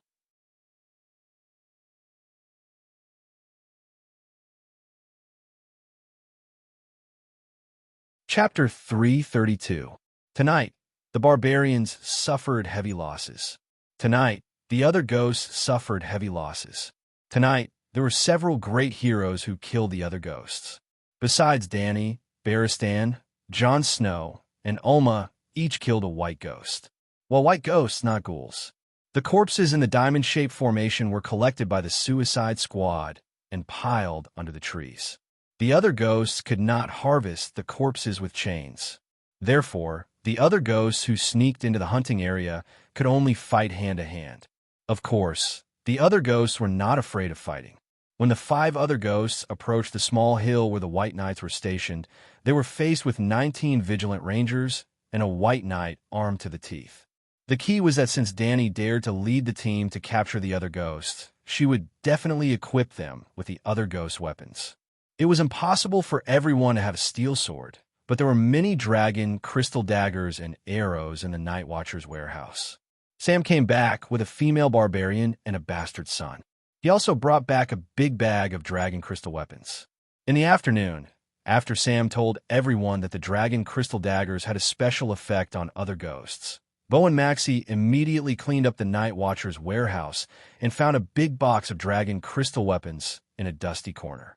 There was no doubt that Dark Castle had many dragon crystal weapons. First of all, dragon crystal sounded awesome, but it was actually obsidian that could be mined from volcanoes. Although rare, it was not rare. The key was that it could not be mass-produced. Secondly, the Night Watchers had a history of nearly 10,000 years. They had experienced 2 long nights and had rich experience in dealing with other ghosts. At least, the Night Watchers were like this thousands of years ago. A long time ago, the Night Watchers had consciously stored many dragon crystal weapons. Finally, before the Undulls came, the Children of the Forest would send a batch of dragon crystal weapons to the Night Watchers every year. This process lasted for at least 2,000 years. As for whether the dragon crystals from thousands of years ago could be kept until now, the 19 cities on the Great Wall, including Dark Castle, Eastwatch, and Shadow Tower, had all existed when the Great Wall was first built. In other words, Dark Castle had a history of at least 8,000 years. Its underground warehouse had also existed for 8,000 years. There were even many materials from 8,000 years ago. Well, if you look carefully, you might find an 8,000-year-old ham. The warehouse was under the Great Wall, and it was colder than an ice cellar. If they went to the Dark Castle, they would find countless relics that were 8,000 years old, including the Commander's Tower where Lou lived and the King's Tower where Danny lived. These towers had been built long ago, but they were renamed in the last 200 years. The fireplace that the Dragon Queen had been using for the past few days was also an antique with 8,000 years of history. Alright, I digress. The dragon crystal weapons that the Night Watchers had prepared were definitely not enough to deal with the long night ahead, but it was enough to fight a battle of attrition. The Suicide Squad was equipped with dragon crystal scimitars, short swords, and at least 1 dagger. At the same time, they were also equipped with crossbows and bows. The arrows were all dragon crystal arrowheads. When the 5 deviant ghosts quietly approached the Ranger Squad, they were faced with a group of fierce men wielding dragon crystal weapons. The bows and crossbows were fired at the same time. In just one wave, 4 of the 5 deviant ghosts were hit by the arrows. The arrows fell on the armor and made clanking sounds. However, as long as the arrows hit the arms, necks, cheeks, and other parts of the body that were exposed outside the armor, they would immediately bleed profusely. They would be injured just like normal people who were hit by arrows. Well, the deviant ghosts could not be hurt by iron, bronze, or wood weapons. However, if the dragon crystal and Valeglia's steel did not hit the vital parts, they could not kill the deviant ghosts. The deviant ghost whose neck was shot by almost struggled for a moment before turning into a pool of cold liquid. In close combat, Baristan used his sword to stab the deviant ghost whose cheek was scratched to death. The remaining 3 saw that the situation was not good and retreated. Or rather, they strategically moved. When they realized that their sneak attack had failed, the deviant ghost directly summoned the corpse ghosts. Other than the barbarians who died in the hands of the Deer Association during the day, the deviant ghosts had been searching for corpses beyond the Great Wall. Barbarians, giants, mammoths, seals, wolves, large sea snakes, and so on. As long as the corpses were not burned, even skeletons were their targets. Then, the Suicide Squad met with a tragedy. Where did the Dragon Queen go? Yrgrit shot an arrow and killed a corpse ghost that was pouncing on the fire. She asked loudly for the umpteenth time. Something must have happened at the Great Wall. John's forehead was covered in sweat. He swung his sword and killed the corpse ghost that was pouncing on him. He said without turning his head, "Hold on for a little longer. Even if Her Majesty Danny Rise is held back, the deviant ghosts will retreat when the sun comes out." When the gong sounded for the first time, the squad of rangers who had killed 2 white ghosts and had their confidence boosted immediately rode their horses to provide support. Then, they saved John, Elisa, and Yrgrit, who were being chased by the ice spiders. Well, John, who was at the northernmost end, was the first to be attacked. The ones who attacked them were not corpse ghosts, but 2 deviant ghosts riding ice spiders. Again, if hiding in the trees was useful, the long night would not be called the apocalyptic disaster. Even Yesor Ahai was once chased by the ice spiders. There were such stories in the northern land, Asia, the barren land, and the western continent of Ursus. Before forging the light emissary, Yasor Ahai challenged the deviant ghosts many times and ended in failure. His long sword shattered like thousands of pieces of ice crystals. In the end, he could only flee with the broken sword. The deviant ghosts rode ice spiders the size of hounds and chased the last hero. The two deviant ghosts rode on the huge ice spiders, followed by a large group of small spiders the size of hounds. They directly pounced on the iron tree under John. The ice spiders did not have the speed of the apes, but they could quickly climb the tree trunk and chase after John. The two deviant ghosts each rode a big spider, followed by 20 small spiders. In the process of approaching John, they stepped on traps, pits, and hunting nets. They lost 6 spiders killed by John and the others with arrows. The ice spiders were living magic creatures. After death, they could be resurrected by the deviant ghosts. But the dragon crystal arrows could really kill them. The first to be targeted was John. He was the fiercest and killed 2 ice spiders by himself. If it was not for Ygritte, John would have died in this wave. If he died, he would become a corpse ghost and could not be resurrected. The Dragon Queen would not have to worry about her nephew rebelling. The female savage changed from a corpse guard to a dead person. She climbed down from the tree trunk and cursed at the deviant ghosts, crazily attracting aggro. The ice spiders that were approaching John changed their direction and pounced on the red-haired woman. Fortunately, the ranger team was close enough. It was a straight-line distance of 300 meters, so they rushed over in 5 minutes. After that, John and Ygritte combined their sword and arrow to kill an ice spider knight. After another deviant ghost escaped on the ice spider, Barristan made a prompt decision. There was an error in the intelligence. Hiding in the treetops was no longer safe. He immediately lit up the treetops, gave up on the hunting spots, and gathered all the suicide squad together. Because there was no signal set to gather the suicide squad, the ranger could only lead John and the other 2 to the next hunting spot. 2 hours later, the treetops of the 20 hunting spots were lit up, and all the suicide squad members gathered together. They used the oil cans that they carried with them to burn the tree trunks, forming a loose defensive line on the small hill. While at this time, there were only 34 people left in the suicide squad. The 66 warriors were either killed by the ice spiders at the hunting spots or killed by the corpse ghosts after joining the ranger team. Around the small mound, there were hundreds and thousands of corpse ghosts. Some of them had just died, including the suicide squad members who were killed. Some had rotten skin and swollen muscles. Some had died for a few years. Most of their flesh had fallen off, and some were just a skeleton. It was a combination of zombies and undead calamity. The cold fog was mixed in with a strong wind, blowing towards the hill. The hope in the hearts of the suicide squad was like the flames in the bonfire in front of them, extinguishing bit by bit. The White Knight gave up on defense. He held his sword with both hands and slashed left and right. Like a high-horsepower cutting machine, he brought about a rain of blood among the corpse ghosts. The corpse ghosts constantly hit him with their claws, bronze knives, and wooden spears, but other than a series of banging sounds, the old knight's body shook a few times without any damage. There were even deviant ghosts who threw ice swords to attack him, hitting him in the middle of the back, sending the tall old knight flying 3 to 4 meters into the corpse ghosts. At that time, John and the others thought that fearless Barristan had finally ended his legendary life in the hands of the deviant ghosts, who knew that the old man would roar like a tiger, rolling on the ground and waving his long sword. The rotten thighs of the corpse ghosts were like wheat in the field, and a large area was cut off. When there was room to struggle, the old knight quickly got up and continued to fight. Other than a layer of light blue frost on his back, there was almost no damage. He was the only one who took on almost a quarter of the defensive pressure for the suicide squad. He was extremely brave and fierce. Hold on. Her Majesty Dany Rise will be here soon.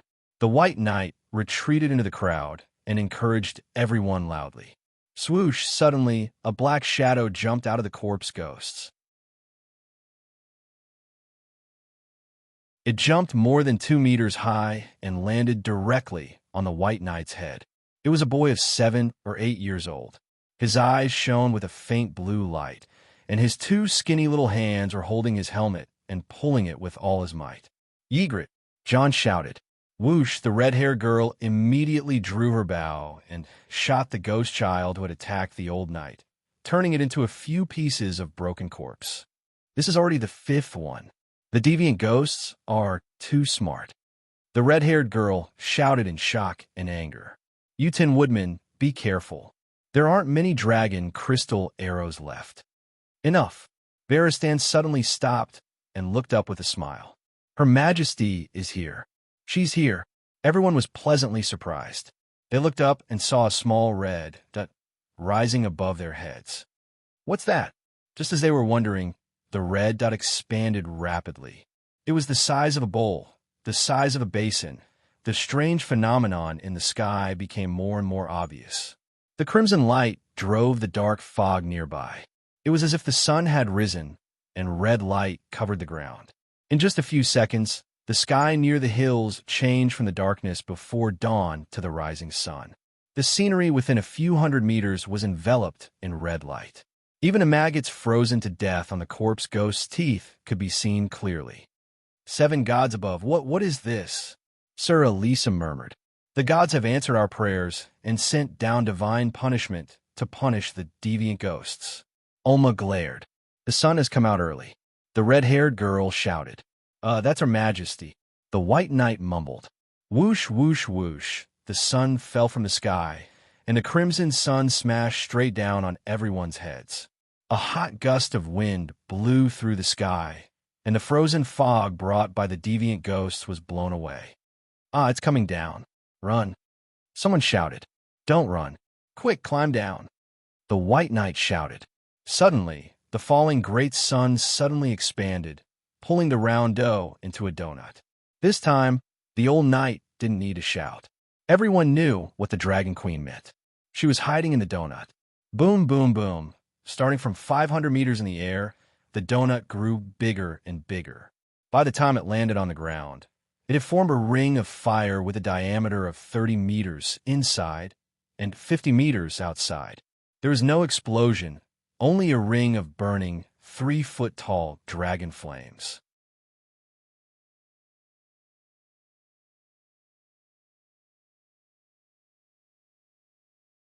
Chapter 333. Gulp. Looking at the ghouls burning in the dragon flames, John swallowed hard. This is fire control, gods. He had become a shadow-binding knight and could learn shadow, blood, and fire magic. John had read the Tam's notes that the Dragon Queen had given him, but he did not learn any blood witchcraft. He did not dare to learn. That ghost story book really scared him. The person involved, demigod Tam, even replaced all the weird spirits, deviant ghosts, and demons in Old Nan's story, and became John's most terrifying nightmare. After becoming a shadow-binding knight, he gradually familiarized himself with his wolf spirit talent and found by Ling. He also activated the Valeglia Steel Inheritance Plate, Lisbon's, and learned the same fire control magic as Danny. So, he understood where this bread circle that protected them came from. The deviant ghosts have retreated. Look, the dead people outside have all retreated into the forest. Ygritte got up from the ground and pointed at the ghouls outside the fire circle and shouted excitedly. "The deviant ghosts have retreated. We have survived. We have won. Long live the Dragon Queen. Long live the true dragon." The others saw this and cheered excitedly. Danny did not land. She only left the white dragon here to monitor the suicide squad and rode the black dragon back to the Great Wall. It was still dark. She did not dare to land the dragon in the ghost forest. There were only 30 suicide squads left, and none of them had shields. If there were deviant ghosts hiding in the forest and shooting flying swords at Big Black, she would be an idiot. Back at the Dark Castle, Big Black found a place to land on the Great Wall and monitor the savage camp below.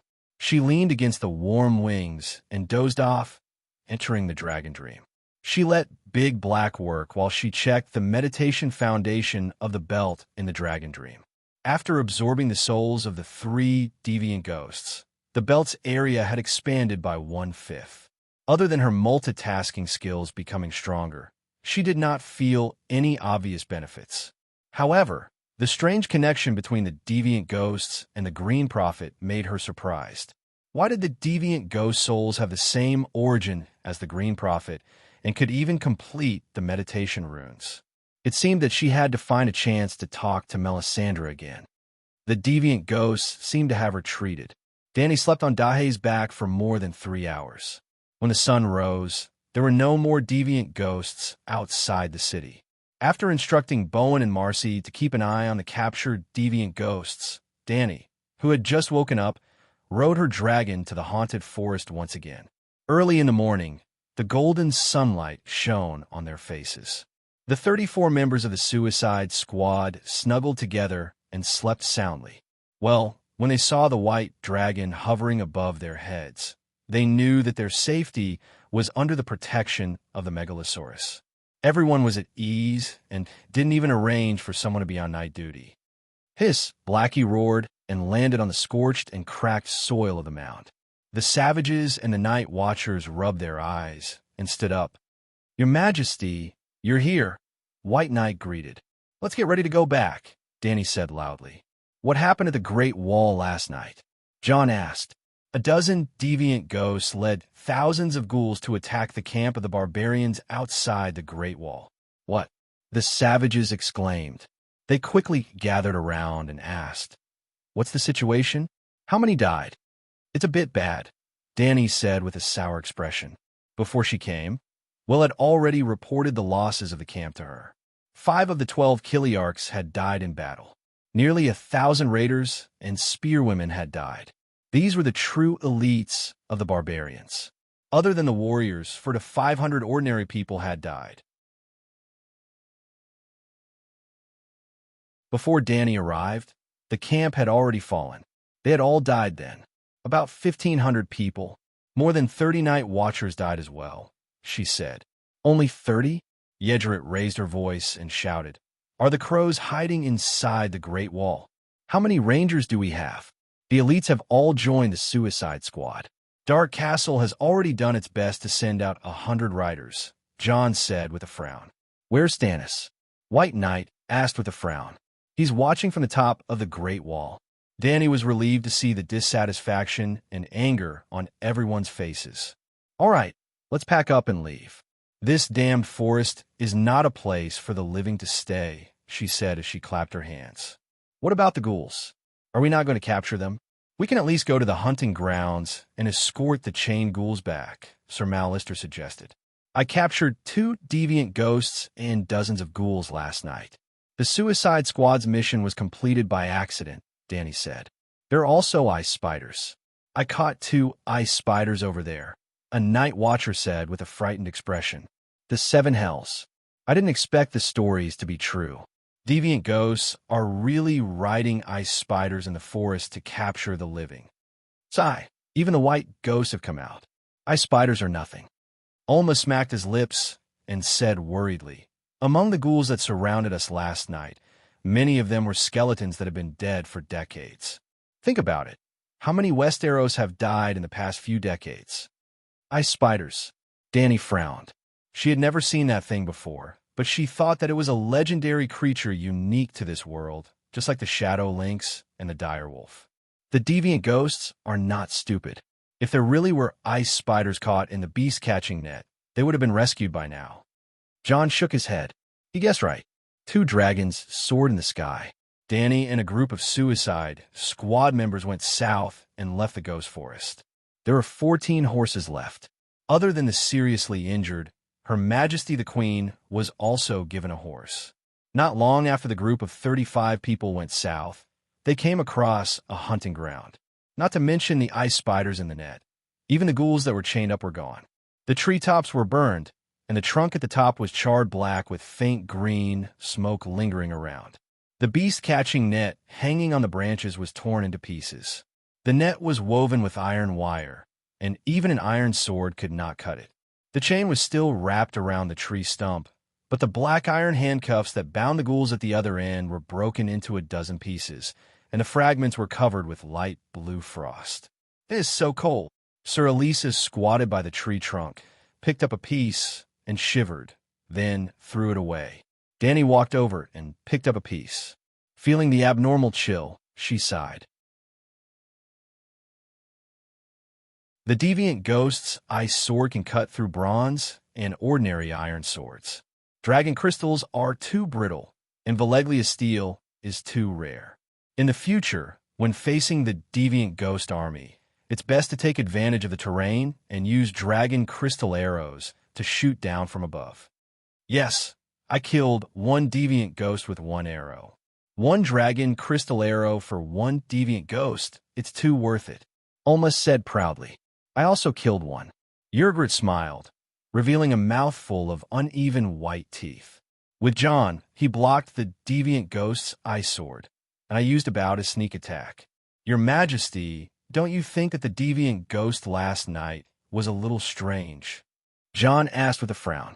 Danny thought for a moment, then said, deviant ghosts have intelligence and can speak.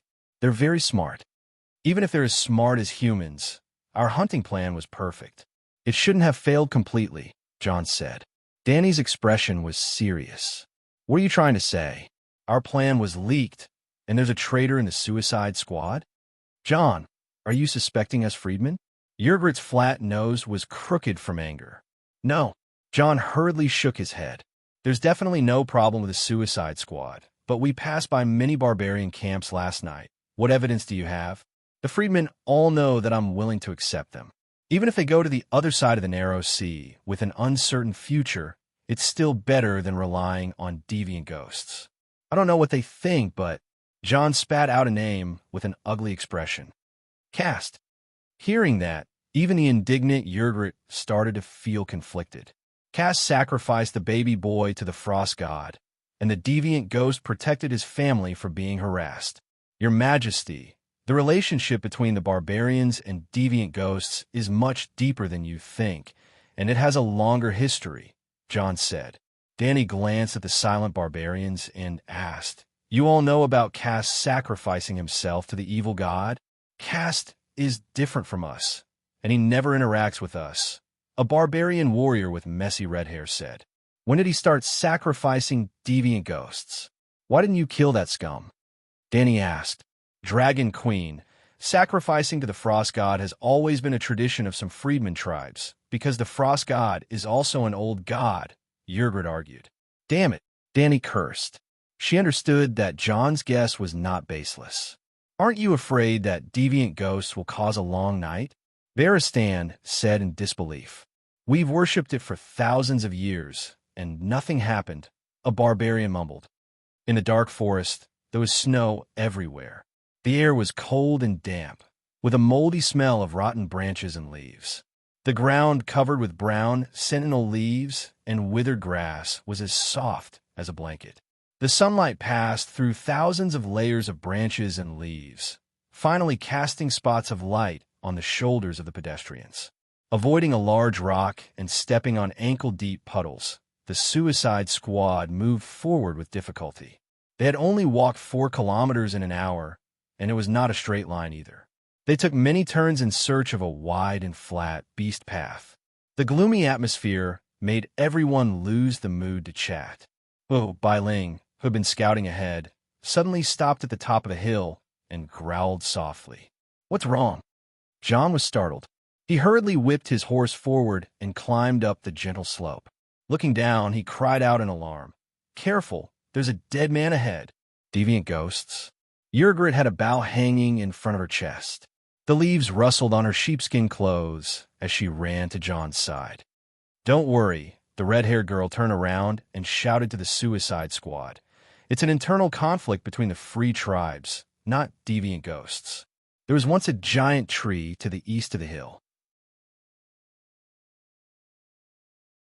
It was unknown if the tree trunk was struck by lightning and burned to the ground, leaving only a thick tree stump. At this time, there was a circle of pits dug around the tree stump. A dozen dead barbarians lay in the pits. The thick tree stump in the middle was half-charred. The corpses were naked, and the charcoal fire was extinguished. It could be guessed that a group of barbarians were hiding here, burning the tree stump for warmth, but they were tragically killed this morning. They were wounded by swords, but they did not turn into zombies.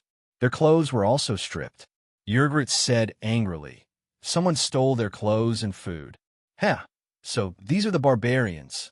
Elisa's sarcasm attracted a dozen pairs of burning eyes. John squatted down in front of a pale, female barbarian. He gently squeezed her swollen breast with his right hand, and 2 white balls of milk flowed out. Before Yrgrit could question him, he quickly said, "This is a spearwoman who just gave birth, but there are no baby corpses here. Let your dire wolf search for the murderer's scent," Danny said with a frown. John whispered into Bailing's ear. The dire wolf with white hair and red eyes began to howl towards the east and south. "Are we going?" John looked up and asked. "Let's go and take a look. We have to figure out what the free people are planning. 100,000 people escaped. If we leave them alone..." Danny shook her head and did not continue. The others immediately understood her concern. Adults turned into zombies, and babies turned into deviant ghosts. Hiss, Little White obeyed her call and descended from the sky, landing beside the pit. Dragon flames raged and quickly burned the corpses into torches.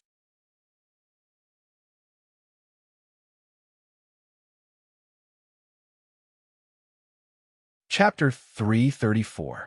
The haunted forest was cold and damp. Ice grew out of the iron trees' trunks and hung down from the bare gray branches. The dire wolf, Witty, charged through the bushes, causing snowflakes to fly everywhere. John and Yrgrit were not slow and followed closely behind. They climbed up a small hill, then rushed down a slope and came to the forest in front of them. The dire wolf howled softly. John and Snowly shouted to the team behind them, "Something's wrong." Downhill, away from the sun, the trees were sparse and short. Red blood splashed on the trampled snow, but there were no corpses nearby. The old ranger, Ulma, squatted in the snow where half a person's body was. He pinched a dark red blood clot with his fingers and said in surprise, "The blood has just coagulated and there's a lot of blood. This person might have died and then got up. Deviant ghost, be careful. I suspect that there's a deviant ghost chasing after this group of people." A wail came from deep in the forest. It was shrill and loud, but it stopped abruptly. "Awoo!" Witty crouched and assumed an attacking posture, howling in the direction of the sound. "There's a deviant ghost in front." John was surprised.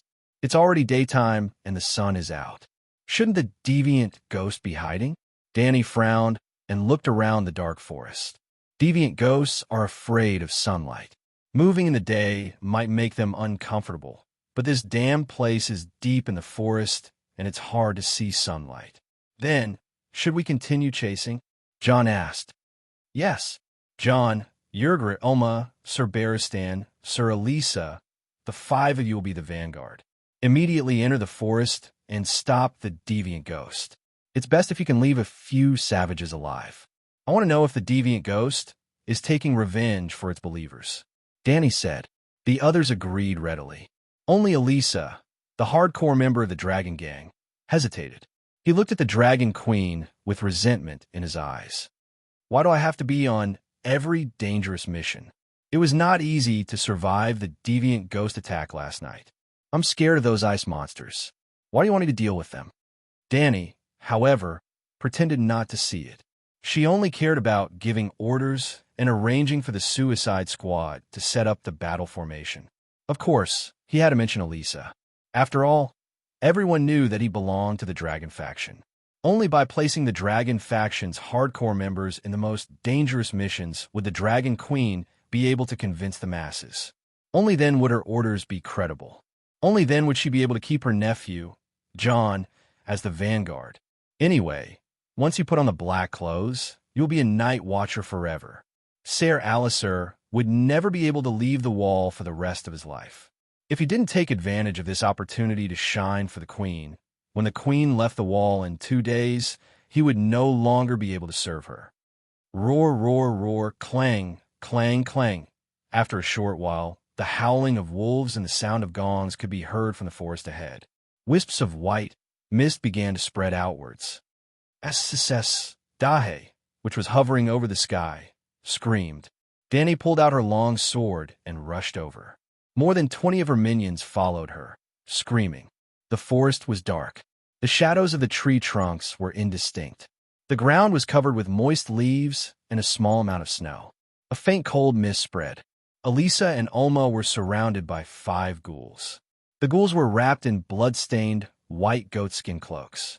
Their eyes emitted a faint blue light, as if they had just died not long ago. Not far away, there were 3 dead people on the ground. 2 barbarians were huddled under a tree stump, covering their faces and howling in pain. John and Ser Beristan were rushing into the waist-high bushes. The red-haired girl followed behind them with her bow and arrow. Danny rushed over, swinging her sword and cutting a ghoul in half. With another stab, she pierced another ghoul's heart. The members of the Suicide Squad also swarmed forward, using their dragon crystal daggers and short swords to stab the 3 ghouls full of holes. It's really a deviant ghost. That monster was even carrying a baby. Ulma gasped. Was there nothing special about caste bloodline? Could all the barbarian babies be turned into deviant ghosts? That was impossible. If that was the case, wouldn't the number of deviant ghosts explode? Even 100 dragons wouldn't be able to defeat tens of thousands of deviant ghosts. Danny was puzzled. The more she wanted to find the baby, the more she asked, is there only one deviant ghost? There should be only one. When we came over, he was standing by the side with the baby in his arms, watching the 5 ghouls kill the 5 barbarians. It didn't seem to be prepared for our arrival. That damn thing was very surprised, Elisa said. The rest of you stay here. Rangers, follow me. Danny immediately mounted her horse and led the 13 cavalrymen into the bushes. It was rare to see a large patch of southern sky bamboo in a dark, dark green forest. Almost all of its reddish-brown leaves had fallen off. Strings of bright red fruits wrapped in ice crystals hung from the small, dense branches. Soon, the group of 14 cavalrymen passed through the low bushes and re-entered the dark forest. They caught up with the red-haired girl and Beristan in front. Well, the 2 of them had actually fallen behind. The shadows of John and Bai Ling could be vaguely seen further ahead. The deviant ghost runs too fast. It's not affected by the terrain. I can't even see its ghost shadow. Beristan leaned on his sword and panted. Danny waved her hand towards the sky, and Blackie crushed a bunch of tree branches and landed in the middle of the southern sky bamboo. Tie a rope to Big Black's leg. I'll send you ahead to intercept the deviant ghost. Danny took a roll of hemp rope from the saddle and threw on the ground. Danny and White Knight had discussed this tactic a long time ago, because there were many times and places where Danny didn't dare to let the Megalosaurus take off and land casually. In the Battle of Kaiyuan, Danny had used this method to save the little assassin Danny C at the top of the Great Pyramid. I'll go too. I have a bow and arrow. Yrgrit shouted. Okay, each of you tie a leg. She tied it to one of Big Black's hind legs with a slip knot and tied it in a few seconds. Big Black flapped its wings and flew into the sky again, then drew an arc across the ground at a low speed. Beristan and Yrgrit immediately grabbed the hemp rope hanging below the hind legs of the Megalosaurus. Unable to immediately pull up, Big Black flapped its wings and accelerated. The 2 pulled the rope and ran on the ground. Their bodies gradually left the ground and flew into the sky. The whole process was troublesome, but in fact, in the state of the dragon spirit, Big Black easily completed this task in 20 seconds. After that, Big Black flew to a quasi-safe height of 300 meters and listened to the howling of the wolves in the forest. Well, John had also lost track of it. At this time, his physical body leaned against the trunk and panted. His soul entered the state of the wolf spirit and followed closely behind the deviant ghost with Bai Ling's body. Danny also climbed on Little White's back and put John in the state of the wolf spirit in front of her. She left the cavalry and flew away. Under the canopy, the dense forest was dark and decaying. Above the canopy, the sky was blue and the sun was shining. The endless evergreen forest was like a green carpet covering the northern land. The warm southeast wind blew into the mask, and Danny closed her eyes comfortably. Two megalosaurus, one white and one black, hovered over the forest, firmly locking on to the howling of the wolves below. Danny began to calculate the running path of the deviant ghost. Gradually, Danny had some ideas in her mind. Little White flew over Big Black and the dire wolf, and quickly condensed a huge fireball of dragon flame in his mouth. Little White's speed was not fast, because the deviant ghost speed in the forest was very slow, so he could stabilize his body and breathe fire. There was a 9-color meditation vortex in his mind, and Little White had evolved into a demon dragon. His magic power had greatly increased, and he could breathe out dragon flame for 30 seconds in one breath. 30 seconds of dragon flame condensed into a huge and heavy fireball, which was not much smaller than the fireball that Big Black breathed out in the old town of school. Even in broad daylight, the savages and night watchers who looked up at the sky in the distance had the illusion that a second sun had risen in the sky. Boom! The sun fell 100 meters in front of the deviant ghost, and the airwaves rolled. Flames rose into the sky, and the trees within a radius of 20 meters were set ablaze. Danny slapped John a few times to wake him up from the state of the wolf spirit, and asked, "How is it? Did you kill the deviant ghost?" John opened his eyes in a daze. It dodged. As soon as he finished speaking, his eyes turned white and he lost consciousness. "That's so frustrating. You can't even do two things at once?" Danny despised him. In fact, she misunderstood, or perhaps she had set her standards too high, and all the shapeshifters followed the standard requirements of the Green Prophet. The Green Prophet could control thousands of crows at once, split his consciousness into thousands of parts, and do thousands of things at once. But the difference between a shapeshifter and a Green Prophet was like the difference between a fire wizard and the Great Wizard of Alleglia. There was a qualitative difference between the two, and they could not be mentioned in the same breath.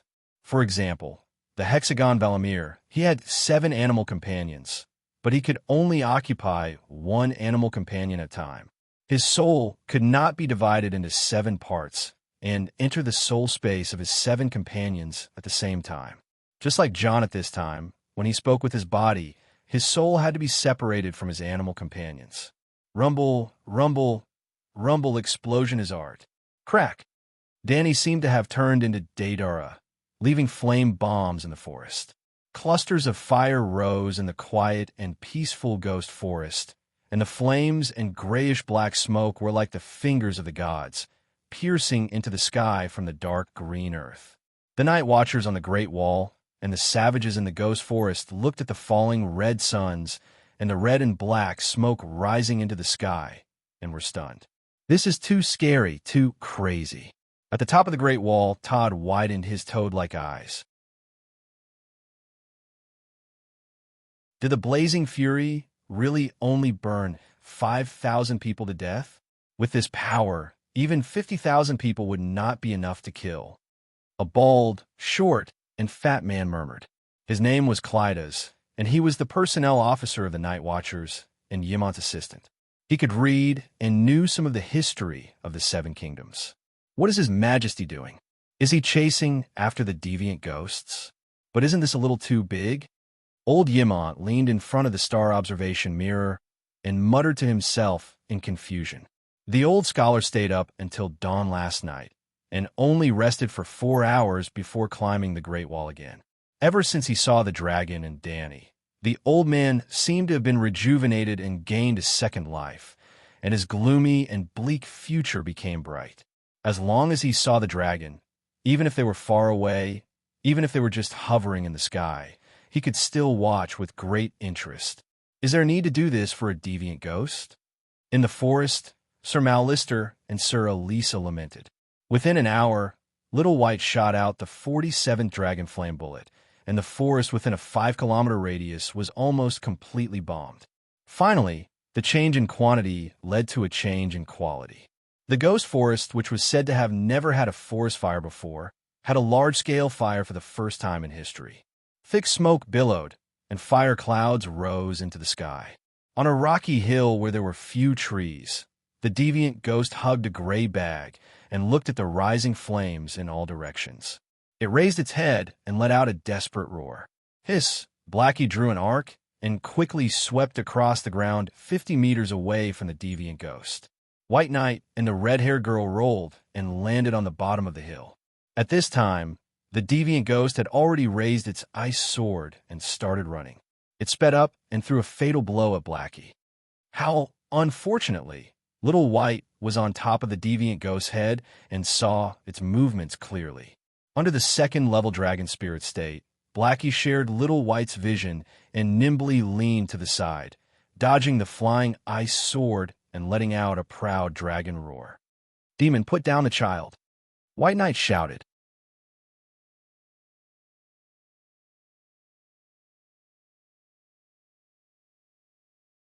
Chapter 335. Throwing the ice sword felt good for a moment. But without the sword, how could the deviant ghost be a match for the fully armed White Knight?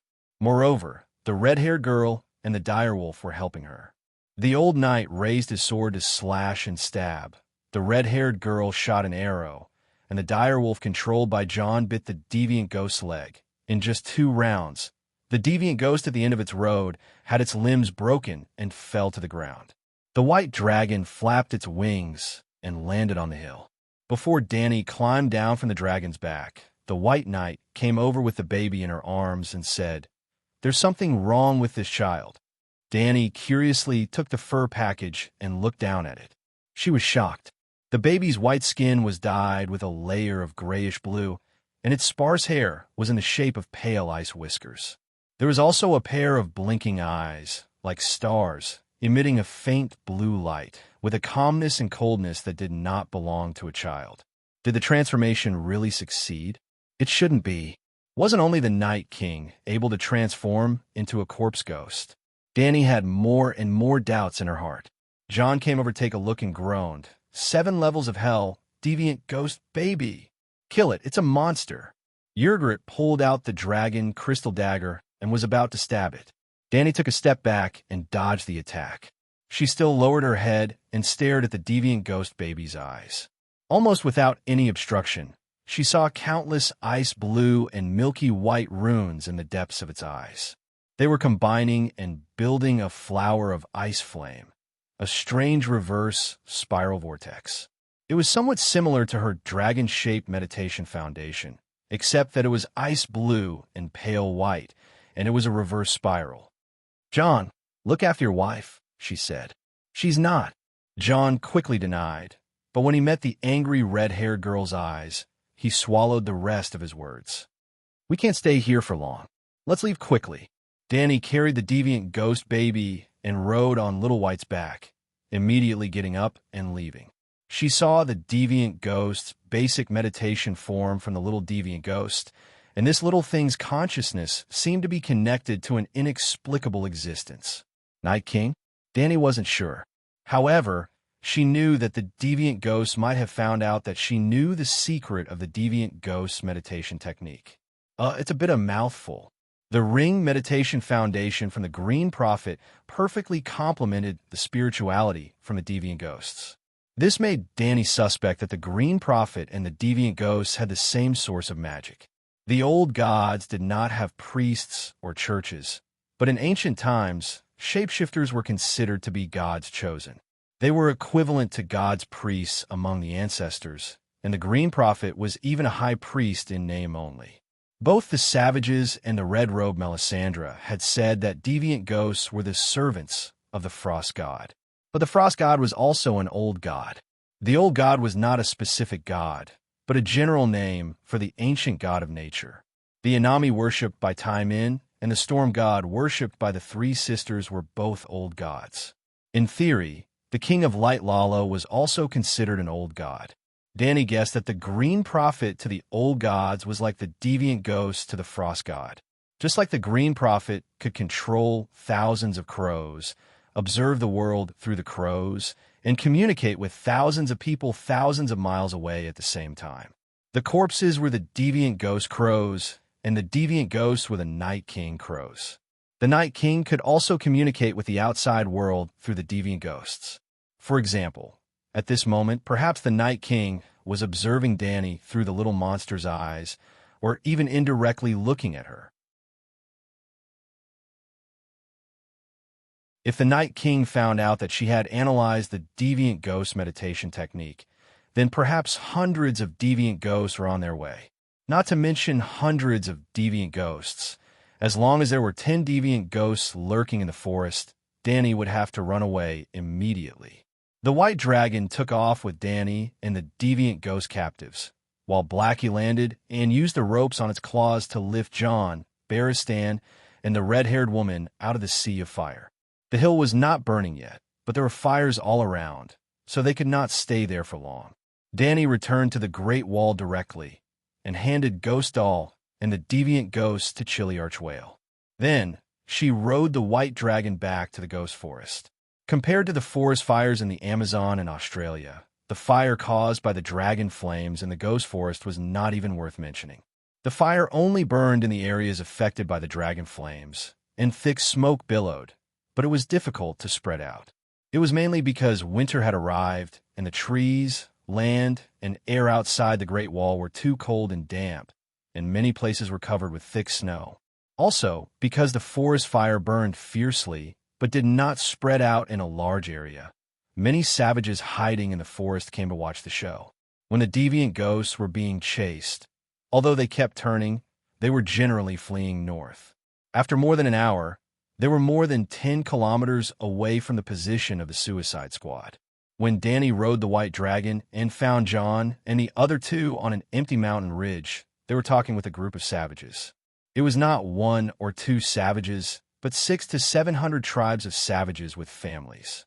Barristan waved to the sky, indicating that there was no danger, and Little White landed. "So it's you guys." The white dragon landed, and Danny looked at the group of savages who were looking at her with complicated expressions and could not help but laugh. As expected of the tough people, in just one afternoon and one night, you guys have run 20 to 30 kilometers in this snowy forest from the Great Wall to the depths of the Ghost Forest. 400 to 500 savages, all of them short and barefoot, tough people. Old and young, men and women, adults and children, their upper bodies and legs were wrapped tightly in beast fur, and only a pair of big black feet were exposed in the snow, and their skin was as hard as boiled leather. Yes, the hobbits of the world of ice and fire, the knockoff version, the savage version, and the bitter version of the hobbits. Dragon Queen. The leader of the tribe looked conflicted, and his mouth opened and closed, but no complete sentence came out. "I remember you, Sir Doss of the Mountain Tribe." Danny sat on the dragon's back, looking down at the middle-aged savage with a weathered face. "Where's the Mountain Tribe leader?" The tough people had 2 big tribes, and they lived in the Frostfang, which was known as the spine of the Great Wall, so they were named Mountain Tribe and Mountain Ridge, 2 very simple names.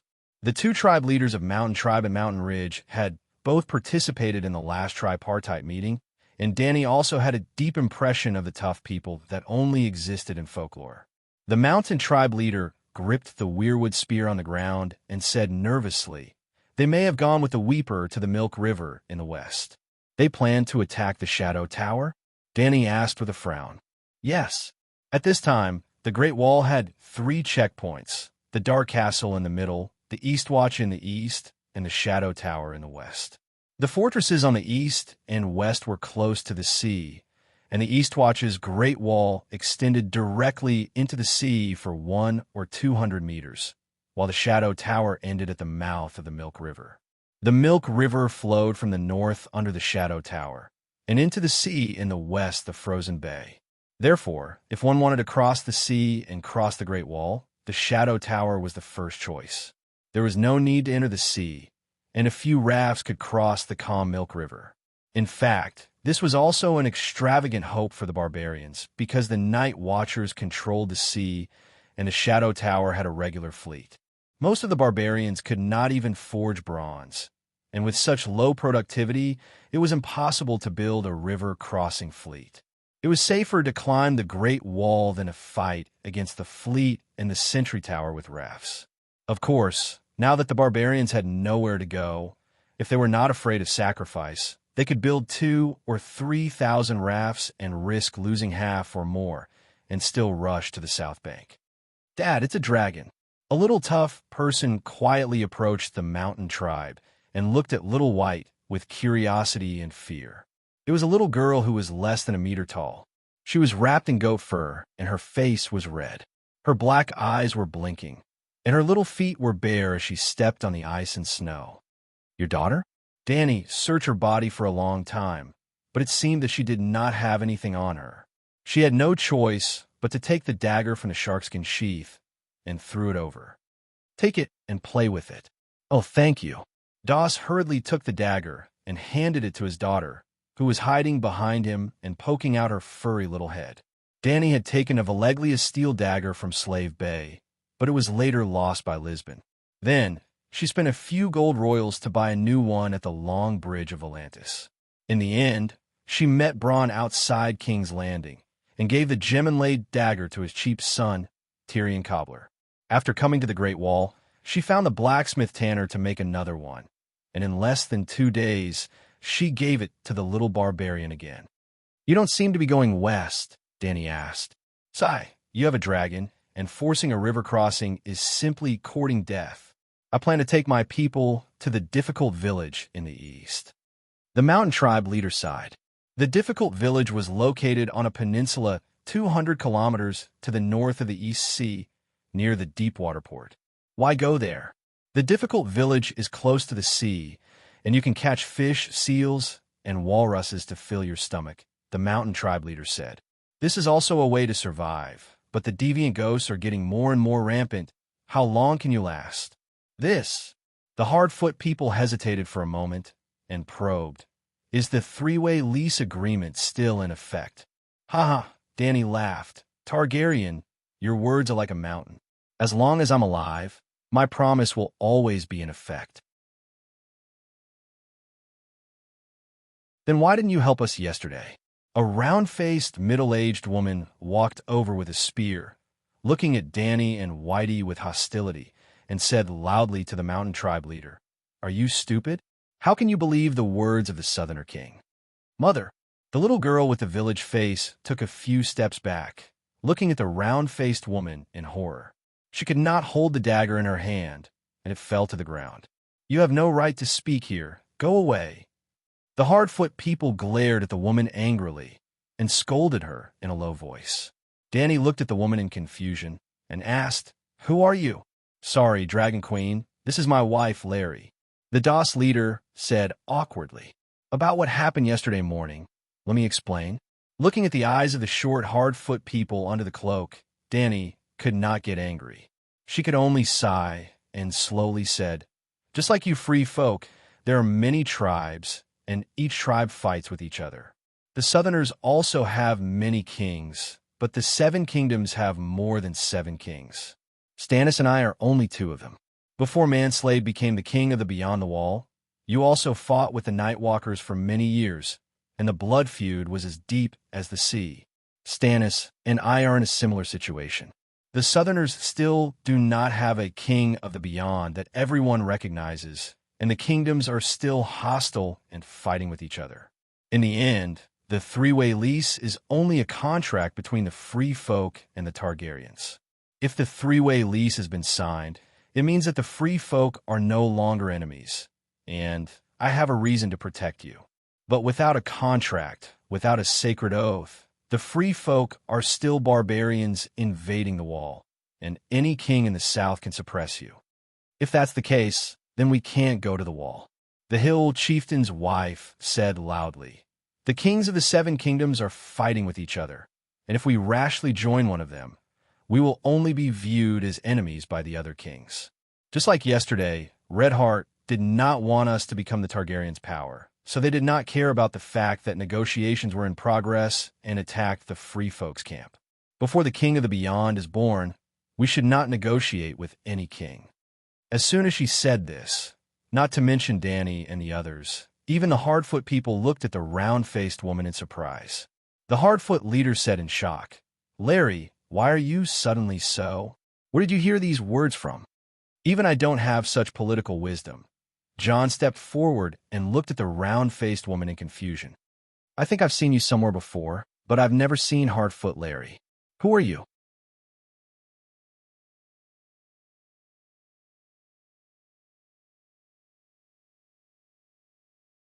Chapter 336. Who are you? John stared at the round-faced woman and asked. Stinky Crow, of course you've seen me before. In the free camp, Larry pointed at White Knight and glared at John. You and this old man were holding a stack of parchment and signing a sacred contract with us. You also noticed the abnormality? Danny slid down from Little White's back and walked to John's side. She stared at the woman in confusion. You also... John was shocked. He leaned close to Danny and whispered, Bai Ling doesn't like her scent. Hey, what are you two whispering about? I am me. Who doesn't know me here? The round-faced woman did not look guilty at all. Instead, she was full of vigor and shouted loudly. What's going on? The leader looked at his wife, then looked at the Dragon Queen and John. He was confused. Go and rub her face. I suspect that she is faceless. Danny said to John. Faceless? John was horrified. Not only did he not listen to the Queen's suggestion to rub the leader's wife's face, but he also took a few steps back carefully. He retreated behind the Queen. Danny stiffened and looked back. There are so many people here. What are you afraid of? Let me do it. White Knight had been following beside Danny the whole time. She heard the conversation between the two of them. She immediately pulled down her mask and strode to Larry's side under the stunned and angry gazes of the hardcore citizens. She held the petite chief's wife's arm in her right hand, as if she was pinching a chick. Her left hand, which was as big as a fan, rubbed her small round face back and forth. She rubbed until red marks appeared on his skin. Tears were flowing out of her eyes. What are you doing? The leader of the Doss clan was furious. He raised his weirwood spear and stabbed it at White Knight's waist. Clang! John stepped forward. He did not draw his sword. Instead, he used the sheathed long sword to knock the spear away. He said awkwardly, Commander, we suspect that your wife has been replaced by Faceless. Do you know the Faceless of Bravos? Nonsense. How can I not know my own wife? Last night you even... Commander Hardfoot was furious, but he kept his spear with a cold expression. In fact, even the barbarians outside the Great Wall had heard of the name of Faceless One. Every few years, there would be merchants from Bravos who would come ashore at the hard settlements, looking for the barbarians to buy furs, gold, amber, and other things. I don't think so. White Knight opened her left hand. Between her fingers and palms, there were many fine black grime clips. However, there was no human skin. On the other hand, the chief's wife's round little black face was also rubbed until it was bright red. There were many red lines on it. Kill him. Kill them all. The chief's wife screamed at the top of her lungs. The hardcore citizens behind her were eager to give it a try. They all looked at the commander. Whitey opened its dark golden eyelids and let out a low growl as a small fire snake shot out from its nostrils. Silence filled the entire place, and all the commotion vanished like smoke. Larry, let me ask you. Yergrit walked to the opposite side of the chief's wife and looked at her carefully. A year ago, when we were bathing in the hot spring of the Windy Gorge, what did we talk about? In the end, she added, I also think you have a problem. You're not like the Larry I know. She is not as eloquent as you. She has always used her knife instead of her mouth. The chief's wife sneered and said without hesitation, what else can two spear women talk about when they are bathing and chatting together? The second son of Bidos and Jig. Bidos' second son. Danny's eyes almost popped out. John's face was ugly. He grabbed the red-haired woman's right arm and asked in a low voice, Who is Jig? Freeborn Jig, a marauder in my team. Half a year ago, Mance sent him out to patrol, and he hasn't come back yet. He is most likely dead. Yergrit sighed. What is his relationship with you? John asked again. He stole from me, and I stole from him. Yergrit did not evade and said generously. John's face turned green. Danny and Baristan also looked at him sympathetically. The barbarians beyond the Great Wall did not have a strict marriage system, or rather, there was no such thing as marriage. The barbarians did not have the concept of law or private property. They took and owned what they wanted based on their ability, including their partners. When a male barbarian took a fancy to a female barbarian, He could not be a bootlicker. He had to be very strong, a complete male chauvinist. If a woman was disobedient or resisted, he would slap her. When he married her, he did not need the consent of her and her family. He did not even have a copper coin. He sneaked into the other party's house in the middle of the night, carried the woman away, and robbed her if he was discovered if he was strong enough. And the woman could not be timid and helpless. She could not cry. She had to be unyielding and resist fiercely. If she was unwilling, it was not against the tradition to kill the man. In the minds of the barbarians, a real man would steal women from afar to strengthen his clan. However, there were taboos in the marriage of the barbarians. They could only steal daughters, but not other people's wives. They could not steal women who were related by blood.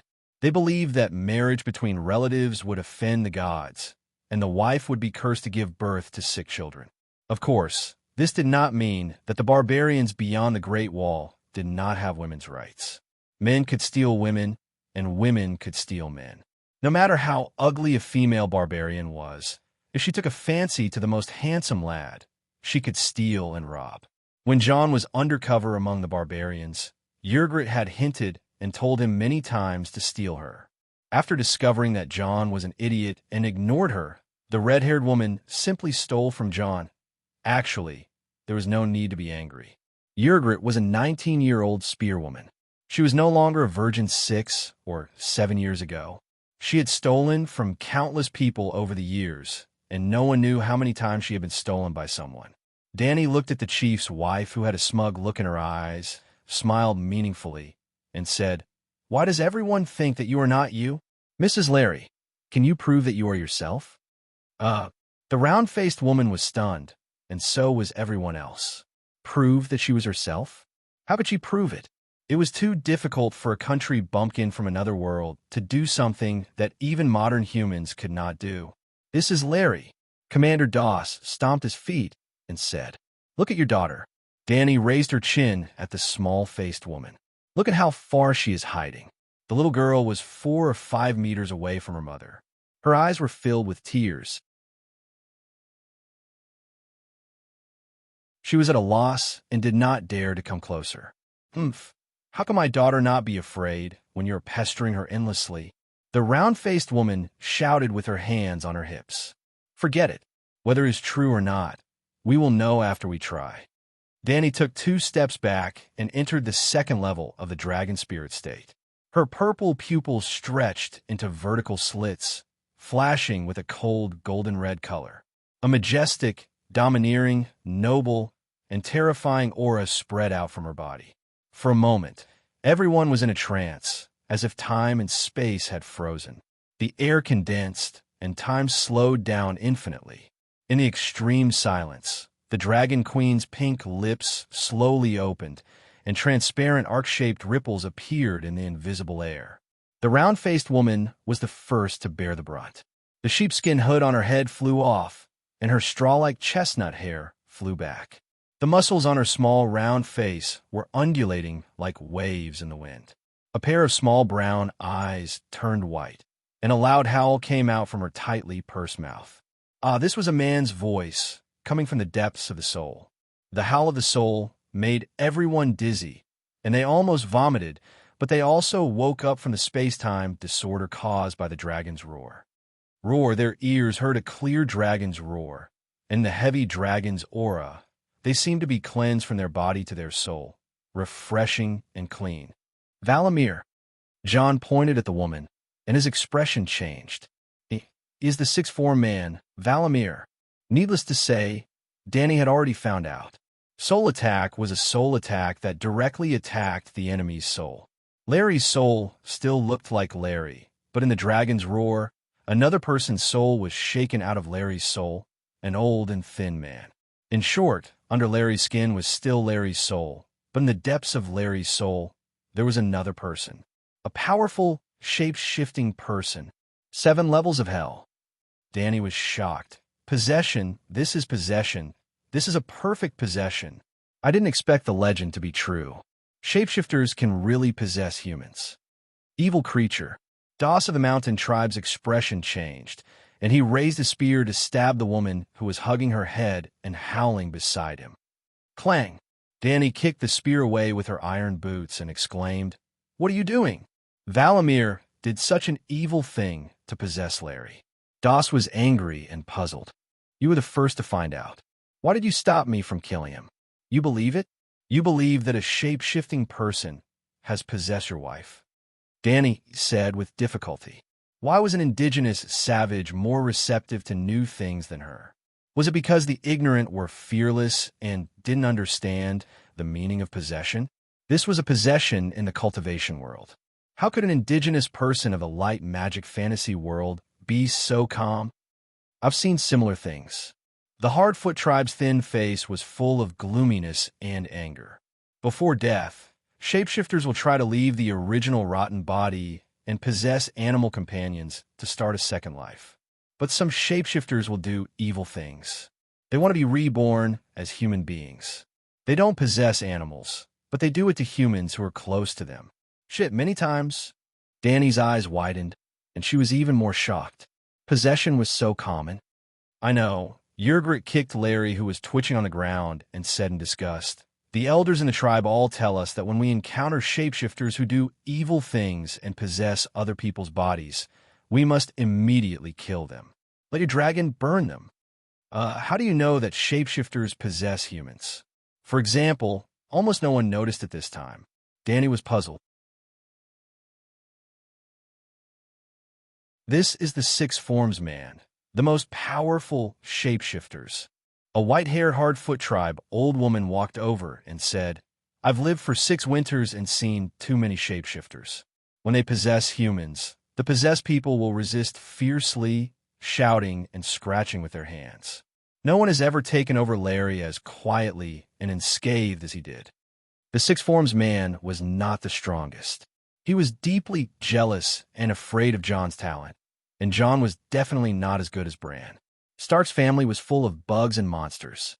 "It's not quiet," a Hardfoot tribe woman said hesitantly. "Last evening, when Larry and I were collecting the nearby corpses, she was lying on the ground and howling for a while." "Then why didn't you say so earlier?" The old woman stomped her spear and said angrily, "I don't know. I've never seen a shapeshifter possessing a human," the spear tribe woman said slowly.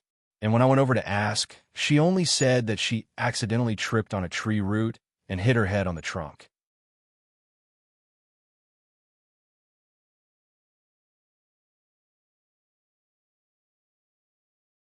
Chapter 337. The savages would collect the corpses near the camp and burn them. They knew that the dead could be resurrected, and the resurrected dead would hunt down the living. The mountain tribe also arranged for spear women to clean up the corpses around the temporary camp before dark. The chief's wife was a spear woman who also had to work. When she was moving the corpses, she met the Six Forms Valamir. She touched him, and he possessed her.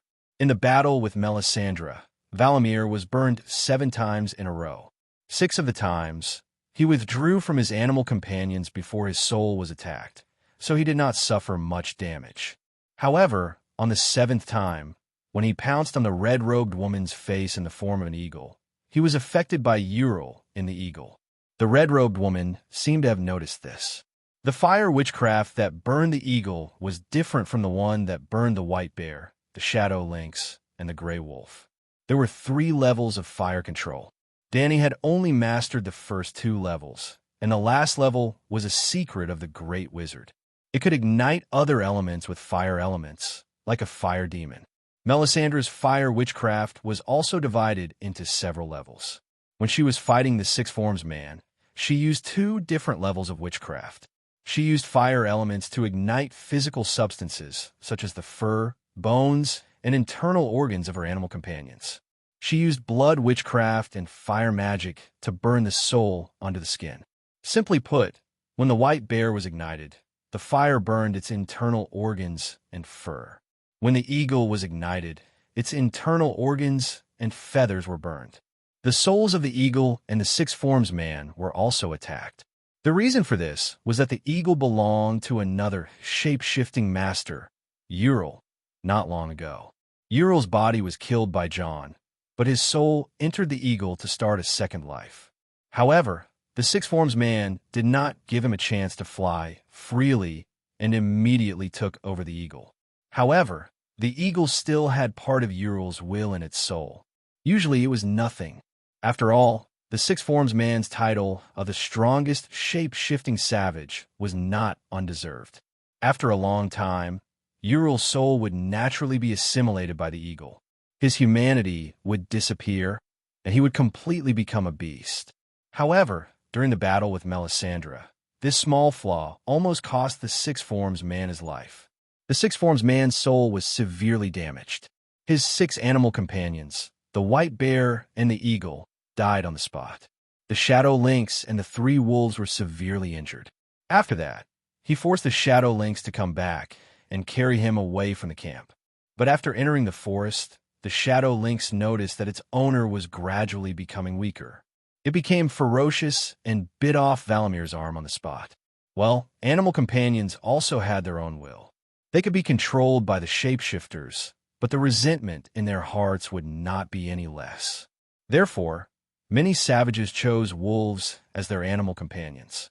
Dogs were the easiest beasts to establish relationships with, and they were also the most loyal. However, dogs were too weak. Compared to other wild beasts, wolf-type dogs were easier to develop feelings for. Furthermore, wolves were strong enough, so wolf spirits became the most important branch of shapeshifters. Ordinary people even mistook shapeshifters for wolf spirits. At that time, Valamir, like all the dying shapeshifters, only had one last chance: to occupy a life and start another life. He had originally planned to occupy the Shadow Lynx, but the lynx had brought him to the Hardfoot People's camp, where a group of spearwomen had come out to collect corpses. Shadow Lynx escaped. Larry found Valamir, who was badly mutilated and whose face could not be distinguished. The six forms person changed its target and occupied the spearwoman in front of it. Bastard! No!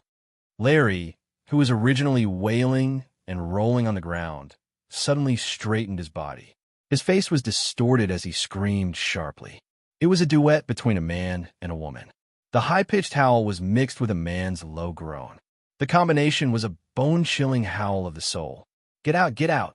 Every muscle on the spearwoman's body was trembling as she struggled. Her brown eyes were covered by blood-red veins, almost protruding from her eye sockets. It was as if every muscle, bone, and skin was a battlefield. Larry and the six forms person were frantically fighting for control of them. Mother, mother, sob, sob, sob. The patriarch's daughter began to wail. What's going on? The leader of the Hardfoot people was shocked and angry. You haven't completely occupied it? Valamir, you bastard, get out of here. Get out of Larry's body. I can't leave. She will die too. The spearwoman's face was distorted like an evil spirit. Her mouth was full of blood, and her tongue and lips were bitten so hard that they broke the flesh. Bastard, bastard, bastard. The chief's eyes were spitting fire. He stomped his feet and scolded. Bastard, you have taken over Larry's body. Last night, you even took the initiative to be intimate with me. Bastard. Danny glanced at the Hardfoot people and nodded in agreement. Bastard, you really are a bastard. Help Larry end his suffering. The white-haired old woman sighed.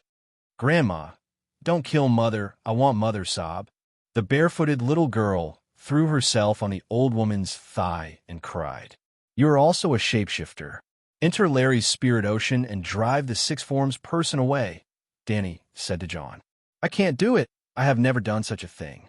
No one taught me the techniques of shape-shifting. I don't know what to do. John hurriedly shook his head. You can't save him. If you drive the six forms person away, Larry won't be able to come back to life, the old woman said with tears in her eyes. Your Majesty, try using the true dragon roar on her a few more times, Barristan suggested. I'm not sure. Although Larry has the home advantage, his soul is definitely not as strong as the six forms person. It's hard to say who will die first. Danny bit her lower lip and said hesitantly, Sigh, let's just give it a try. We don't have time to waste here. Everything is fate. The old woman choked. All right, you guys hold her down. Soon, Danny ordered John and the rest to stuff Larry's mouth and press his limbs, torso, head, and neck firmly onto the ground. After hesitating for a moment, she decided to try the new true dragon roar. All this time, Danny had been using the fire wizard power to activate the soul strike. The wizard power condensed by the grand wizard meditation technique did not have the ability to penetrate souls. It could only be used to charge and hit the opponent's soul with the dragon's aura.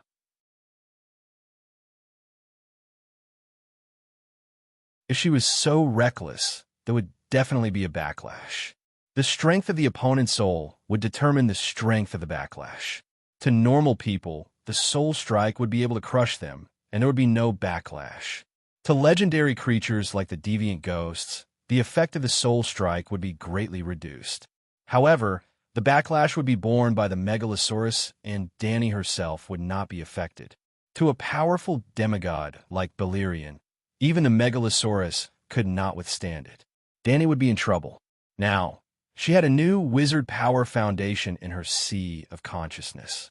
If she used the wizard power condensed by the Green Prophet meditation technique to activate the soul strike, with the characteristics of the Green Prophet's wizard power, high penetration and high toughness, what kind of effect would her soul strike have?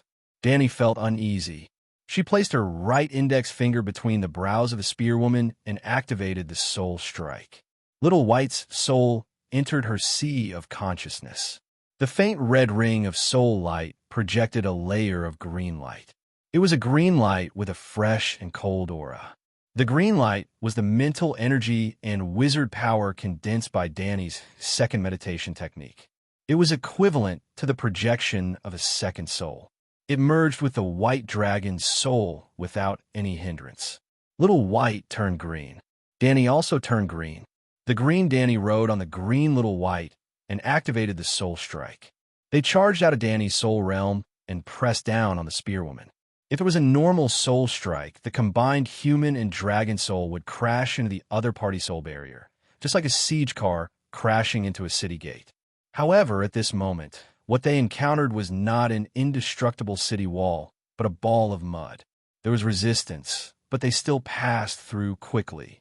A green light flashed past the spearwoman's brown eyes. Her body, which had been fiercely struggling, suddenly froze, as if someone had pressed the pause button. Like Danny, Larry's soul space was also like a blue starry sky. However, it was much narrower and thinner than the Dragon Queen's. The Megalosaurus stopped inside and did not dare to move. It was like a tanker entering a wooden fence car. Evil creature, come out and die. In the soul space, the green Danny was majestic and high-spirited. Her guess had come true. The second soul, which was based on the Green Prophet's meditation technique, actually had the Green Prophet's soul possession characteristic. Compared to the Megalosaurus that covered the sky, Larry's soul was like a caterpillar under a giant's foot. It was small and weak. Danny only said one sentence, and Larry's soul wailed and exploded into millions of faint stars. His soul was destroyed. Larry's soul exploded, revealing the short and old middle-aged man inside. He was looking at the mountain-like white dragon above his head in horror. This is impossible. How can you possess? No, even if you're also a shapeshifter, you can't bring the Megalosaurus's soul here. The short and wretched man waved his arms crazily and shouted. The Megalosaurus could not enter the soul space of other creatures. However, Little White was not Little White. It was a part of Danny. The wolf spirit was a human soul that was above the wolf spirit. The human soul occupied the position of the wolf spirit. Therefore, the shapeshifter's animal companions could easily rebel. No one was willing to have their will taken away, even if it was a beast. The dragon spirit was different from the wolf spirit. The dragon spirit was the fusion of the human and the dragon's souls. The human was the dragon, and the dragon was the human. Little White had fused with the second soul that practiced the Green Prophet's meditation technique. It also had the Green Prophet's characteristic and could follow Danny into the human soul space. Die, evildoer! Danny was not in the mood to explain her secret to a minion. She roared and urged the dragon to bite down. Crack! Little White made a crisp cracking sound, as if he was chewing on an ice cube.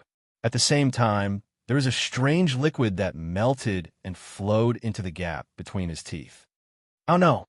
The six forms Valamir wailed, and suddenly broke into thousands of pieces. A milky white halo that was visible to the naked eye spread in all directions. It even rushed out of Larry's soul space. Perhaps it was because of the six forms Valamir's soul fragment that Dany had a strange connection with him.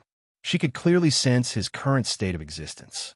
He had really escaped from Larry's soul space and entered an unknown place. Subconsciously, Dany followed the trace of guidance and followed. Boom! A ball of white light exploded in front of her. Dany was spinning and falling in a white world. In a moment, she seemed to have crossed an infinite distance and traveled through thousands of years. She was at a loss.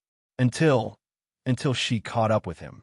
She saw a huge human face in front of her. The red eyes were glaring angrily. The wrinkled cheeks were as white as bones. The expression was serious. The mouth was wide open, as if it was scolding and devouring. Valamir knelt in front of the human face and cried bitterly. He wailed, "God's mercy, mercy."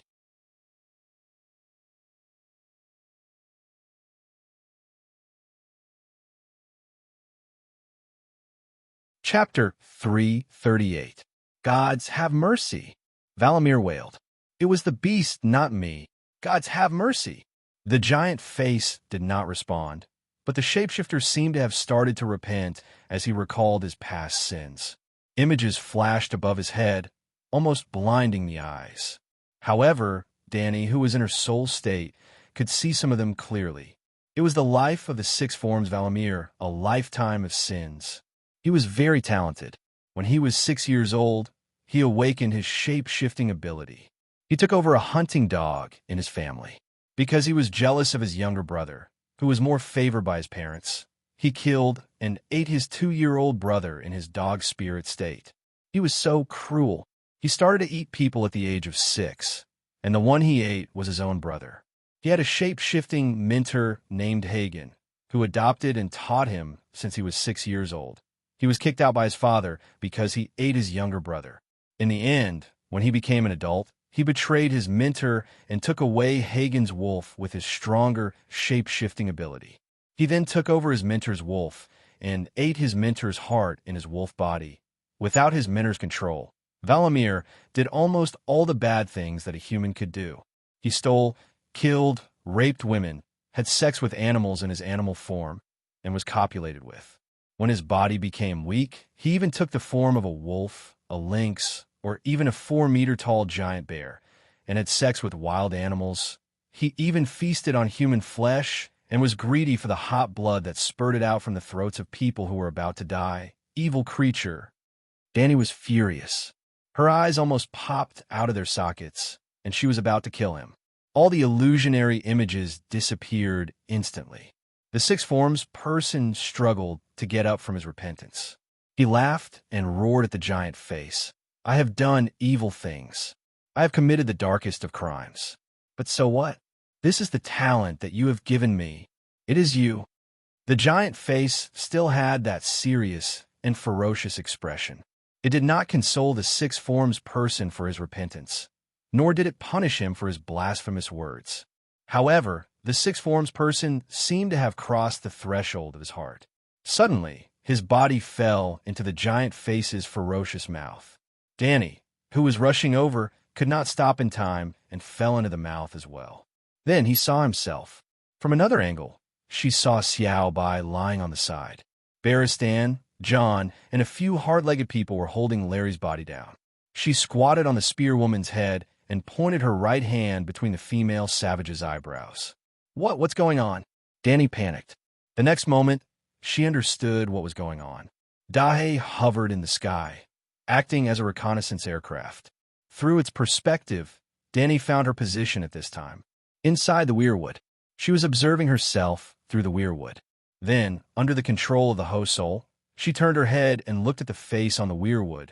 When the Undulls invaded, the weirwood in the south of the next swamp was cut down. After thousands of years, there were only a few seedlings of weirwood left in the forest. To the north of Neck Lake, weirwood was more common. This was because most of the people in the north believed in the old gods and would not deliberately cut down the weirwood. Beyond the Great Wall, weirwood could be seen everywhere.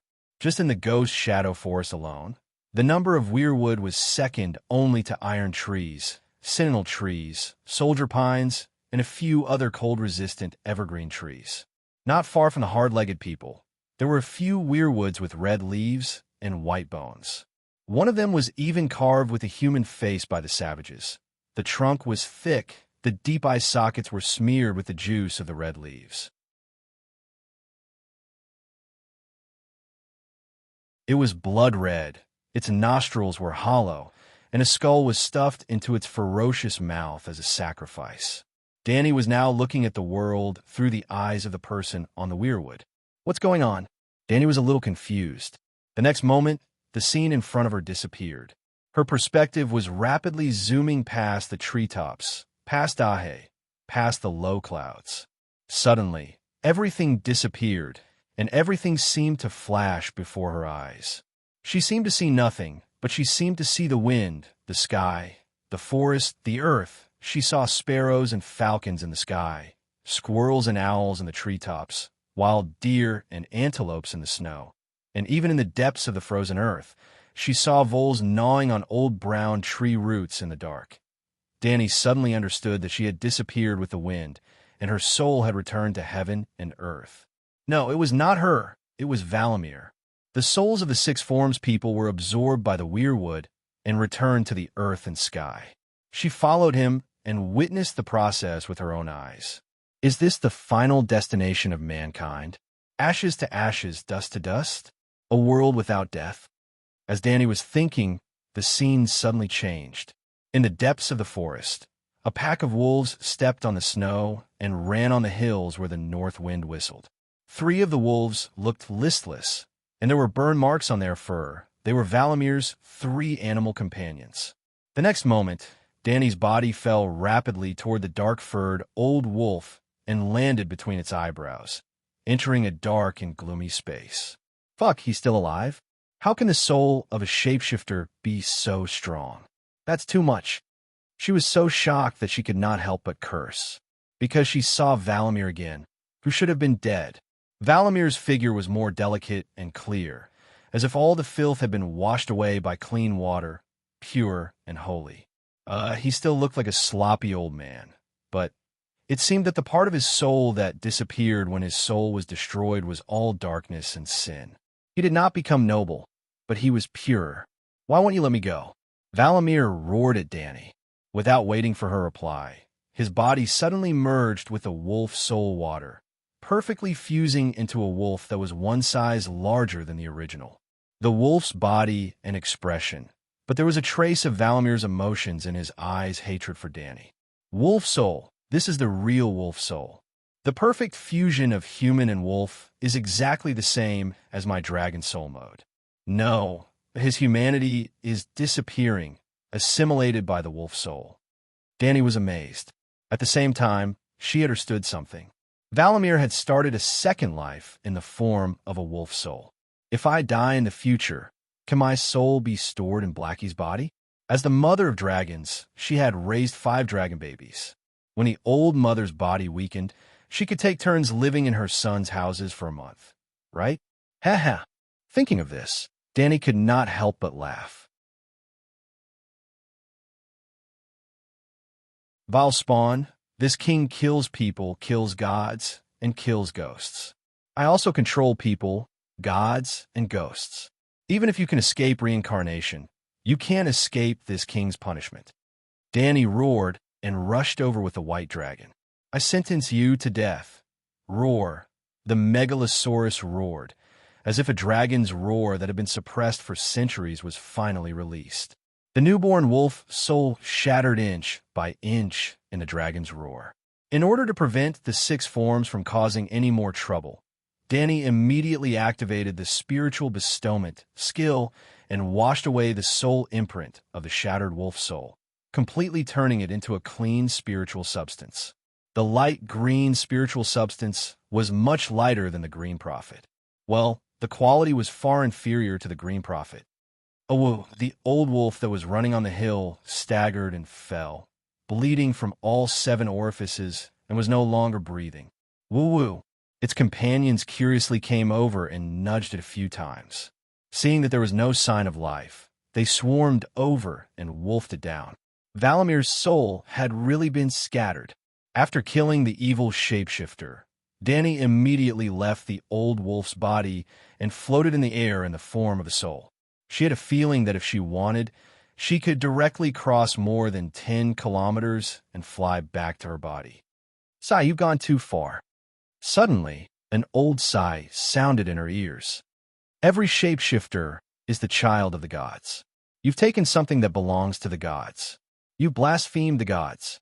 Dany was shocked and looked around vigilantly.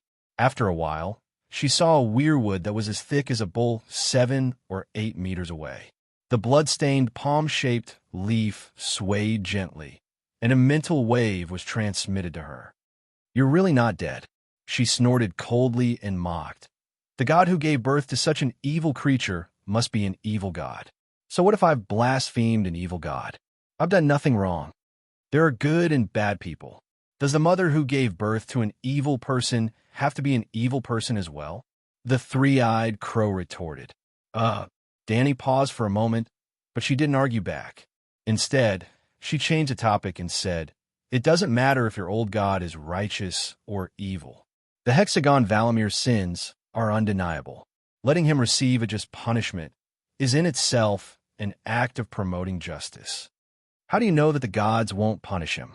Without you, he will meet another person in half a month, a shapeshifter. His direwolf will bite this wolf to death and let fate return to its original path." In her soul form, Dany rode the white dragon and faced the weirwood proudly. She said softly, "I am destiny.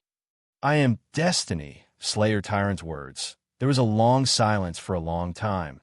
Just as Dany was about to leave, the three-eyed crow sighed and said, "You're distorting fate. The future is uncertain because of you." Dany snorted coldly and said impatiently, "I don't have time to talk nonsense with you. Either you come out and let us fight again, and then I'll kill you. Or you can get lost and stop harassing me. Or you can submit to me and follow me to an unknown but definitely bright future."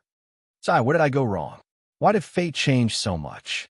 How will this long night end?" The three-eyed crow muttered to himself. For the first time, Dany heard weakness and confusion in his words. She wouldn't sympathize with her enemy, but she still wanted to understand some things. Deviant ghosts, frost god, green prophet, and old gods. What's the relationship between these 4? The deviant ghosts and the green prophet seem to come from the same source, while the frost god is one of the old gods. Could it be that the old gods are divided internally? She asked. "I didn't expect that you would have such a deep understanding of the deviant ghosts after coming to the Great Wall for just a few days." The three-eyed crow was shocked. He paused for a moment before he said slowly, "You guessed correctly. The deviant ghosts have a deep connection with the Green Prophet. The first deviant ghost was transformed from the Green Prophet." "What? Weren't the deviant ghosts captured by the children of the forest and transformed into humans with magic?" This was the standard answer in Game of Power. Dany didn't dare to believe in Game of Power's plot now. There were too many differences between the plot and reality. If she really used Game of Power's plot and did things based on it, she would probably be cheated. But as for the origin of the deviant ghosts, she had personally witnessed a human baby being transformed into a ghost doll. This proved that Game of Power wasn't wrong in this aspect. "Dany Liz, what's your current state? Why do I sense the Green Prophet's aura on you?" The three-eyed crow asked curiously. "I learned it from you. Yesterday evening, after I dealt with the big crow in the white dragon's mind space, I got a part of the Green Prophet's meditation technique. When I looked at it, inspiration gushed out of me, and the meditation technique evolved." Dany boasted. "This?" The three-eyed crow was even more shocked, and he hesitated.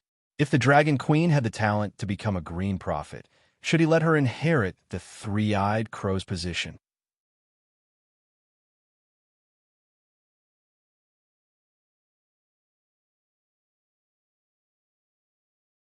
Chapter 339. There could be many green prophets in the same era, but there could only be one three-eyed crow in each generation. Whether one could become a green prophet depended on one's talent. In theory, only one green prophet could be born in 100,000 people, and the three-eyed crow had to inherit the legacy left behind by the green prophet for 10,000 years. The experience, wisdom, memories, emotions, and will of countless generations of green prophets. The value of making the Dragon Queen convert to Buddhism seemed to be higher than the value of the house of Stark's crippled son. The three-eyed crow was tempted. Danny, Liz, I have said since the beginning that I don't have any evil intentions toward you, and I just hope to help you become more perfect. The wisp of divine soul I left in your consciousness didn't monitor your actions or thoughts, and I just instilled in you the noble character, benevolence, responsibility, glory, and faith of a great king. Danny sneered coldly. I don't need you to instill in me the noble character of a great king. I'm the greatest queen in the world, and my character is the standard by which the later generations of kings are judged. You are really conceited. The three-eyed crow was rendered speechless. I'm conceited? Who could put an end to slavery? Who could take out several million gold royals to save ordinary people? Who can consider the big picture when the Iron Throne is within reach and unite all forces to fight against the Long Night? Who will take the initiative to challenge the deviant ghosts and even fight against them without caring about their own safety to test their true power? In the foreseeable future, I will surely lead humans to fight against the deviant ghosts and in the Long Night. I heard that the Green Prophet can observe the past 10,000 years' history through the fishbone tree. Tell me, who can be greater than me? Danny's words were shameless, but the three-eyed crow remained silent for a long time, and he couldn't refute her. In this world that was worse than worse, Danny was not bad at all. Moreover, you deliberately ignored the most important point. You want to keep me in the Westeros, and you don't want me to leave. It's because you took a fancy to my dragons, not Blackie or Whitey, but my unborn fifth dragon. Kueishi's prophecy stated that the red crow would land between the mother's eyebrows, and the mother's vision would be obstructed, while her child would be quietly taken away by a white wolf. She inherited a cheap doll from the original owner, but it definitely had nothing to do with the prophecy. As the mother of dragons, the Megalosaurus was also her child. Then, there was no doubt that someone wanted to steal her dragon. The question was, which dragon would the wolf take? Furthermore, it was done quietly. Danny used to think that it was Little White, but yesterday evening, the Green Prophet had personally made a move. Even with such a huge commotion, Little White still managed to hold on. This was because Little White was already 2 years old and had a very mature sense of self. It could even take the initiative to look for her dragon spirit in a crisis. Last night, in the apple orchard, when she put the glass candle in her backpack, she accidentally touched the red dragon egg. In an instant, Danny understood. The little thing was about to be born, and the Green Prophet's real target was him. Considering Jon Snow's identity as the child of prophecy, true dragons must have dragons, and the child of prophecy needs dragons even more. Each of the 6 children of the House of Stark received a direwolf bestowed by the old god. The direwolf's fate was closely related to its masters. As Whitey's master, Jon was the white wolf, wasn't he? Little Five came from the Targaryen family. In theory, Jon should be able to establish a connection with him very easily. Because Danny already had Blackie, a knight could only control one dragon.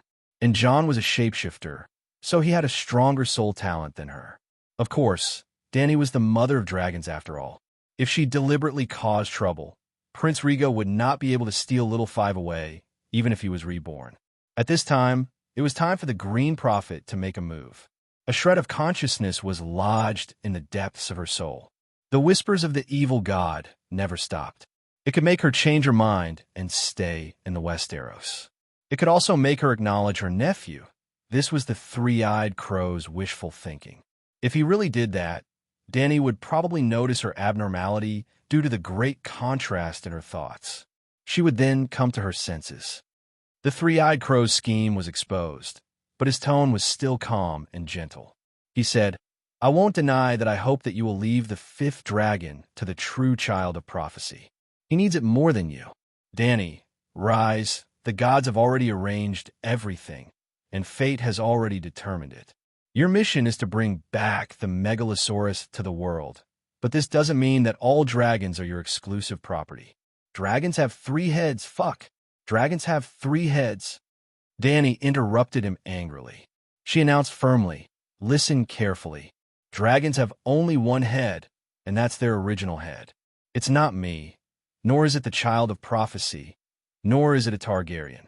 A true dragon's will cannot be distorted, and it won't allow anyone to override it. My dragons are my children, and no one can ride on them as a dragon knight and show off their might. After me, the Megalosaurus won't have any dragon knights." Hiss! Whitey roared proudly at the weirwood, and a human-like resolute look appeared in his eyes. He wouldn't accept any dragon knight other than his mother. The 3-eyed crow seemed to be shocked by her speech, and he couldn't maintain his calm tone any longer. He said anxiously, "Dragons can't live without knights, and a wild dragon without knights is a disaster." Hiss! Whitey roared angrily and let out a true dragon's roar at the weirwood.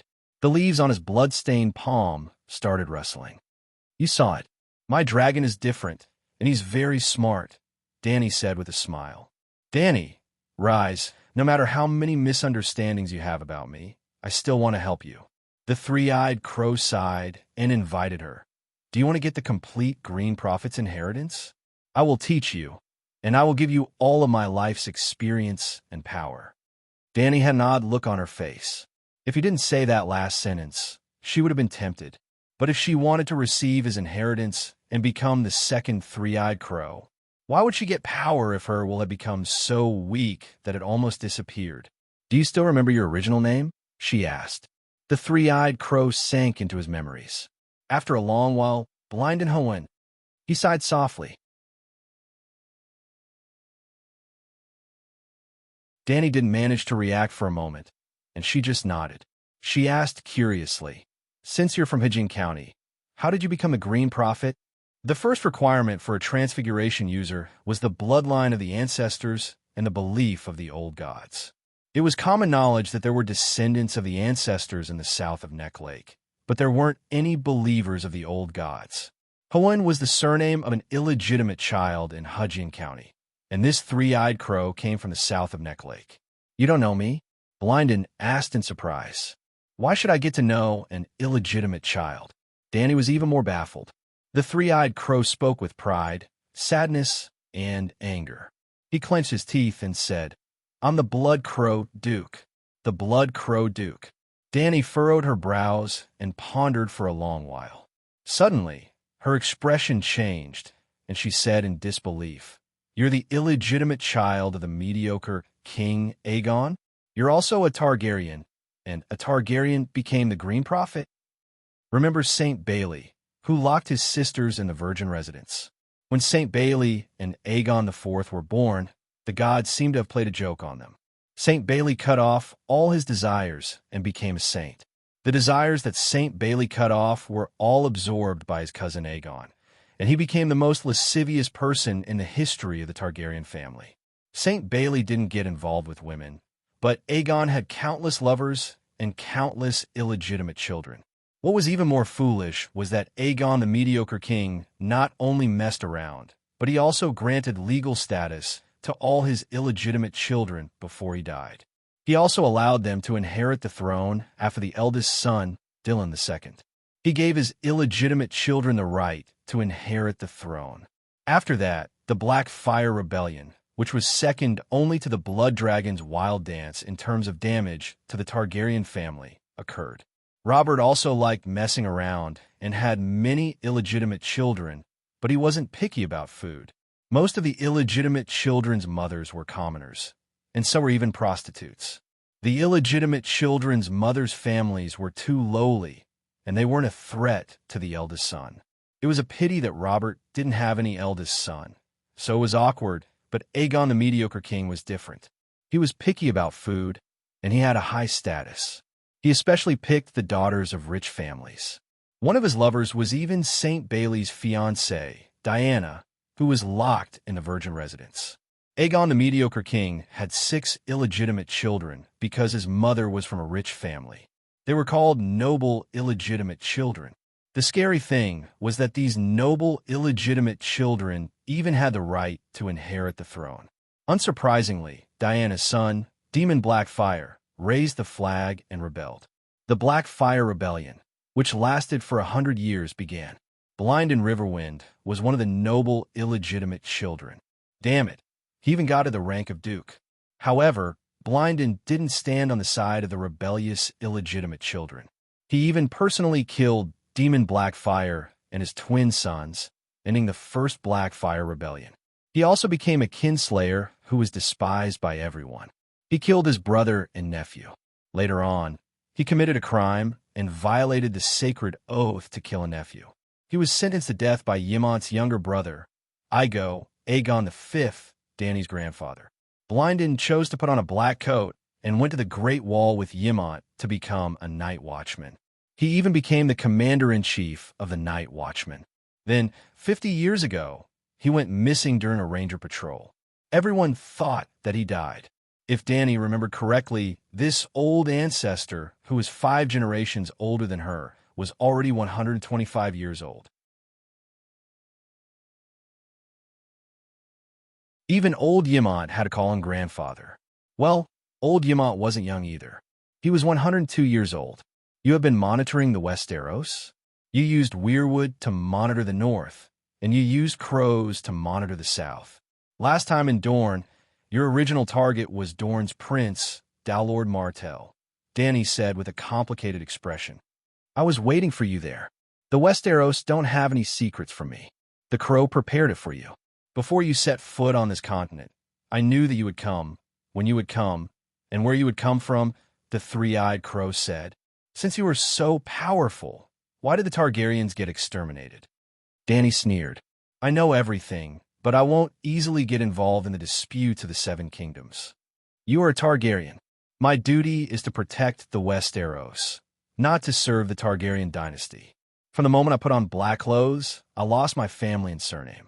I will only protect the Seven Kingdoms for the rest of my life. You should know the oath of the Night Watchers, Brandon said calmly. You still have the face to mention the oath of the Night Watchers to me? Dany sneered and asked, The most important oath of the Night Watchers is to always remain neutral. You already have a political inclination, and you attacked me for a certain child of prophecy. The three-eyed crow sunk into silence again. After a long while, he sighed and said, Winter is coming, and only the child of prophecy can end the long night. You don't know how much I wish that you were the child of prophecy, but you aren't. The Night Watcher's oath of neutrality is to get the recognition and support of all suzerains so that they can better protect the Great Wall. I don't adhere to rules and oaths, and I have a clear conscience. Good, you said it very well. Dany laughed. According to this, the oath of neutrality is to get the recognition of all suzerains. Now that I am being targeted by you, does it mean that the Targaryens can no longer support the Night Watchers?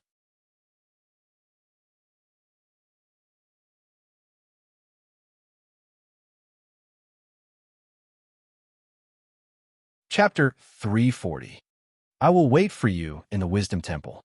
When you understand the principle of sacrificing yourself for righteousness and understand your responsibility, you will naturally come back to me. Dany left the hill where the wolves were eating the six-forms person's second body. She could faintly hear the three-eyed crow's words. Let the Ghost King come to you. She got tired of it and ran away. The three-eyed crow chattered nonstop. He didn't care whether she could stand it or not. He kept talking nonsense that didn't make any sense. He seriously conflicted with Dany's worldview. Since she couldn't do anything to the three-eyed crow for the time being and couldn't obtain much useful information from him, Dany returned to her own body. Valamir's soul ascended to the sky, traveled through the weirwood, and finally entered the body of an old wolf. The entire process seemed long, but it only took an instant. She was only delayed by chatting with the three-eyed crow for a while. When she returned, a group of hard-legged people were crying on Larry's corpse. Yes, The soul that controlled Whitey to use the true dragon roar's soul-chasing strike was the Green Prophet's second soul. Her nine-colored whirlpool first soul was still in her body. She could control her body freely. "My little baby, your mother is with the gods," the white-haired old woman told her crying granddaughter. "She will never be hurt again. She will never be hungry again. She will never be sad again. The gods have brought her back to the earth and brought her back to the forest. The gods are with us. They live among the rocks and streams, among the birds and beasts. My daughter has joined them. She is the world, and the world is her." This speech was quite interesting. It almost described the final end of the souls of the old gods' believers. Ordinary people couldn't possibly know about the process of the soul merging with the world. They didn't experience it when they were alive, and they didn't have the chance to talk about it after they died.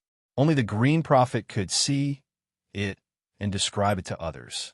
Danny looked at the old woman thoughtfully.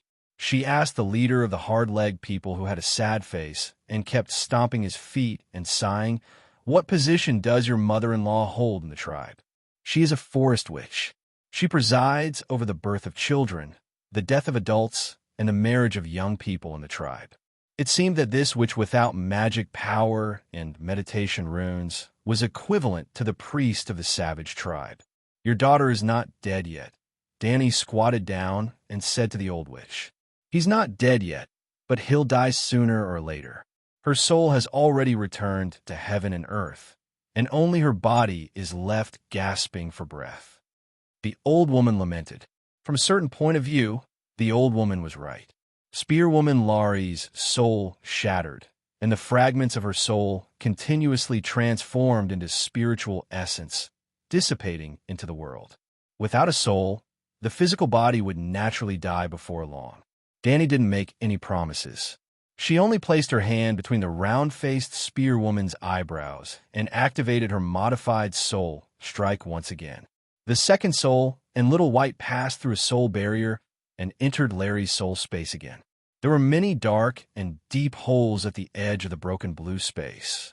A great terror and a great chill were hidden within. In the center of the soul space, there was a cluster of soul fragments floating in the air like countless pieces of broken glass gathered together. Every piece of soul fragment was sparkling and translucent, and some incomplete images flashed past quickly. They were all Spearwoman Laurie's life. The soul was made up of memories and willpower. At this moment, pieces of broken glass were slowly flying away from the center area and following a strange suction force. They floated towards the dark hole in the soul wall. There seemed to be a crushing machine there, and the soul fragments that entered the black hole were immediately crushed into even smaller pieces and powder. Then they sprayed out from the hole and entered the mysterious old god's reincarnation system into streams, forests, lakes, birds, beasts, humans. They merged with the whole world as one. Danny rode on the dragon's back and reached out her hand to gather the sparse fragments in the center of the space. Gather the soul, endow the soul. Walala!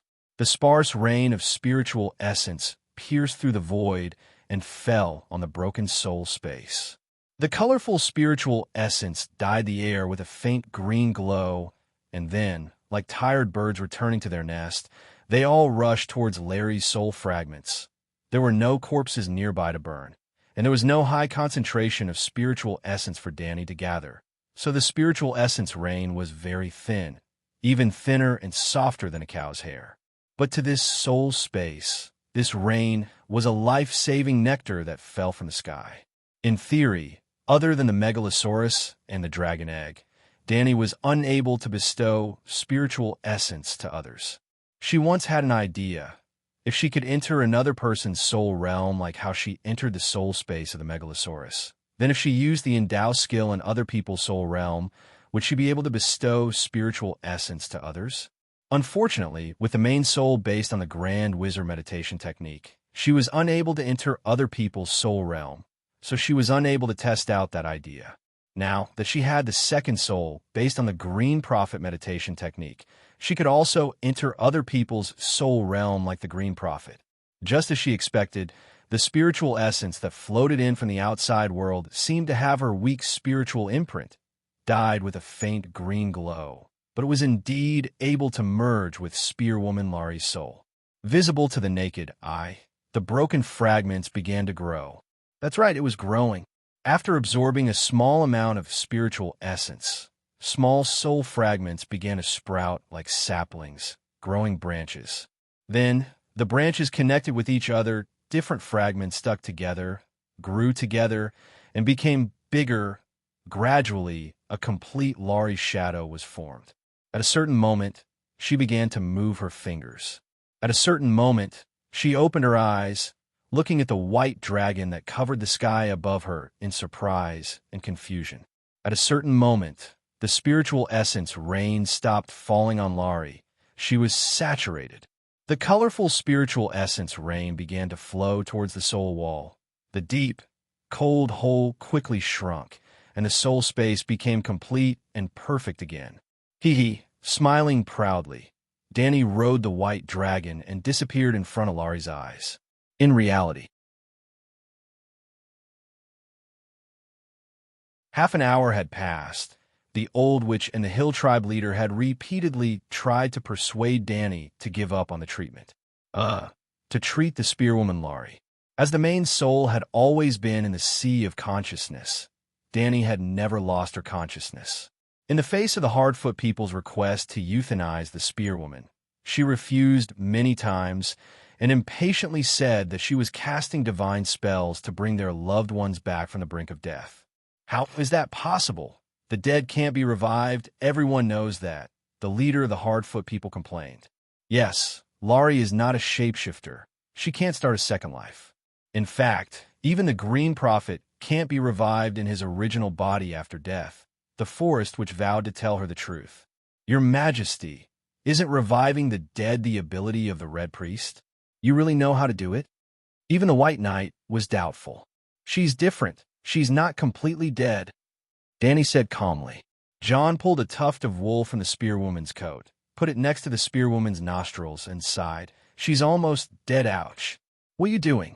The Spearwoman's eyelids suddenly opened, and she exhaled a big breath, staring at John, who was touching her nose, and asked, Not only was Zhang Nuo scared and fell to the ground, but the Hardfoot people nearby also screamed and stepped back. Be careful, there's a white ghost nearby. Laurie has been revived. The savage shouted in horror, holding his spear tightly and looking around. The dead can't talk. The forest which rolled up her daughter's sleeves, revealing her rough yellowish-black skin, and said in surprise, and Laurie's hand didn't turn black, She's not dead. What's wrong with you? Laurie struggled to stand up and said in a daze, I think I saw a dragon just now, a big white She turned her head and saw Little White's golden eyes and shouted in panic, That's it, what happened to me? 7 gods above, she really came back to life, Barristan said in disbelief. Your Majesty, how did you do it? John was shocked.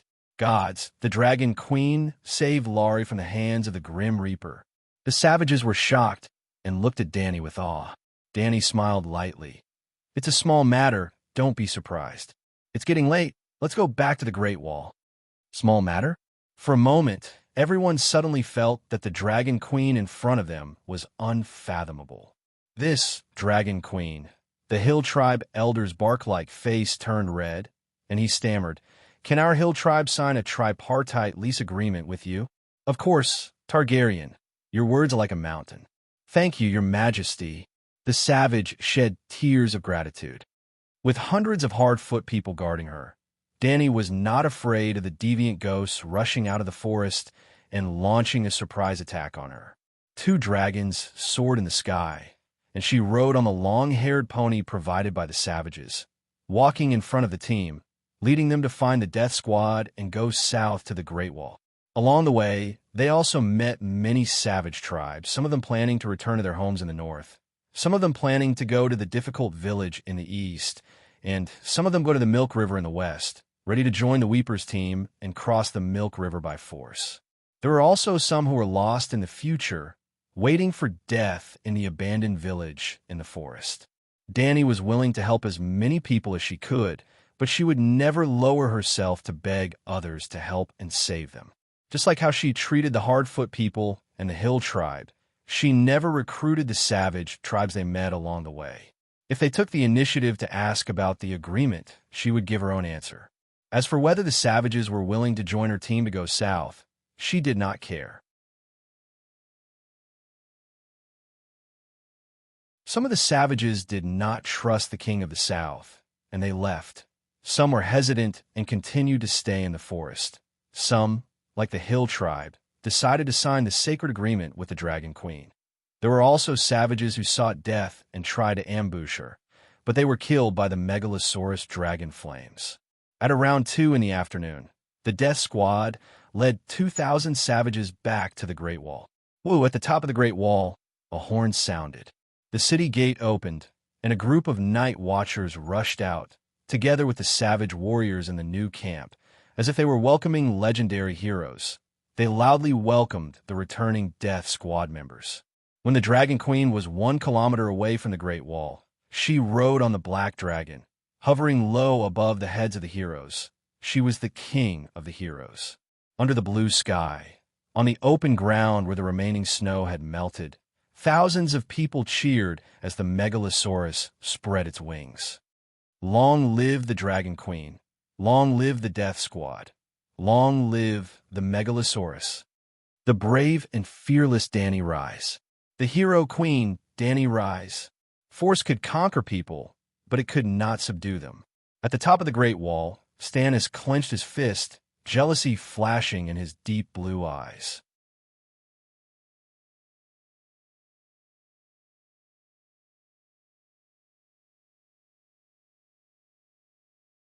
Chapter 341. I, Doss of the Hard-Footed Hill Tribe, swear on behalf of all my people that I will strictly abide by the tripartite lease agreement after entering the Great Wall.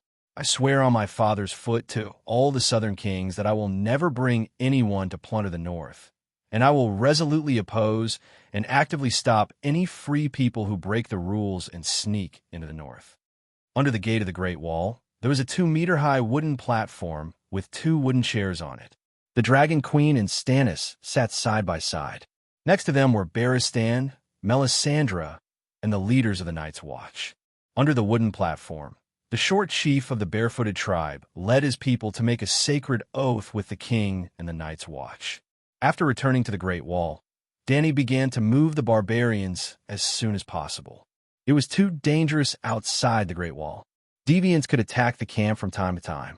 Not to mention that the deviant ghosts would definitely try to kill the Dragon Queen and her dragon. Just the casualty rate alone was much lower when defending against deviant ghosts on the Great Wall than when fighting outside the city.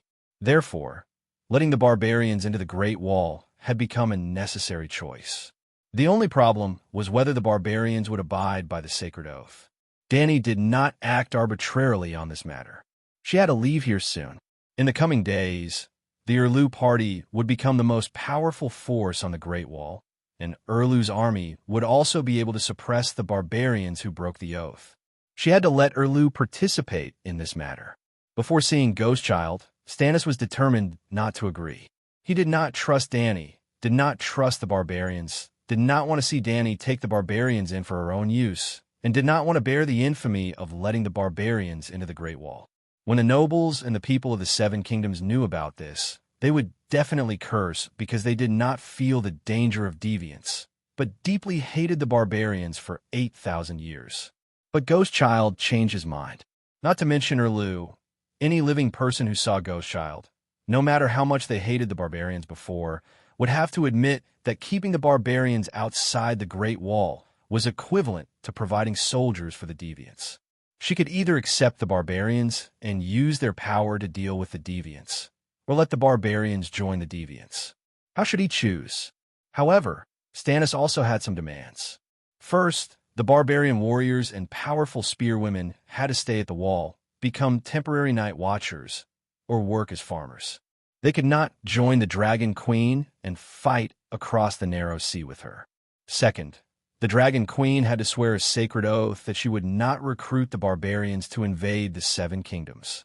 Third, the Dragon Queen could not interfere with the barbarians changing their faith and joining the Light King.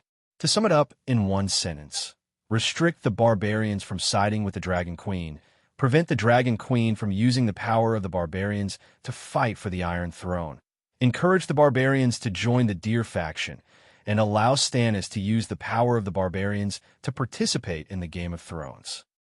Shameless. Stannis himself was too embarrassed to say these words to the Dragon Queen. The negotiation was between Sir Ashier Florin and the White Knight. Yasser Florence is the uncle of Queen Celis, a follower of the Lord of Light and leader of the latter party. His elder brother was Count Alistair of Brightwater, who was sacrificed to Lalo because he advocated peace with Duke Tywin. He was burned alive. To be honest, Stannis and his aides never thought that Dany would agree to such an unfair treaty. Some of them were even rubbing their palms in anticipation.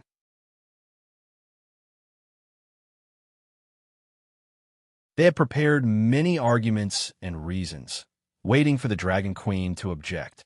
Then, they would stand out and argue with the crowd. But the Dragon Queen did not even think about it and directly agreed. Dany did not intend to spend much time in the Westeros. Once she had defeated, captured, and studied the deviant ghosts, she would leave the northern region. In the Westeros, there was only one purpose for taking in the barbarians, and that was to conquer the north.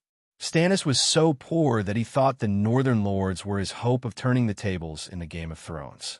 Dany never had any expectations for the north, nor did she intend to win the hearts of the nobles and people.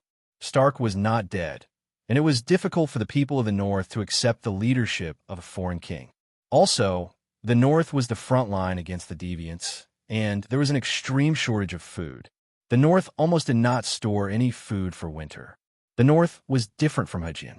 It was obvious that when she ascended the Iron Throne, the position of Hygien would no longer belong to the Tully family. As the granary of the Seven Kingdoms, Hygien was extremely rich, had a large population, and was connected to the king's territory.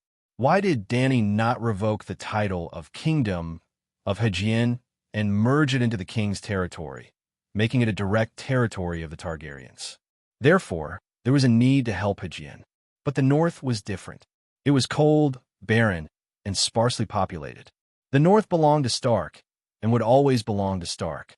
The people of the north did not recognize the Iron Throne, and they would not recognize the Dragon Queen. The ending of Game of Thrones explained everything. If she had to intervene in the affairs of the Westeros, Dany might as well take back Dragonstone Island and focus on the Three Rivers Basin. She did not want to occupy many cities, but she wanted to preserve the population and use it as her base in the Westeros. She only had a cheap son, but 20 years later, she might have a dozen cheap grandsons.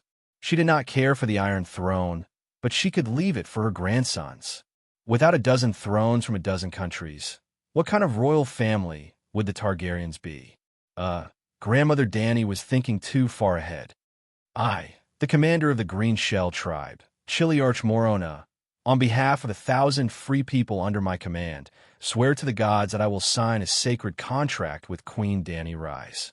After entering the Great Wall, I will never leave the old land. After the hard-leg doth led 1,000 barbarians into the city gate, the white-masked Morona led a group of women and children to swear an oath with Dany. Unlike the hard-leg doth, Morona would not stay the Great Wall. She would lead 1,000 people under her command to the East Sea and cross the Narrow Sea by boat. She only needed to sign a contract with Dany.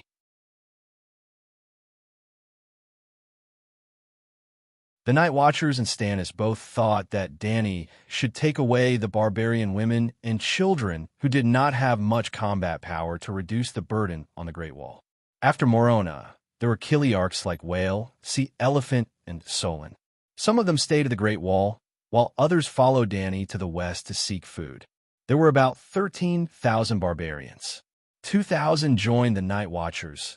5,000 went to farm if they could still farm. 5,000 went to the East Sea. Before the sky turned dark, all the barbarians passed through the city gate and entered the other side of the Great Wall. Although resources were scarce, there was still a bonfire banquet tonight. The mission of the Suicide Squad to capture captives was finally completed. 1 ghost child, 3 other ghosts, and more than 100 ghouls. What a great harvest! There were too many barbarians. Dark Castle could not accommodate them. Other than arranging rooms for the old, young, and sick, the barbarians also set up a new camp on the east side of Dark Castle. The banquet was held between Dark Castle and the camp. Thousands of bonfires rose from the vast land. They were like stars in the dark sky, shining with a glimmer of hope. The barbarians took out their home-brewed fruit wine and exchanged it with the ale of the Night Watchers. The aroma of roast lamb, roast pig, and roast beef spread between the sky and the earth. Some people bragged loudly while drinking. Some took out harps and wooden guitars to sing poems. Some hugged each other in the cheers of the audience. Some sang loudly, and some barbarian girls sang and danced. The barbarians temporarily forgot about the danger on the other side of the wall and began to party to their heart's content. The Night Watchers built a straw shed on the side of Dark Castle to block out the cold wind. There were 3 long tables in the shed, forming a 10-meter-long main table. Danny and Stannis sat at the same table. Among the 20 or 30 people at the same table, there were high-ranking members of the Night Watchers, important members of the Deer Party, and Kiliarchs of the barbarians. I'll go back to the Shadow Tower tomorrow morning. Sir Mallister put a piece of roasted lamb chop into his mouth and said while chewing, "The Weeper is recruiting. Dark Castle better send me 100 rangers. There are more than 10,000 freemen here." Red Pomegranate's chief steward looked at the barbarians who were drinking and eating and said awkwardly, "There are only 320 Night Watchers left in Dark Castle. We can't manage them all. Besides, Her Majesty Danny rises here. As long as the messenger crow comes, we can ride the dragon and go there in an hour. No amount of rafts will be enough." Old Yemont frowned and looked at Danny, as if to remind her, "Your Majesty can't stay at the wall for long, right? You're right. Don't blame me for shirking my responsibility. I'm different from some kings who live a leisurely life. I really have a lot of work to do every day." Danny smiled at the man who was grinding his teeth.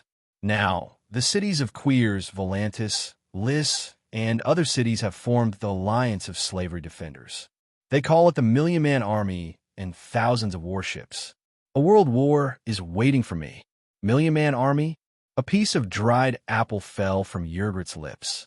She looked at the Dragon Queen in a daze and said, "You're bluffing.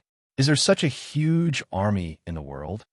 Well, the red-haired girl also became a Chiliarch. First of all the barbarians who joined the Suicide Squad were free. She was no longer Danny's captive. Second, almost half of the 12 Kiliarchs died last night, and Yrgrit was the only one among the barbarians who killed an other ghost together with John. She had made a great contribution. In the summer, there were never more than 200,000 free people outside the wall. How many are 2 million? Vayner asked. The population of the Northern Territory has never exceeded 500,000. John's mouth twitched, seeing that everyone had an expression of Dragon Queen really knows how to boast. Danny smiled with a sense of superiority and said, "You guys are still too ignorant. In the battle to conquer Slaver's Bay, I wiped out 200,000 soldiers of the Guy's army. If you don't believe me, you can ask King Stannis or any merchant of the free cities. There were not even 100,000 regular soldiers, but if the slaves who served the Guy's army were included, 200,000 was not too much." Wow, 200,000! The barbarians and Night Watchers exclaimed. Even Scholar Yemont had a look of disbelief. "Don't ask me, I don't know anything," Erlus said with a wooden face. "Sigh, Westeros are too closed to information. You guys still don't know what the people of the world knew half a year ago. Think about it, and you'll understand. Slaver's Bay has 1.5 million people, with 10 to 1 soldiers, 20 to 30,000 mercenaries, and 10 to 20,000 new guys Navy. 200,000 per person is not too much. Those 200,000 people should have been defeated by you many times, right?" Sir Yassir Florence snorted. "No one in the world can gather 1 million soldiers at the same time, not even the Anti-Dragon Mother Alliance. Sigh, it's true that there are more than 1,000 warships. If each warship has 100 sailors, the Navy will exceed 100,000. The Army will not be less than the Navy, at least 100,000. Including the supply teams, the total military strength will be at least 3 to 400,000. Is a million an exaggeration? Everyone was silent. The barbarians and night watchers looked at the Dragon Queen in shock and admiration. 1,000,000 soldiers. In comparison, deviant ghosts did not seem so scary. You're tuning in to the Warrior Lore YouTube channel. Don't forget to subscribe and join us on this journey to catch the most captivating stories.